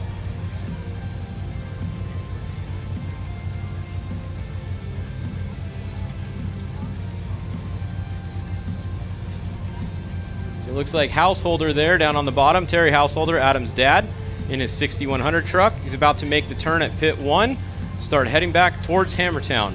And then up top we have a B1 coming into the back into the short course here. Go through the Bronco Arch and watch out for that big rock halfway down. Yesterday we saw a B2 on there. Last year we had Dickerson hit that thing at full speed and flipped over in one of the gnarliest crashes I've ever seen in the infield here. So definitely you want to watch out for that when you come over that arc there. It's hard to see when you're coming down the hill. You can't see anything. It looks easy from here, but this this drone is up in the air. We had a situation yesterday. A guy went to split it, couldn't see it, and then bam, was stuck and had a rock the size of a Volkswagen stuck right in front of him. So exactly. That's the thing people. Oh, up on the bike. Nice, very good save.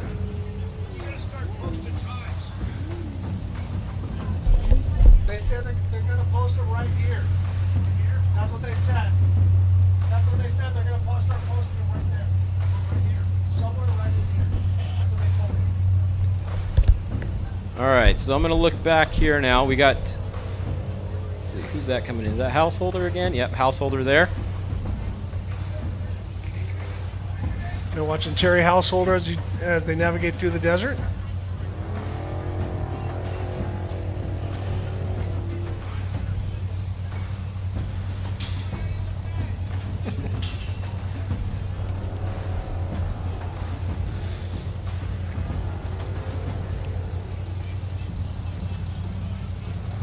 Got a T2 up top and on the bottom. That is Christopher right there in the 294.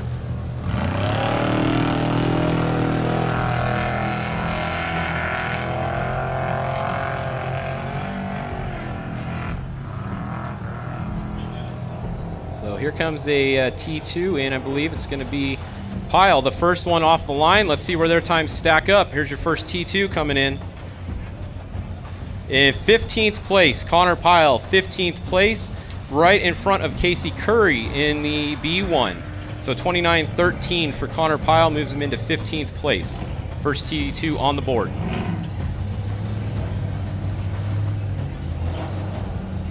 And it looked like he had passed either Kevin Smith or Charlie Peltzer. I couldn't see who that was, but there was a B1 entry right behind Connor Pyle, so he had to navigate through some dust as well. Yeah, Kevin Smith did finish. He's 18th, so it was probably him that you were looking at. In 18th place, Kevin Smith in B1. Yep.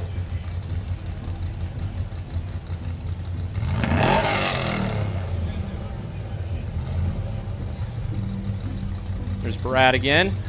The AMSOIL truck coming in. And folks, we still have a ton of trucks to go. Yeah, we will be starting after 11 o'clock, I would think. These guys aren't be back in until then. I see. We'll Jeff keep you posted Proctor. on the time, but as Fish was doing the math, we have about an hour's worth of qualifying still to go. And then we got to give the guys at least a couple minutes to check their vehicles and go. Now, a lot of people were asking, oh, can you not touch the truck and this and that? Dave Cole said, you know what, someone's going to cheat, then it's going to turn into this big protest situation. If you want to work on your truck, you get to work on your truck. So whatever you need to do to get it ready to go, go for it, and that way we're not messing around. But if you want to run with 1 tire or 2 tires or whatever it is, I see that everybody's pretty much running their truck the way they're going to race it with 2 spares, because 33 miles, you get 1 flat. If you get a second one, you're really done. So everybody's running safe and not running light. And I think nowadays most people set their trucks up to run at full race everything on it. So when you're dialing in the suspension, if you take a tire off or 2 or whatever, less fuel, it's going to affect the way the truck works, and you don't have time to change the suspension after the qualifying there's run, a happy spot. When you're full of fuel, it's not happy. When you're empty on fuel, it's not happy. So I'm saying that probably everybody ran out there with probably about a third of a tank of fuel, because that gives them the right combination. Brenthal's in the past and a few other guys had that mid-cell, which they thought, well, that's not going to change that much, but it made the truck a little too squirrely. You want the weight towards the end. You got the motor in the front, the tire, the fuel in the back. And so I'm imagining everybody's going to fuel up after this, and then change a flat. If they haven't, obviously change that off the rack. But yeah, I'm a fan of the rear cell. The mid cells, I've never really seen too many trucks that work that well with them. I think the rears, a lot of people going back to the rear now that had, tried the mid and didn't get it to work. Well, having the weight spread out slows everything down, and it calms the truck down. And also that weight off the back adds to traction. Even though as the fuel goes away, it takes away traction, but still having that back there definitely helps you out. Yeah. And we said it before, I'm going to say it again. I don't know if you can hear us or not, but Kyle Jurgensen with an unbelievable run. You guys threw it down, no flats, great job. Now, I'm going to ask you a question. Is that the same truck that you ran last week? So Jonathan basically took a little ST20, wiped the dust off, and came back out. So unbelievable job. Congratulations to be right up in the mix and sit in second place. Great job. So we did just have Nick Eisenhower finished. He is right behind Connor Pyle. So the second T2, he is going to be 16th overall. Nick Eisenhower, he is about 17 seconds behind Connor Pyle, who's in 15th. So 15 and 16 are our 2 T2s so far. So we've had 25 cars start and finish, but we've only had 36, right? Yeah, you can scratch off the Harley Lettner 70 because they only ran the 1 truck. Right. So that one's off. And on my timing sheet here, we have 23 cars that have a time. Okay. So far. A couple are out on track. 23 cars are across the line. Yep. And we have a total of 49 vehicles between We're halfway. T1, T2, and B1. 49 vehicles. Great showing. Here we got it really Thor. is for 3 classes. Thor Herbst as he works his way around the last corner in the 264 Terrible Herbst entry, also sponsored by Monster. where their time comes in. Oh, new leader in T2. Thor Herbst goes to 15th place, bumps out Connor Pyle back to 2nd place. He is 2 seconds ahead of Connor Pyle. Talk about close racing, 2 seconds. There you go. And we're gonna see a lot of that because these guys are running. You know, when you say a limited motor, they're still got a lot of horsepower and you still drive them. But in this kind of desert, you're very heavy in the throttle all day long.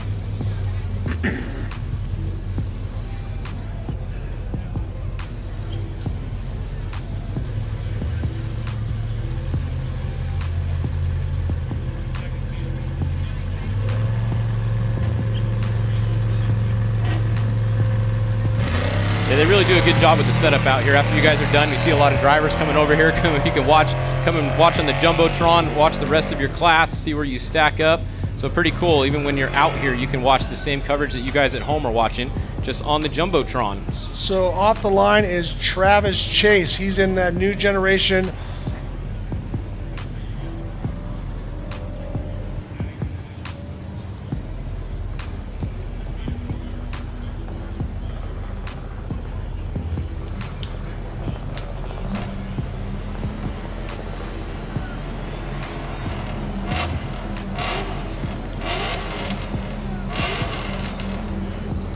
So I have to give it to my nerdy cohort here. He said off the record, we were talking back and forth, he goes, I'm figuring about a 12 o'clock start. And sure enough, Dave Cole looked at everything, figured we got about a half hour. We still have a half hour to go of guys starting, and then they have another half hour to finish. Yep. So they should be done a little after 11, 11:15, 11:30-ish.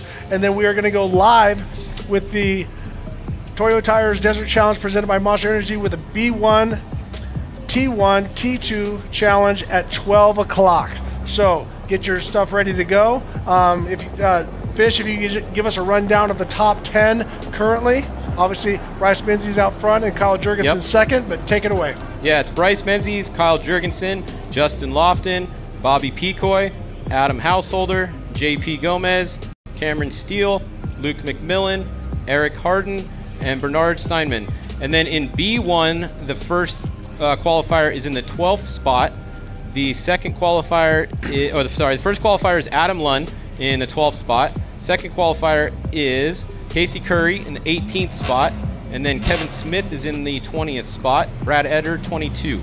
Then in T2, so far we have Thor Herbst in the 15th spot. 16th spot is Connor Pyle. And 17th is Nick Eisenhower. So you got them all right in a row, the 15, 16, 17, the first 3 T2s that have finished. And I expect most of the other ones are going to be right around those same times. So notice the strategy. Terry Householder says, I'm not going to run the main groove to get out that little bit, because you can see how deep these ruts are getting over and over. That porpoising, every time the wheel's in the air, they're not grabbing traction.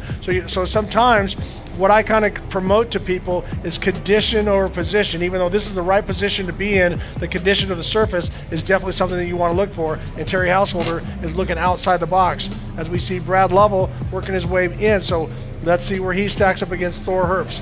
Yep.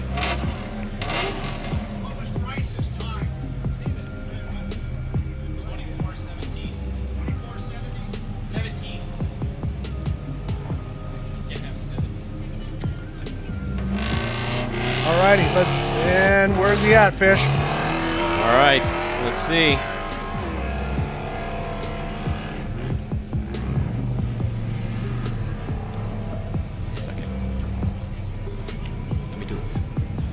All right, so Brad Lovell just finished. He is right behind Thor Herbst in 16th place. So 15, 16, 17, 18 are our first 4 T2s.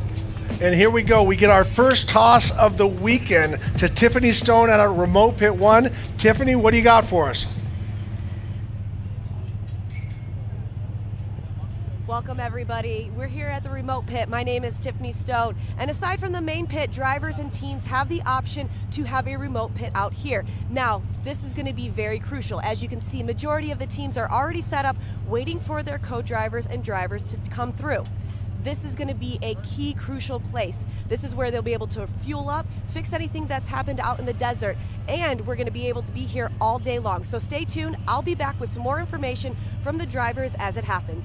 Back up to you guys. Thank you, Tiffany. We're going to have remote. We're going to have Miles in the pits. We're going to have Pam is going to be bringing up some interviews throughout the weekend, and as well as Tiffany Stone out in remote pit 1 to let us know. Now, you got to remember that they come through that 2 different times, so that gives them an opportunity to let us know what's happening on and on with the races. And also, she's running around constantly talking to the team to find out any scuttlebutt, what's happening, what the plan is and stuff. Obviously, they're not going to share too much because they don't want to give up their strategy, but they will give us the information that we need when it comes to what's happening out in remote pit 1. Those T2 trucks are getting close to the T1s. They haven't beat them yet, though. Yep. They're only, let's see, Thor Herbst was about 15 seconds behind Greg Adler, who is the furthest back T1 that did not have a problem that I know of. So we're getting really close. One of these guys, I would think Christopher Polvardi and some of these other guys, Grabowski, they might have something for a few of these T1s here.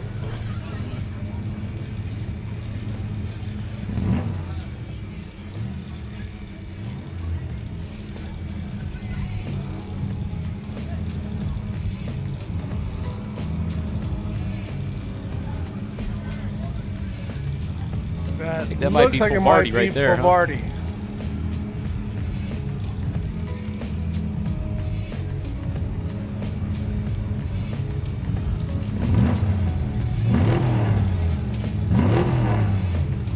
So this truck here, the 212 truck, I'm told, is 2 kids. One's about 18, one's about 19 years old, and this is their second race ever in a T2 truck. So they got 2 kids in this one right here for their second race ever in a T2 truck. It'd be pretty cool to be racing one of those when you're 18 or 19 years old, I think. That's not Chad Dorman, right? We have that would be Amanda Sorensen right there. So Amanda Sorensen, all right, copy that.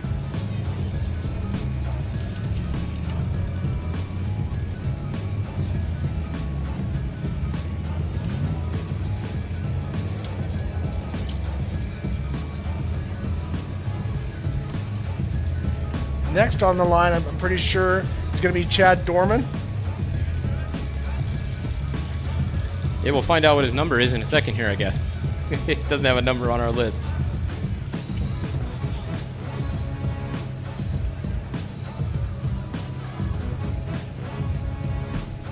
All right, Mike Osborne has finished.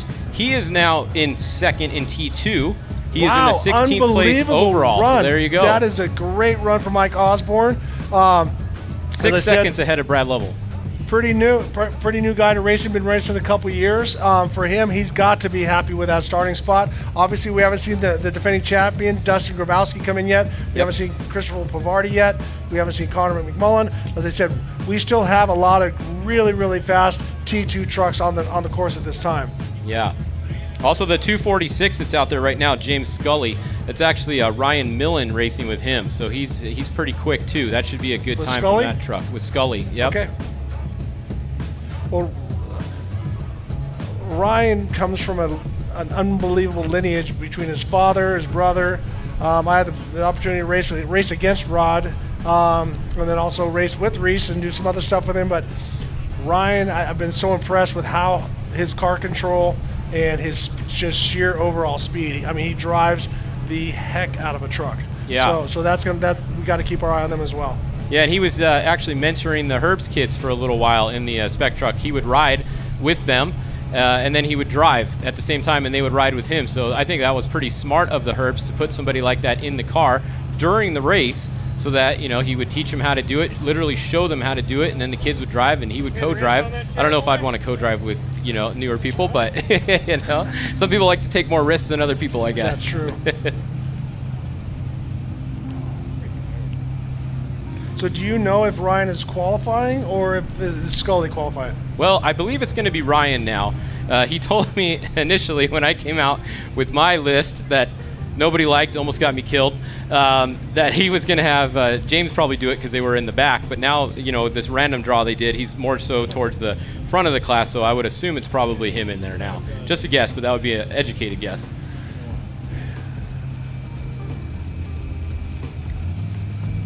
I'm pretty sure, but I'm pretty sure that if you qualify, you have to start the race. Yeah, you do in the other series. I think it's the same here. Yes. So That is, Bob Bauer and I have said when we don't know, we're just going to say unofficially. Yep. But unofficially, if you start, if you qualify, or rather prologue, you have to start. And that totally makes sense, because you shouldn't be able to put your fast guy in there for qualifying, and then you put, you know, the slower driver, quote, slower driver in there to start the race, and then he stacks everybody up behind him. You know, so that wouldn't make much sense. Pretty sure that was Chad Dorman taking off the line.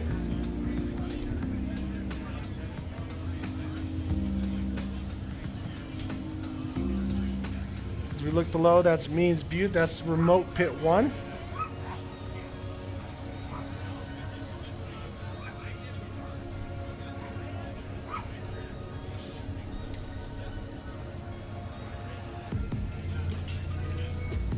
I think this is Ray. No, I'm sorry. That is Terry Householder coming in because he started behind Mike Osborne.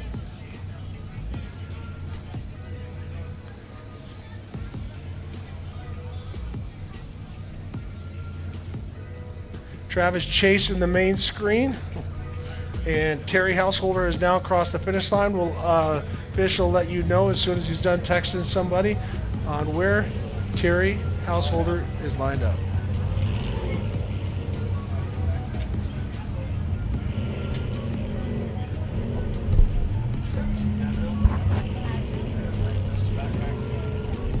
Terry Householder is across the line in 21st place and 6th in class in the T2 class. So Terry Householder has finished in 6th place in class, 21st place overall. So we still have Thor Herbst, who is 1st in class in the T2, followed by Mike Osborne, then Brad Lovell, then Connor Pyle, Nick Eisenhower, Terry Householder, and that's it for T2 so far. Still a lot more to come out on the course. As you can see, this is the chase truck right here. The chase truck is being chased by the helicopter.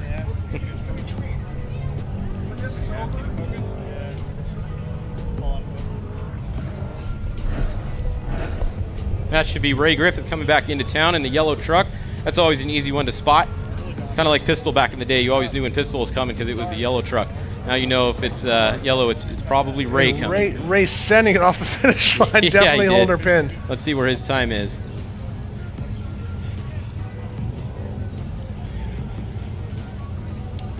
No time yet. I'll keep watching for it to update. Oh, there he is. All right. 2nd place. Thor Herbst still holding it down. This is going to be a 2nd place in class for Ray Griffith, 16th overall. So he bumped Mike Osborne. He bumped Mike Osborne to 3rd. By how much? Mike Osborne is 28.51. Ray Griffith is 28.34. Okay, so that's about 16 seconds.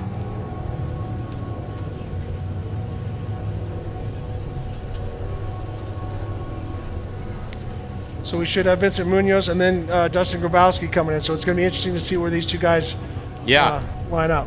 Yeah, Grabowski's time is going to be the one. And then Pavardi right behind him and McMullen right behind him. You got 3 of the fastest drivers in a row right there. So that'll be interesting to see when they finish. And then you got Ryan Millen potentially right behind them in the James Scully truck.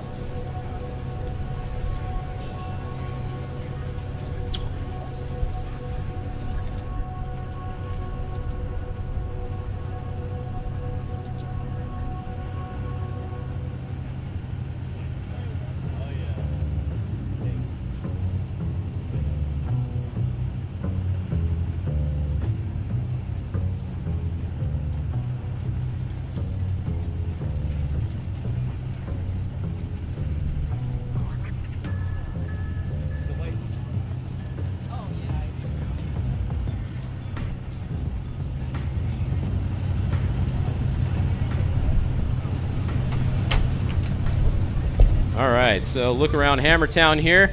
You guys can see it from the sky. Quite a big, a lot of people out here. This place is getting packed. Every day it gets a little bit more packed. More people here than the prior day.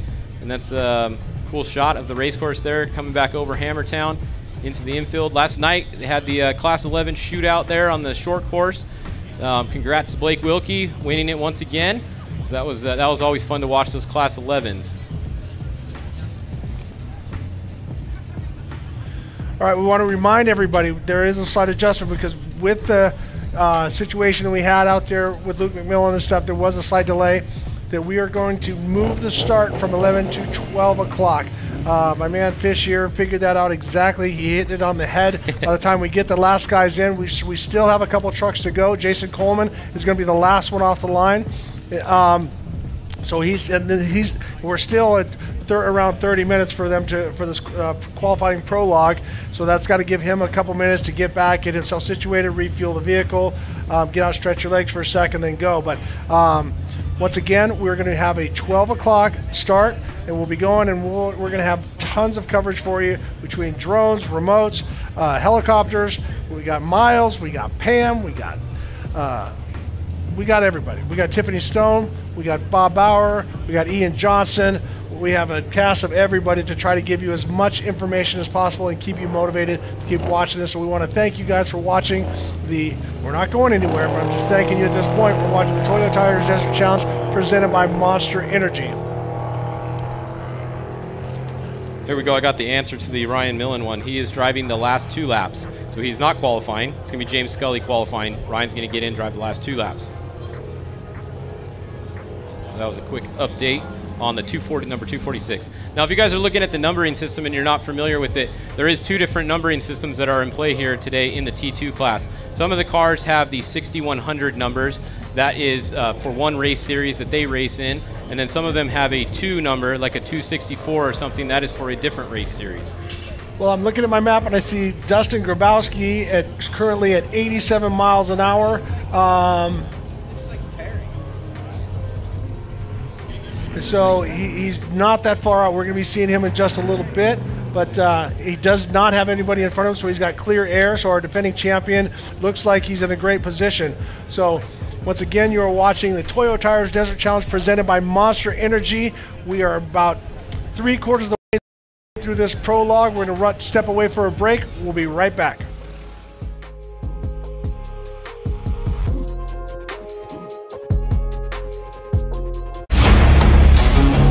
Renowned worldwide for reliability, the ARB air locker is a must-have for off-road drivers including rock crawlers, overlanders, and racers. With over 100 applications, ARB air lockers gives your vehicle the traction you need to tackle virtually any challenge with the flip of a switch.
PCI Race Radios, the leader in off-road communications since 1972.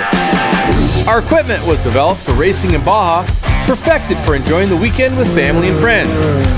Stay in touch with our track stereo intercoms, two-way radios, satellite communications, helmets and headsets. Find new adventures with GPS. Breathe clean air with Race Air Fresh Air System.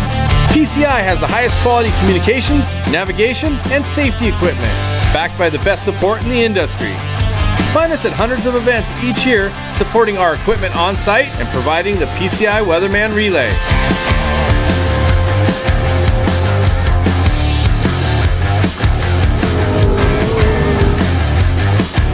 See you in the desert.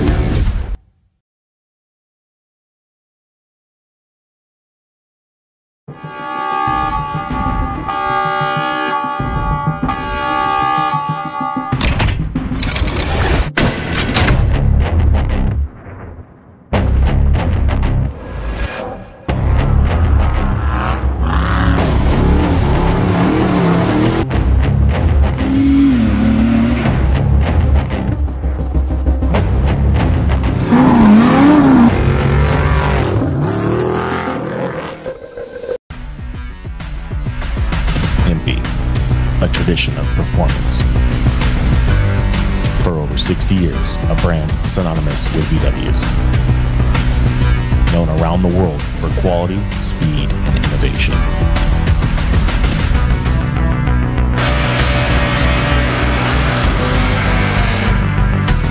Impy, the first in VW speed equipment.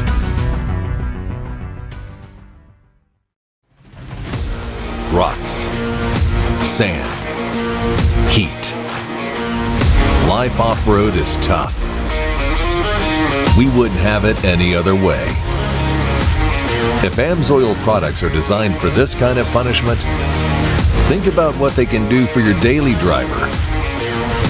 Upgrade to AMSOIL protection today and get fast free shipping from AMSOIL.com.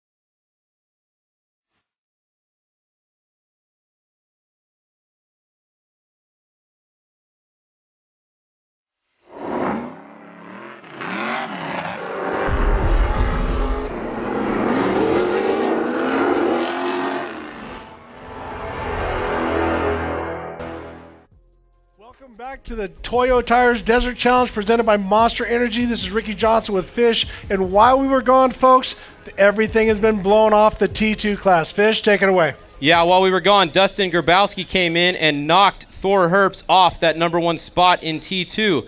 But just behind Grabowski, after he finished, Christopher Polvardi came in and smoked everybody in T2 and jumped all the way up to 9th overall. So Christopher Polvardi all the way up to 9th overall, first T1, or T2. Well, and I said we were going to see a T2 in the top 10. You did. So and I said Christopher was going to be fast. So one of us is going to take credit for it. So why don't we both? Well, let's agree to agree. But Christopher Polvardi, at this point, we still have Justin Davis. We still have Jason Coleman, fresh off a Baja 1000 win. Yep. Connor McMullen coming in any second. So we still have more fast guys out there. So I don't want to relax yet, but that was an unbelievably fast time. Connor McMullen just finished. He is 6th in class, 20th overall. So Connor McMullen 6th in T2, 20th overall. So next should be James Scully coming in, and it is James driving. He is starting and doing the first lap, and then Ryan Millen's going to get in and do the second 2 laps.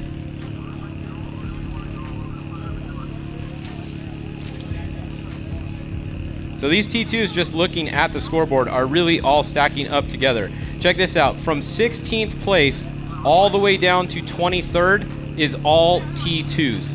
Wow. 16th to 23rd, so they're all really close to each other. And the difference is 16th place is 28:01 and 23rd is 29:31. So literally a minute and a half difference between all those spots. That's just how close this T2 racing is. Like you said, one flat tire or something, and you're done. So there goes Jeff Proctor in the Honda Ridge line as he takes off the line. He is number 209, and once again, that's a 6-cylinder, and it's got the rules that they run in Class 7, so it's a little bit narrower. Yep. And the wheelbase, it's I think it's the same wheelbase, but as far as width, it's a little bit narrower, so shorter A-arms, not as much travel. But that truck, Jeff Proctor, is dominant in the 7, but he hasn't been quite able to catch these guys at T2. Yeah, it's interesting because this is the only place he can race it against these guys due to the rules. He has a Honda engine. He has a sequential transmission, 6-speed. So these other guys all running turbo 400, 3 speeds. So it's kind of hit or, he's got some things that are better, but like you said, the suspension isn't quite as good as the T2s. So it'll be interesting to see how he stacks up. I think last year he got 5th place, if I'm not mistaken. So he did all right, but it's going to be hard he's going to have to run that thing, 120% all day if he's going to want to be near the front of this class. Absolutely. At this time, I'd like to throw a shout out to AMS. And it looks like Proctor has a flat left rear, so we'll see what's happening with there. It's hard to see from this angle, but we're getting a report that one of the heli guys saw that, so we'll see if Proctor has to stop and change that tire. We're back at it. I want to thank AMS Oil, Tribe 16, Boxo Tools, Axial RC Cars, Spider Tracks, Recaro Seats, and PCI Radios. Thank you guys for your support. So just looking up at the board, and this is probably going to stay mostly the same towards the front. For the race start, we're going to line up side by side, and they're going to go every minute. So that means 2 at a time. You're going to have Bryce Menzies lined up next to Kyle Jurgensen at the first row. The second row is going to be Justin Lofton lined up next to Bobby Picoy. The third row is going to be Adam Householder lined up next to JP Gomez.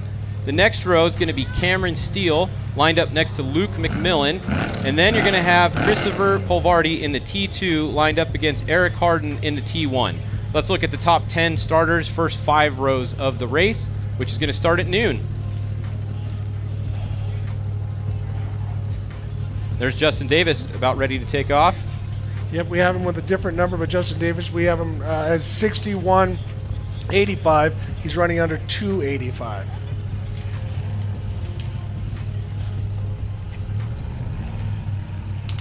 Yeah, and once again, if you're just joining us, it's 2 different numbers at other series. So here Dave says run whatever number you have on the truck. You don't have to change your stickers and everything you have, your shirts and everything. Just run whatever you want. You're all in the same class. There's Jeff Proctor. Does he have a left rear? It's going pretty good. That is Proctor. It definitely doesn't have a flat. Yeah, he's going pretty good.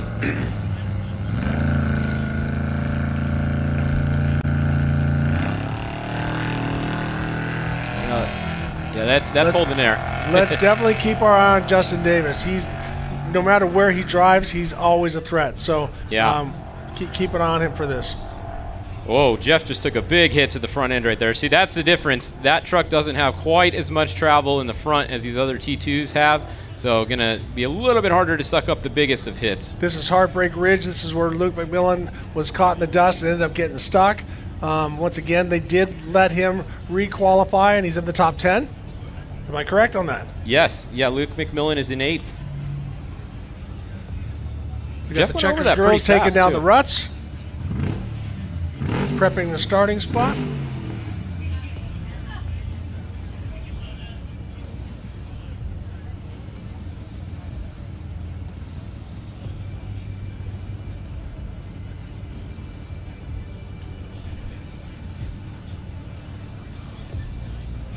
As we're watching the action on there, we want to thank the guys from Off the Grid Clothing, MBRP, Yukon Gear and Axle, HCR, Pro Eagle Jacks, Baja Beef Jerky, Buggy Whip, and also treadlightly.org, the BFG On Trail app, as well as Oak Hills Brewery,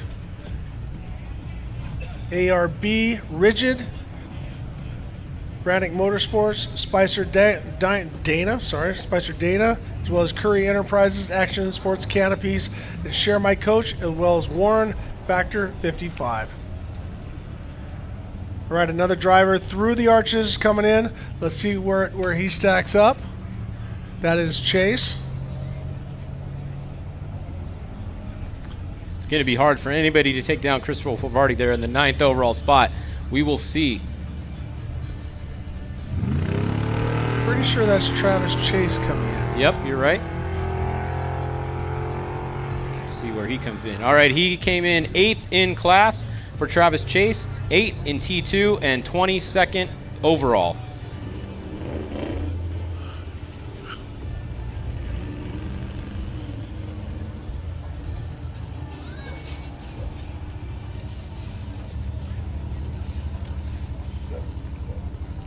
Just by looking at the times here, I think Casey Curry might have had a little bit of an issue on that qualifying lap because quite a few of these T2s are qualifying in front of him, and I don't think he would have got out-qualified by some of these guys unless he had an issue. So maybe an issue for Casey Curry in the Prologue.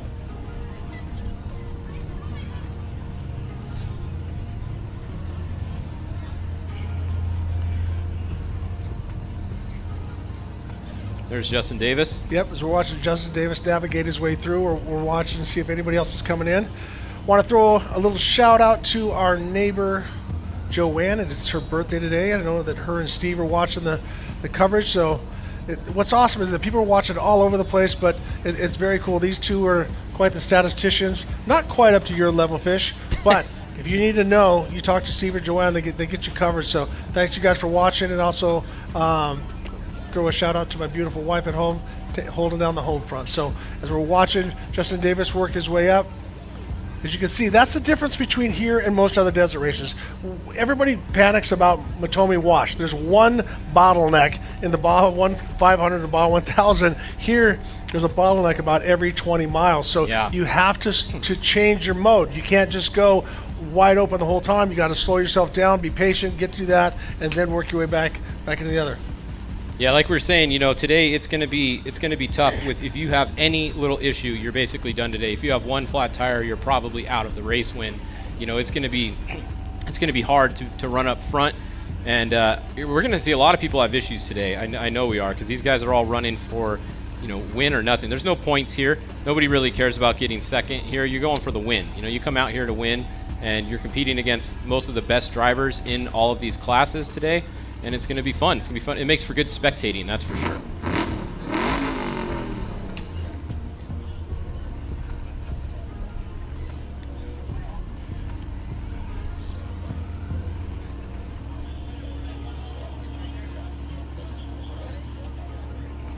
So if you guys want to check out the tracking yourself, you can go to the Ultra 4 website, go to the live link. It'll take you to the Racing Tracks page, which you can also go straight to Racing Tracks. Either way, it goes to the same tracker. If you're on the Ultra 4 page or on the Ultra 4 social media on Facebook, you guys can comment in there. Give us any updates you get. We are monitoring, we have people monitoring the chat box, so if you get an update, if you're out on course watching this or you hear something about your driver, let us know and we will we'll broadcast it out to everybody.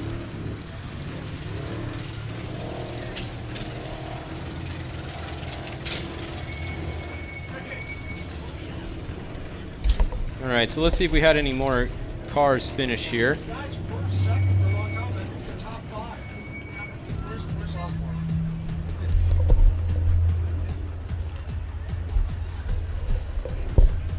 So Christopher Polvardi's still your top T2, 9th overall. None of these finishing here have knocked him out of the first in class spot yet. He had a 27:03 was his time. Luke McMillan had a 27:01, but we saw him stuck behind Tracy Graff's dust for a long time, so that's not too good of a time to go off. Eric Harden had a 27:11. He's right behind Christopher Polvardi. So definitely in the 27s. He's the only T2 in the 27s so far.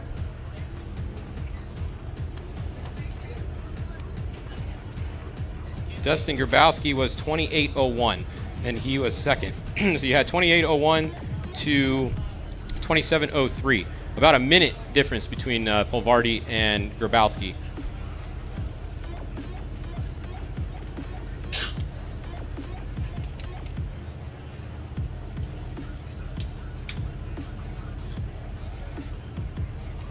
Get a good look over Hammertown here.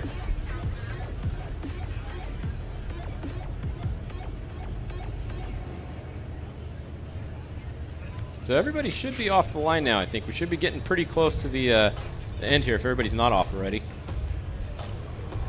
2 more, we're being told. 2 more, it looks like. maybe Jason Coleman. Jason Coleman should be the last off the line, if our paper's correct, the 6192. So when you see the red truck. Yep. Red Eibach livery. Yep. Yeah, this is the second to last right here. This is the T. So we have another number, T251. That is Shane. He's going to go, and then Jason will be after him, and then that'll be it, unless there was a late entry. Yep.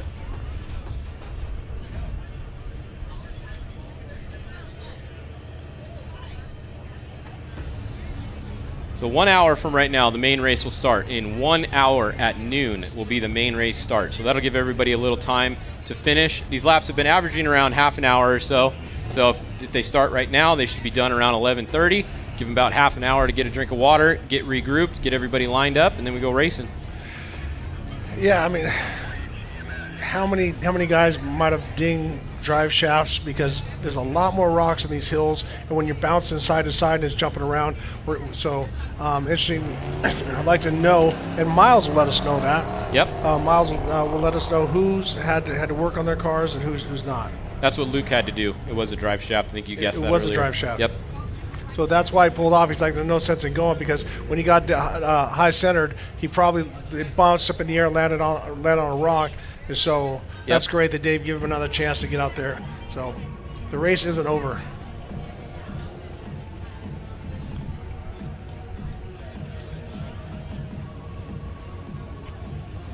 So when it comes to the racers, Fish, they go out and they get a good feel for it. Then the next lap, they start to build up more confidence. But as the confidence rises, the course gets rougher. Yeah. And the truck starts to get worn out. The shocks start to get hot. Everything starts to get broken in a little bit more and more, and get a little bit. It starts to beat you up a little bit more. So it's a fine line of how hard do I push. And also here we're going to see a lot of rocks getting knocked into the trail. Oh, I know where I'm going. I'm going over this hill. I know it's clear, and then boom, a flat tire. So that's that's the difference between running this versus 24 Hours of Le Mans or things like that. You have rain and rubber on the track, but you don't have boulders, 44 inches big rolling out in the middle of Le Mans. Yeah, I think the desert racing, like I've said before, it is literally never over until you cross that finish line, more so than other forms of racing, I feel. Other forms of racing don't have as many random failures or things on the track that can take you out, like you were just talking about. A lot of times it's just maybe a driver error that takes you out in a lot of other forms of racing. Here, the track is not perfect. There's no pavement. There's rocks everywhere. The rock, like you said, gets moved from the car that's right in front of you. So if you pre-ran and you marked it rock on right, that rock might be on the left when you come around next time. So you really have to be on top of your game the whole time. Ladies and gentlemen, the last qualifier is on the line. So once he takes off, we're looking at roughly just under 30 minutes. Yep. That will get everybody back into Hammertown and do some work on their cars, and then get them rolling again.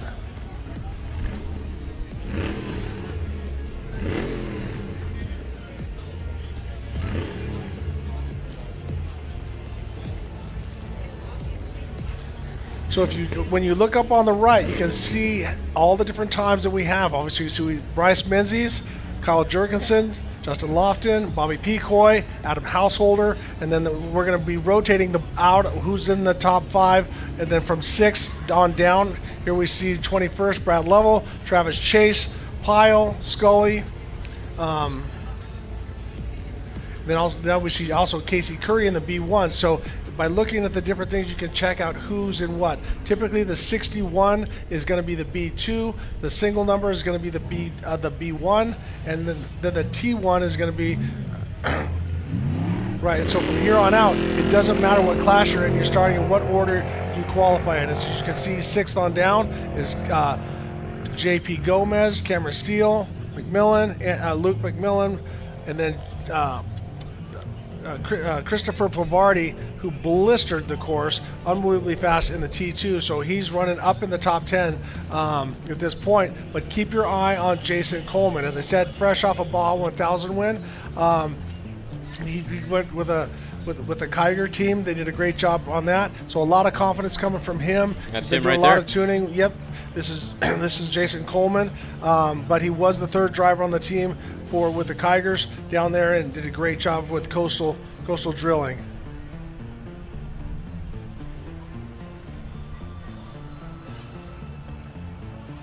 And drone goes down and back. All right, so that is it. That is the, they're probably going to clear the course maybe there with that vehicle, make sure everybody's good to go. Yep.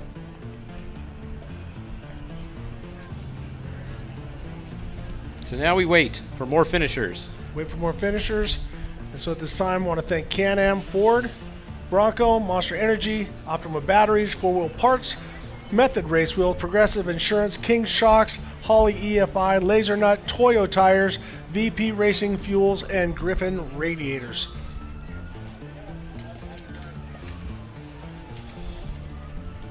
Here we're watching Shane Dahlquist as he navigates. I think that was Heartbreak Ridge. And, he's past that, so that was definitely something that is keeping the drivers on their toes. Yeah, for sure. During the race, that place is going to be real interesting, like I said, with 1 minute splits. I haven't heard we're changing that yet, so I think we're still going 1 minute.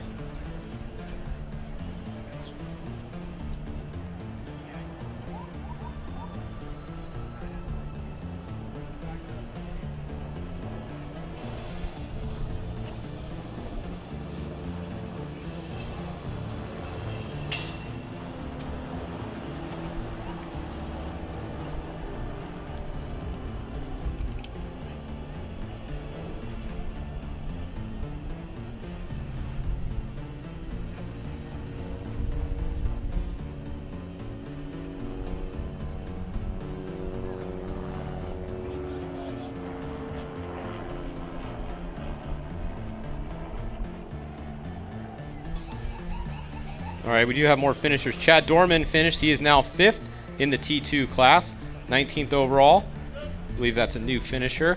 Absolutely. Travis Chase, I don't know if I mentioned him earlier. He is 9th in the class, 23rd overall. James Scully is 11th in T2, 25th overall. I think those are our new finishers. See, Uribe should have been done also in the 276, but I'm not showing a time for him. So not sure what happened there.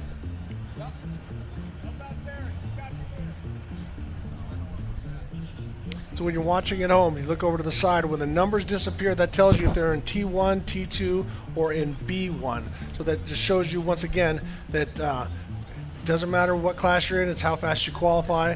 And that's going to help the racing out because in theory, everything should stay similarly gapped, but you got to remember that we're starting side by side every minute, so that's going to create some dust, it creates some havoc, and for the drivers. But you got to be patient. If you noticed in these races, very dusty at the beginning, but a lot of attrition happens, and a lot of cars fall out as we're watching Jason Coleman as he navigates in that new Eibach livery. Once again, fresh off a Baja 1000 win with the Kiger team, Coastal Drilling. I want to congratulate those guys. They did a phenomenal job. And the cool thing about that was they never met each other. They talked. They gave Jason a truck to go pre-run and stuff like that. They didn't meet each other until after the race. And how awesome is that? Meet your teammates on the podium. You got to really trust somebody with your car to be able to do that. Yep.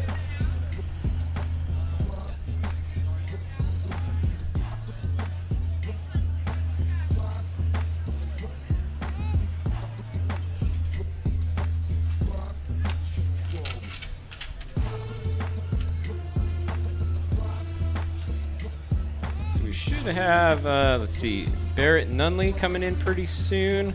Jeff Bader should be coming back around. The Erica Sachs, one of the best co-drivers in the game, riding in the 261 with Jeff Bader. They should be coming into the finish pretty soon. That should be is that Chad Dorman there? Got some bass going, that's for sure. We had earthquakes and Ridgecrest. Was it Ridgecrest? Yeah, somewhere around there. Somebody else said Palomar Mountains, so somewhere Southern California there. 4.2. So, and if you notice, and everyone's going to be doing something a little bit different now. If you notice, this is the Baja Beef Jerky, I think, entry. But they can do whatever they need to do with their cars. Like some of them were saying, oh, we're not going to, you can't touch them. But because it's 33 miles, that takes a toll on a vehicle. They're not going to be doing a lot of adjusting, maybe add some fuel. But as we said, Luke McMillan had to change the drive shaft. So they got to give the truck the once over and make sure that they're ready to go, because this is going to be a brutal 84-mile laps. Yeah, you literally have an hour until it starts, so if you're not going over your car right now, that's not very smart, really. You should be checking it no matter what. Make sure nothing's loose, do a quick nut and bolt check, just make sure everything's good to go. Even if you think you had a perfect run, you might not know. So most of these guys, you'll see them down there, they're checking their stuff out, getting ready to go again. And that is going to be the 6113 that just finished, Barrett Nunley. And they have finished, let's check the times, no time yet.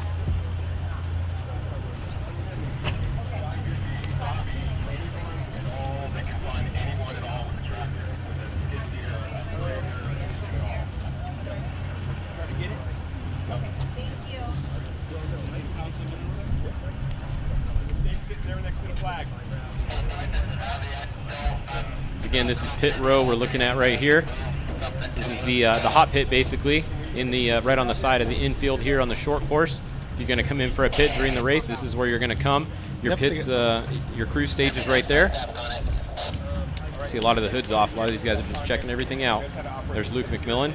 Looks like his truck's ready to go.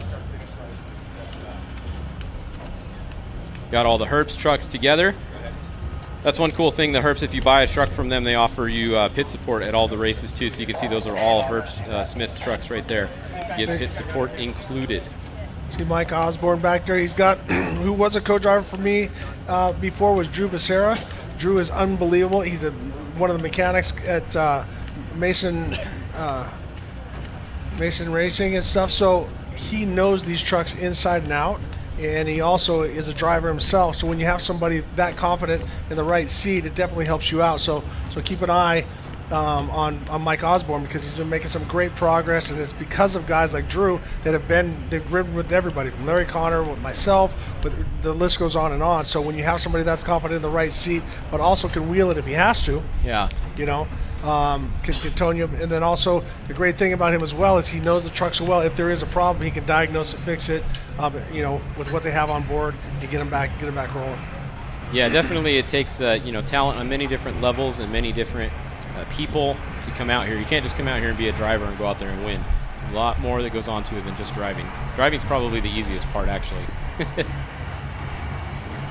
So 6 spots separating, actually 7 spots separating the T2s when it comes to Christopher Povardi, and all the way down to, I lost the thing, I think it's Dustin Grabowski that's in second. Yes. So far, I don't really see anybody knocking him off. Yeah, with Dustin Grabowski, then Thor Herbst. Yep, then Ray Griffith, Chad Dorman, Mike Osborne. So we want to also thank Amsoil, Tribe 16, Boxo Tools, Axial RC Cars, Spider Tracks, Recaro Seats, and PCI Radios. I'm going to step out for just a moment. I'll bring in Scott Rain to take over the end of qualifying. So I'm going to leave you in good hands. Be nice to him, okay, Fish? All right. He's from back east. He's a California native now, but you got to be careful with these guys. All right, Scott Rain, take it away. So you can see everybody in the pits there, just still lining up, getting staged, getting ready to go again. That's the BFG pit right there. BFG has been around forever, offering their pit services. See everybody down. Everybody's out here. Every make, every brand, everybody is out here. This is the race to be at. If you're in the U.S. during the year, this is where you come. What do you think, Scott? I've been watching / listening to you and Ricky all morning long, and I can tell you exactly where the dead spots are on the highway coming into town from Yucca. Because all of a sudden everything froze for like a mile or two, and it sounds like it's been really exciting and some very interesting aspects going on. Different strategies being played out. Yeah. Tell you, these T1 and T2 guys, pretty damn smart in how they're going to get to the line. Yeah, we had a little bit of drama earlier. We had Luke McMillan get stuck behind a car that got a flat. He ran into a rock, got stuck, damaged drive shaft. They let him, Dave let him go back out after fixing it, which is, I think, the right call, 100%. And he's 8th place, so that's a little bit of drama. Other than that, we had a couple other flat tires, and I haven't really seen anybody totally broken yet. I don't want to jinx anybody, but I think pretty much everybody that started has finished for the most part. Maybe one or two didn't, but I'm pretty sure most of them did. So it's always a good start. everybody makes it back around. That's Justin Davis right there in the 285. You know, for me, it's really amazing. I'm going to go back being the old guy again here. Some of these kids, well, not so much kids anymore. They're in their mid-late 20s, but that I remember, like Justin Davis being one of them. I remember him, he was just a little guy, about belt buckle tall, running a trophy car back in the early core days. And it's simply amazing to see how they're doing and how their careers progress and the equipment they're in now. And the fact that, well, it says something about the sport when the families stay in it for this long. They could be golfers or country club members or have a big-ass boat out in the ocean someplace or something along that line is their interest, their getaway. It's really neat to see these families having off-road racing, whether it be short course or desert or even Ultra 4 as their getaway. Well, we got a lot of country club memberships out here today because the T1s are here. So we got a lot of those out here today. Those are often referred to as the country clubbers in the T1 group. It's always fun to give them crap about it. And we got the buggy dorks. Those are the guys in the B1 class, a couple of them out representing today. And then the T2s are the junior country club memberships. Maybe they have the executive membership, not full country club status yet. So that's how I always like to refer to everybody here.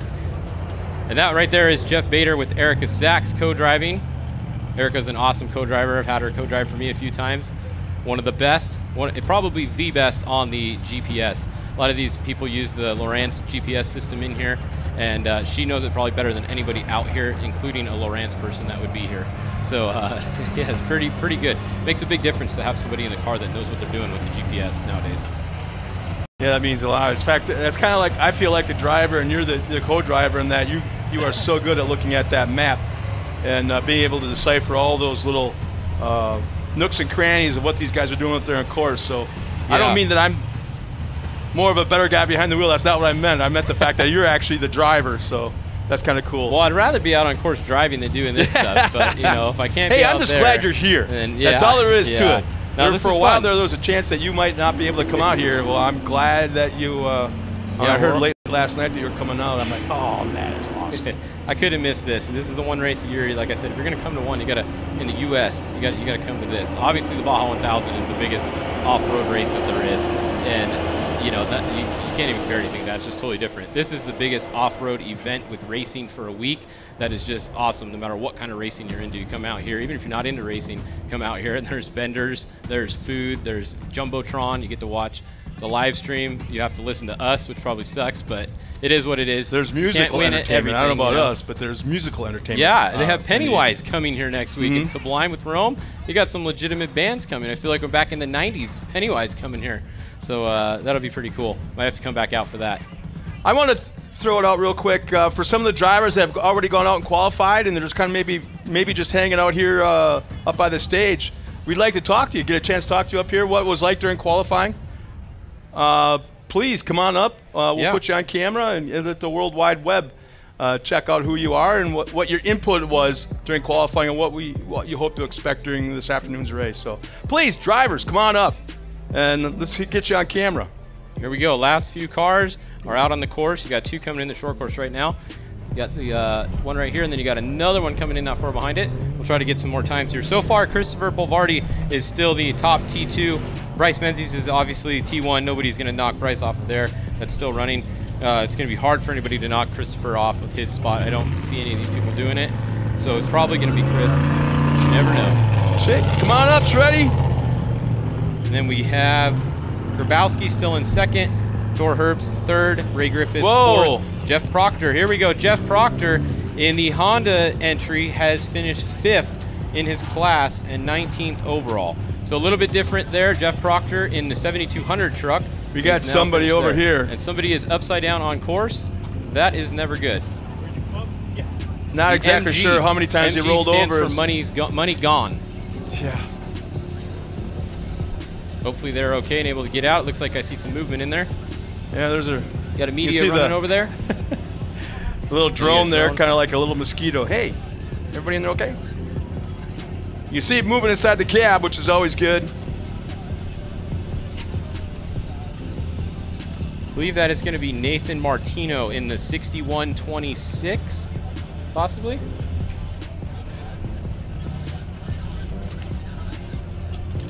Should should be who that is. Used to race Class 10. Now he's racing Spec Truck. And they're crawling out. Looks like they're coming out. Media guy doesn't look too concerned, so that's always good. Check out who's behind you. What's up, man? We got some. We got the winner from last night in the house.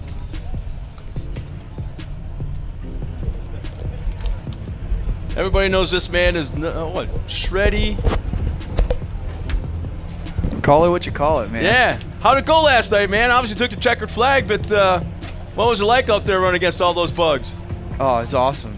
I mean, that's the rawest form of off-road. I feel like there is the OG class, and I'm kind of looking at you right now and thinking that you haven't been able to wipe that smile off your face since last night. Oh man, if you're out here in the desert, just enjoying it. Today is kind of a relaxing day for us, seeing where everyone else stacks up, and hopefully gonna have that TT bug out here next year. So to go back to last night a little bit, I know there's you got so much going on. First off, let's talk about how are you able to juggle all these things going, all these different projects, the directions you're going in, and yet still maintain a business, a race, the PR, all those things you got going on. I mean, it's just you just have to have a doer mentality and wake up every day, and a lot of sleepless nights, and it's awesome though. Every day is a new challenge, and to be able to succeed with all that, it's fun. It would be nice to take some stuff off the plate, but and let other people delegate it. But I still like the personal relationships. I like to put my hands on the car. Me and my crew, Kevin, Troy, Colton, we all freaking put our hearts and soul into it. And the Slettons, they came through and helped me get the Class 11 together till 4 p.m. Wow. A day before the race. But we have a really good team, and our success is owed to all of them equally as much. What is it about that Class 11 car that you're just so enamored with? And you have opportunities to drive some exotic vehicles, but then all of a sudden you keep getting sucked back to that Class 11. And it's like this, I won't call it a sudden surgence of popularity, but they've always been popular, but like in the last 2 years, just skyrocketing. I mean, I think one of the big things at Rage at the River was that Land Rush start a couple years ago, that there was just a high entry, and I saw that and I'm like, that's the cheapest form of off-road racing there is. I want to get my feet wet while we're building the TT bug. Like, let's go do this and see where we stack up, and keep it all in the bug family and the bug circle. And I think everything's been built around that platform, and it's a tank, and it's relatable, and it's something that, you know, the average person can get in and go have some fun and get their feet wet before moving up in the ranks, you know. Well, you're not just building these things and racing them. You're also going to trade shows and like I say, you're pressing the flesh with the fans, and you've got your apparel out there as well. I mean, so you're like multifaceted. You're wall to wall, sitting the floor, everything when it comes to the racing program. Yeah, I think that's something that you have to kind of do, and provide that information to build the sport and make people feel a part of something. And that's what the whole goal was with Shreddy. You know, whatever you shred, if you're out there having fun, I mean, that's all that matters. Empower people, lift them up, don't make fun of them, like, teach them.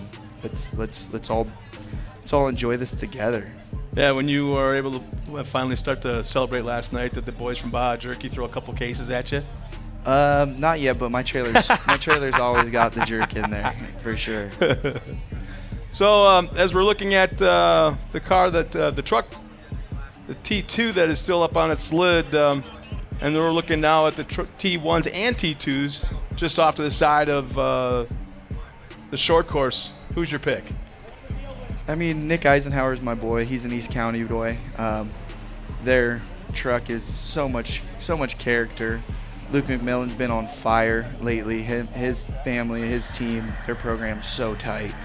I know they put in the work, and they have an awesome setup. Those new Masons are definitely proving themselves.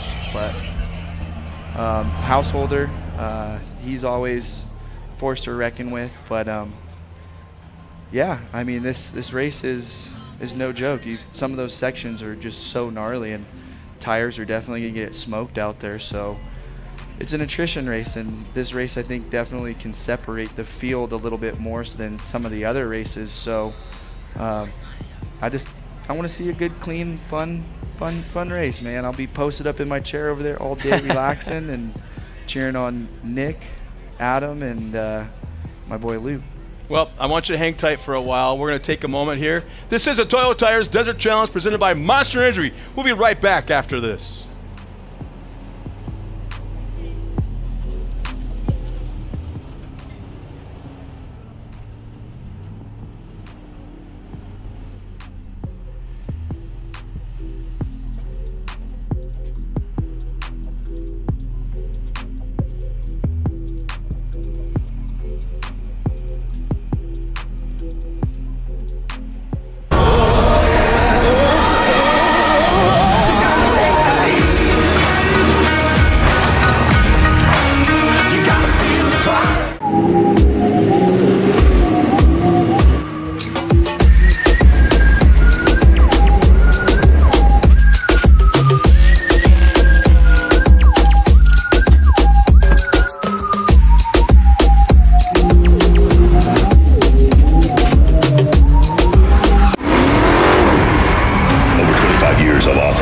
Dominance, proprietary patented race technology,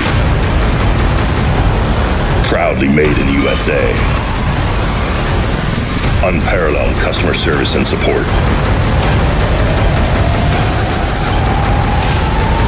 The choice of champions, King Shocks, the leader in off-road shock technology.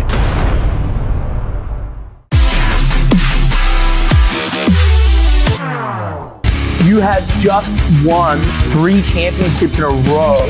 Man, Supercross is giving me everything. It's just had such a blast doing it. And you get it all the way around here. This past season, it's like I had 7 surgeries in 9 months. I don't want to be put under again. I don't see the end in sight because, like, what else am I going to do? That run out, you know? Unleashed with Pingo and Dale, fueled by Monster Energy.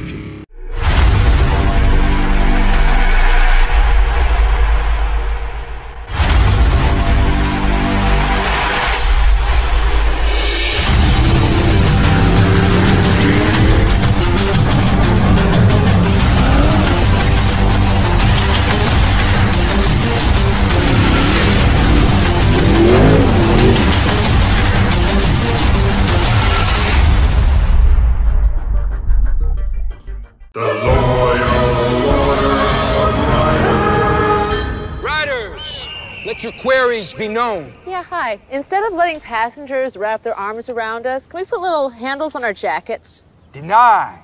Can you imagine? I want a new nickname. Can you guys start calling me Snake? No, Brian. Denied. How about we all get quotes to see if we can save with America's #1 motorcycle insurer? Approved. Cool. Hey, if Brian's not going to be Snake, can I be Snake? No. The all-new 2021 Ford F-150 is available with 7.2 kilowatts of electrical power, in case you ever need your truck to power your kitchen.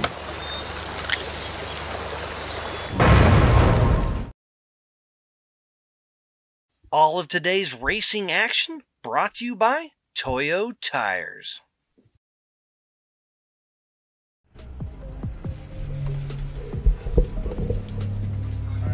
Thank you very much.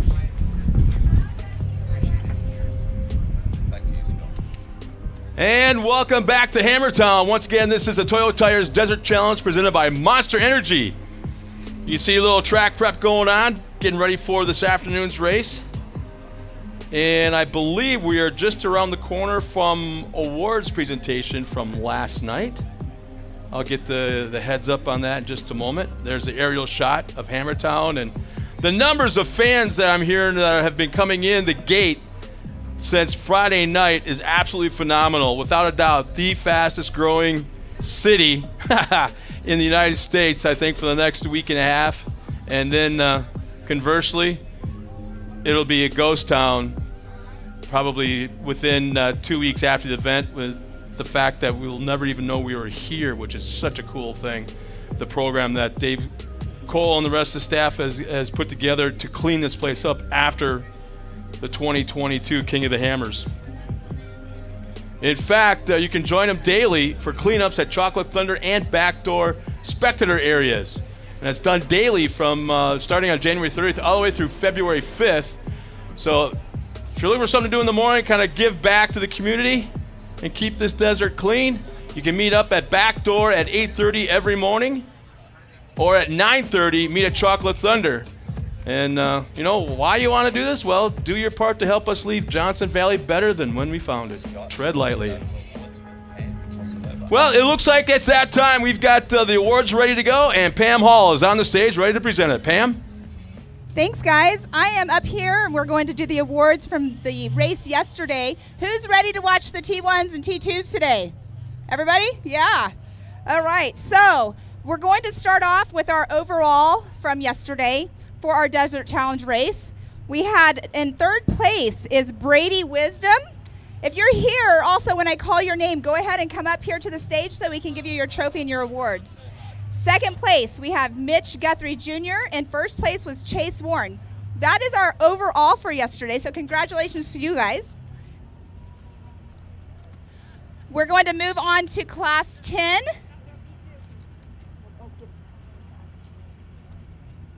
And in Class 10, our third place was Mason Cullen. Second place, Brady Wisdom. And our first place was Chase Warren. So congratulations again to all of you.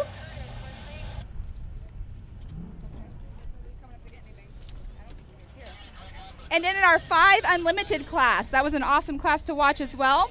We have Zach Reich, Troy Grabowski, and Travis Chase. I hear people cheering over there. So if you're here, come on up and get your award.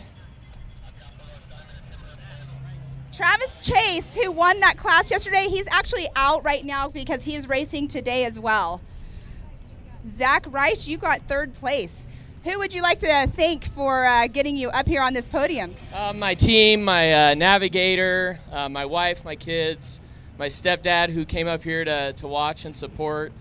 We have a huge team. They fly in from Texas, Washington, all over. It's really honoring to feel special for one day, and it's great. It's too bad we got third, but you know, third's better than fourth. We'll try to win next time, but congratulations to the Grabowskis and Travis Chase. They ran a better race, and it's actually the first time they've ever beat me, but you know, the first time for everything. So yeah, thank you. Congratulations. And I see Mitch Guthrie Jr. out here. Come on up.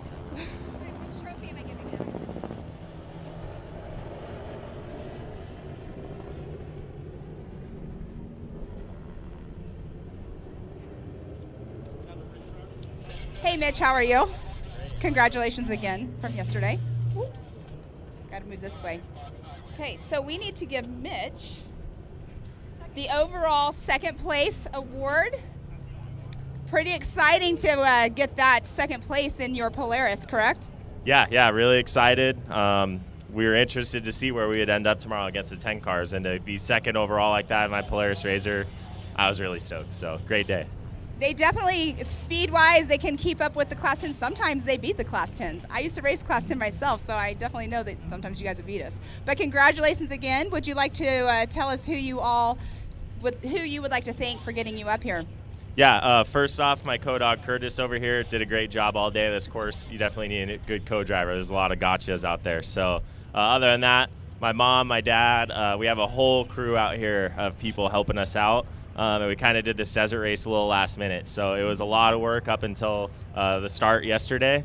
And so just have to give a huge shout out to all those guys. Polaris RZR for the awesome platform and the Pro R, Red Bull, Walker Evans, BF Goodrich Tires, KMC Wheels, 4-Wheel Parts, Rigid Industries, and VP Race Fuels. Well, again, congratulations, and we'll see you later on in the week when you are doing the Can-Am race. Yep, can't wait. We're about to go out pre-running. Awesome. Well, congratulations again. Thank you.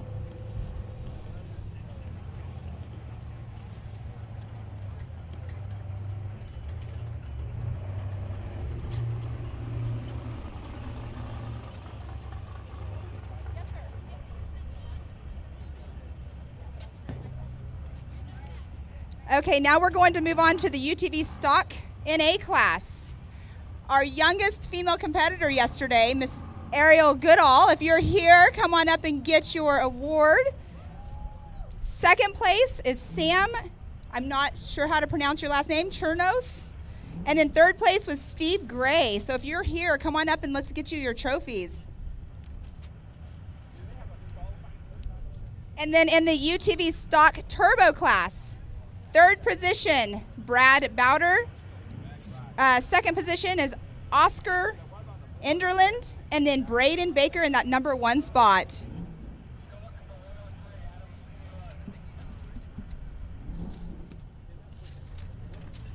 Okay, and in our UTV Pro class yesterday, Ryan Piplick in that number 3 spot, Kyle Cheney in second, and Austin Weiland in that number 1 spot.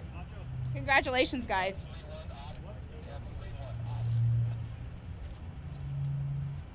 All right, now in our Trophy Light class, that was an exciting one to watch. We have Chad Woodruff. He was in the number 3 spot yesterday.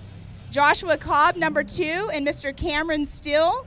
You ended up in that number 1 position. So come on up, guys, if you are here. Oh, and Cameron, actually, you're right. He is in a truck right now, getting ready to race.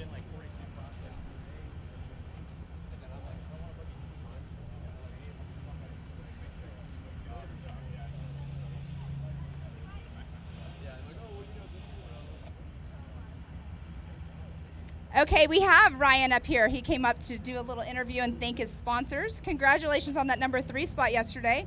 I know I interviewed when you guys came through, but how did you feel about the course last night once you got to really think about it after being on it?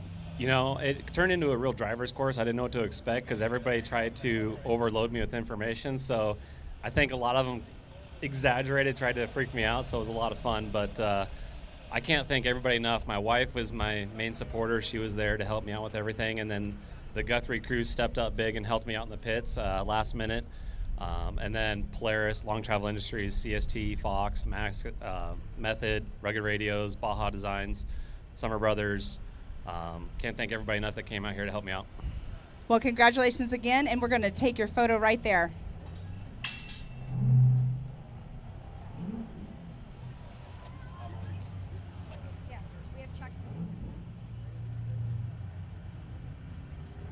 All right, class 11. Everybody loves that class, loves watching that class. Once you see it, everybody wants to race it. So in our number 3 spot last night, we have Cisco Bio. Number 2 spot, Roberto Robellis. I know you're here, come on over. And then Mr. Blake Wilkie, he actually ended up with his award last night, but if he wants to come back up and say something else, he's more than welcome. But congratulations, everybody, on that class 11 race. Can't wait to see him again next year.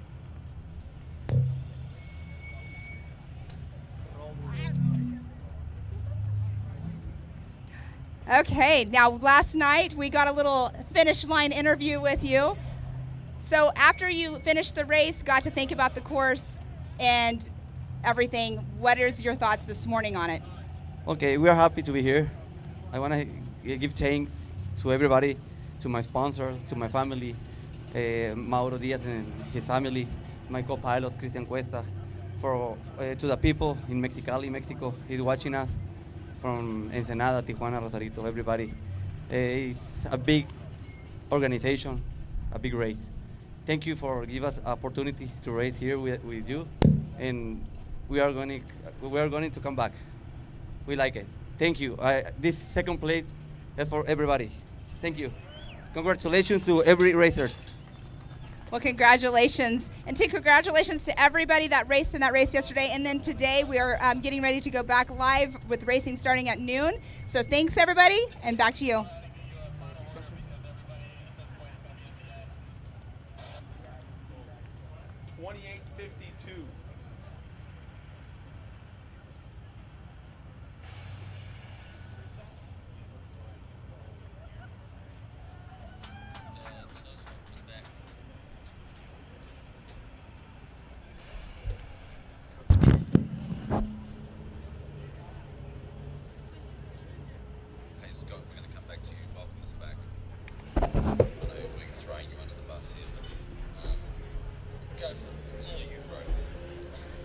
Well, welcome back, everybody. We just presented some awards from last night. Talking about last night, check out the screen now. This is from last night's racing action.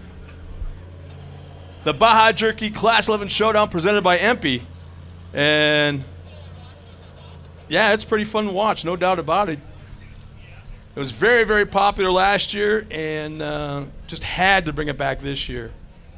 Under the lights, Baja Jerky got behind it big time again this year.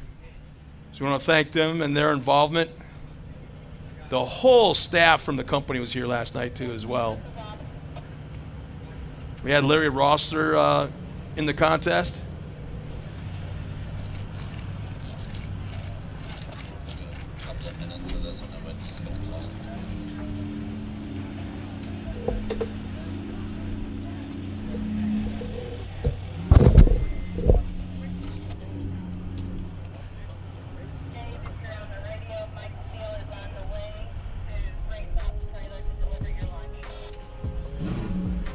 Lots of side-by-side racing action, all on the short course. They kind of did a little bit outside the lights, outside of Hammertown.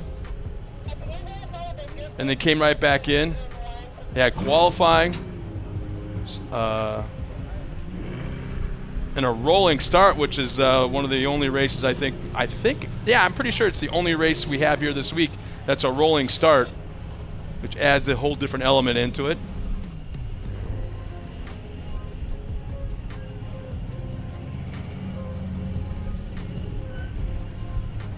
We had Shreddy up here just a moment ago talking about his race action as he won it last night. And just the surge of popularity in these cars in the last year and a half, 2 years or so. He attributed it to, what about 3 or 4 years ago, I think he said the race at the Rage at the River. Yeah. The Class 11s are also known to have a little bit of contact going on. There's Shreddy right there.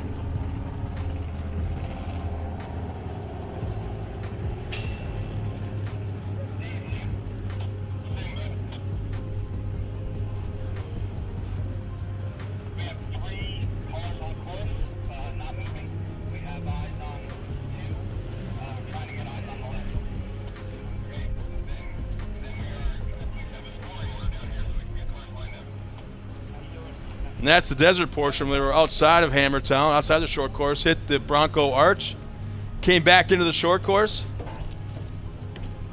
I want to say, correct me if I'm wrong, but I think it was a 30-lap event.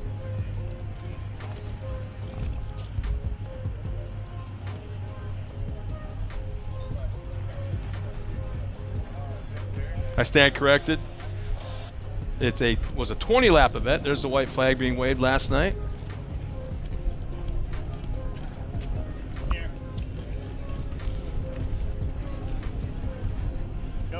Staging, I guess. And the checkered flag going for Shreddy last night.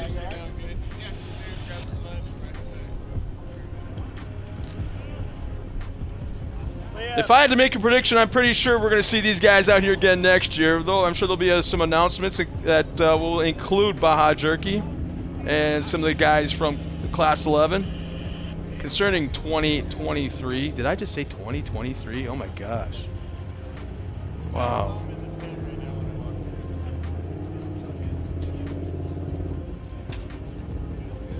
The boys up on stage getting the big check. A little over 11, what, did I read that right? $11,000?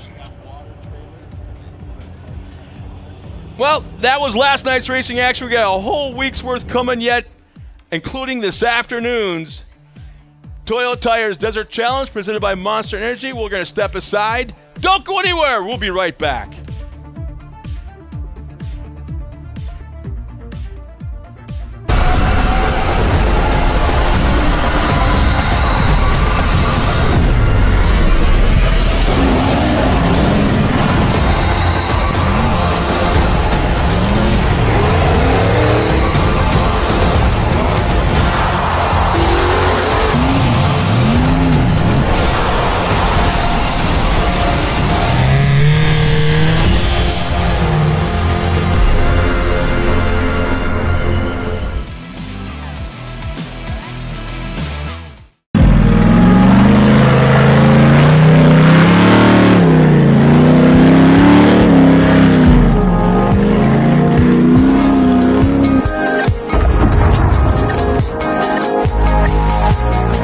really thankful to have VP Fuels on board. UTV 96 is like perfect in these things, makes them rip.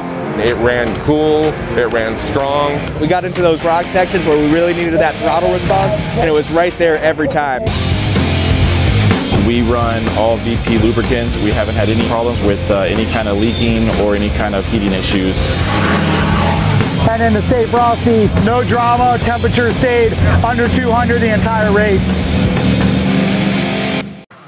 4WP is more than a store. We're truck and Jeep experts and have been for over 50 years. From wheel and tire upgrades to full custom builds, 4WP has you covered. Whether you want to order the best parts online or shop in store, do the work yourself or get it done by a pro, all roads lead to 4WP. Do your rig right. Shop online or find your store at 4WP.com.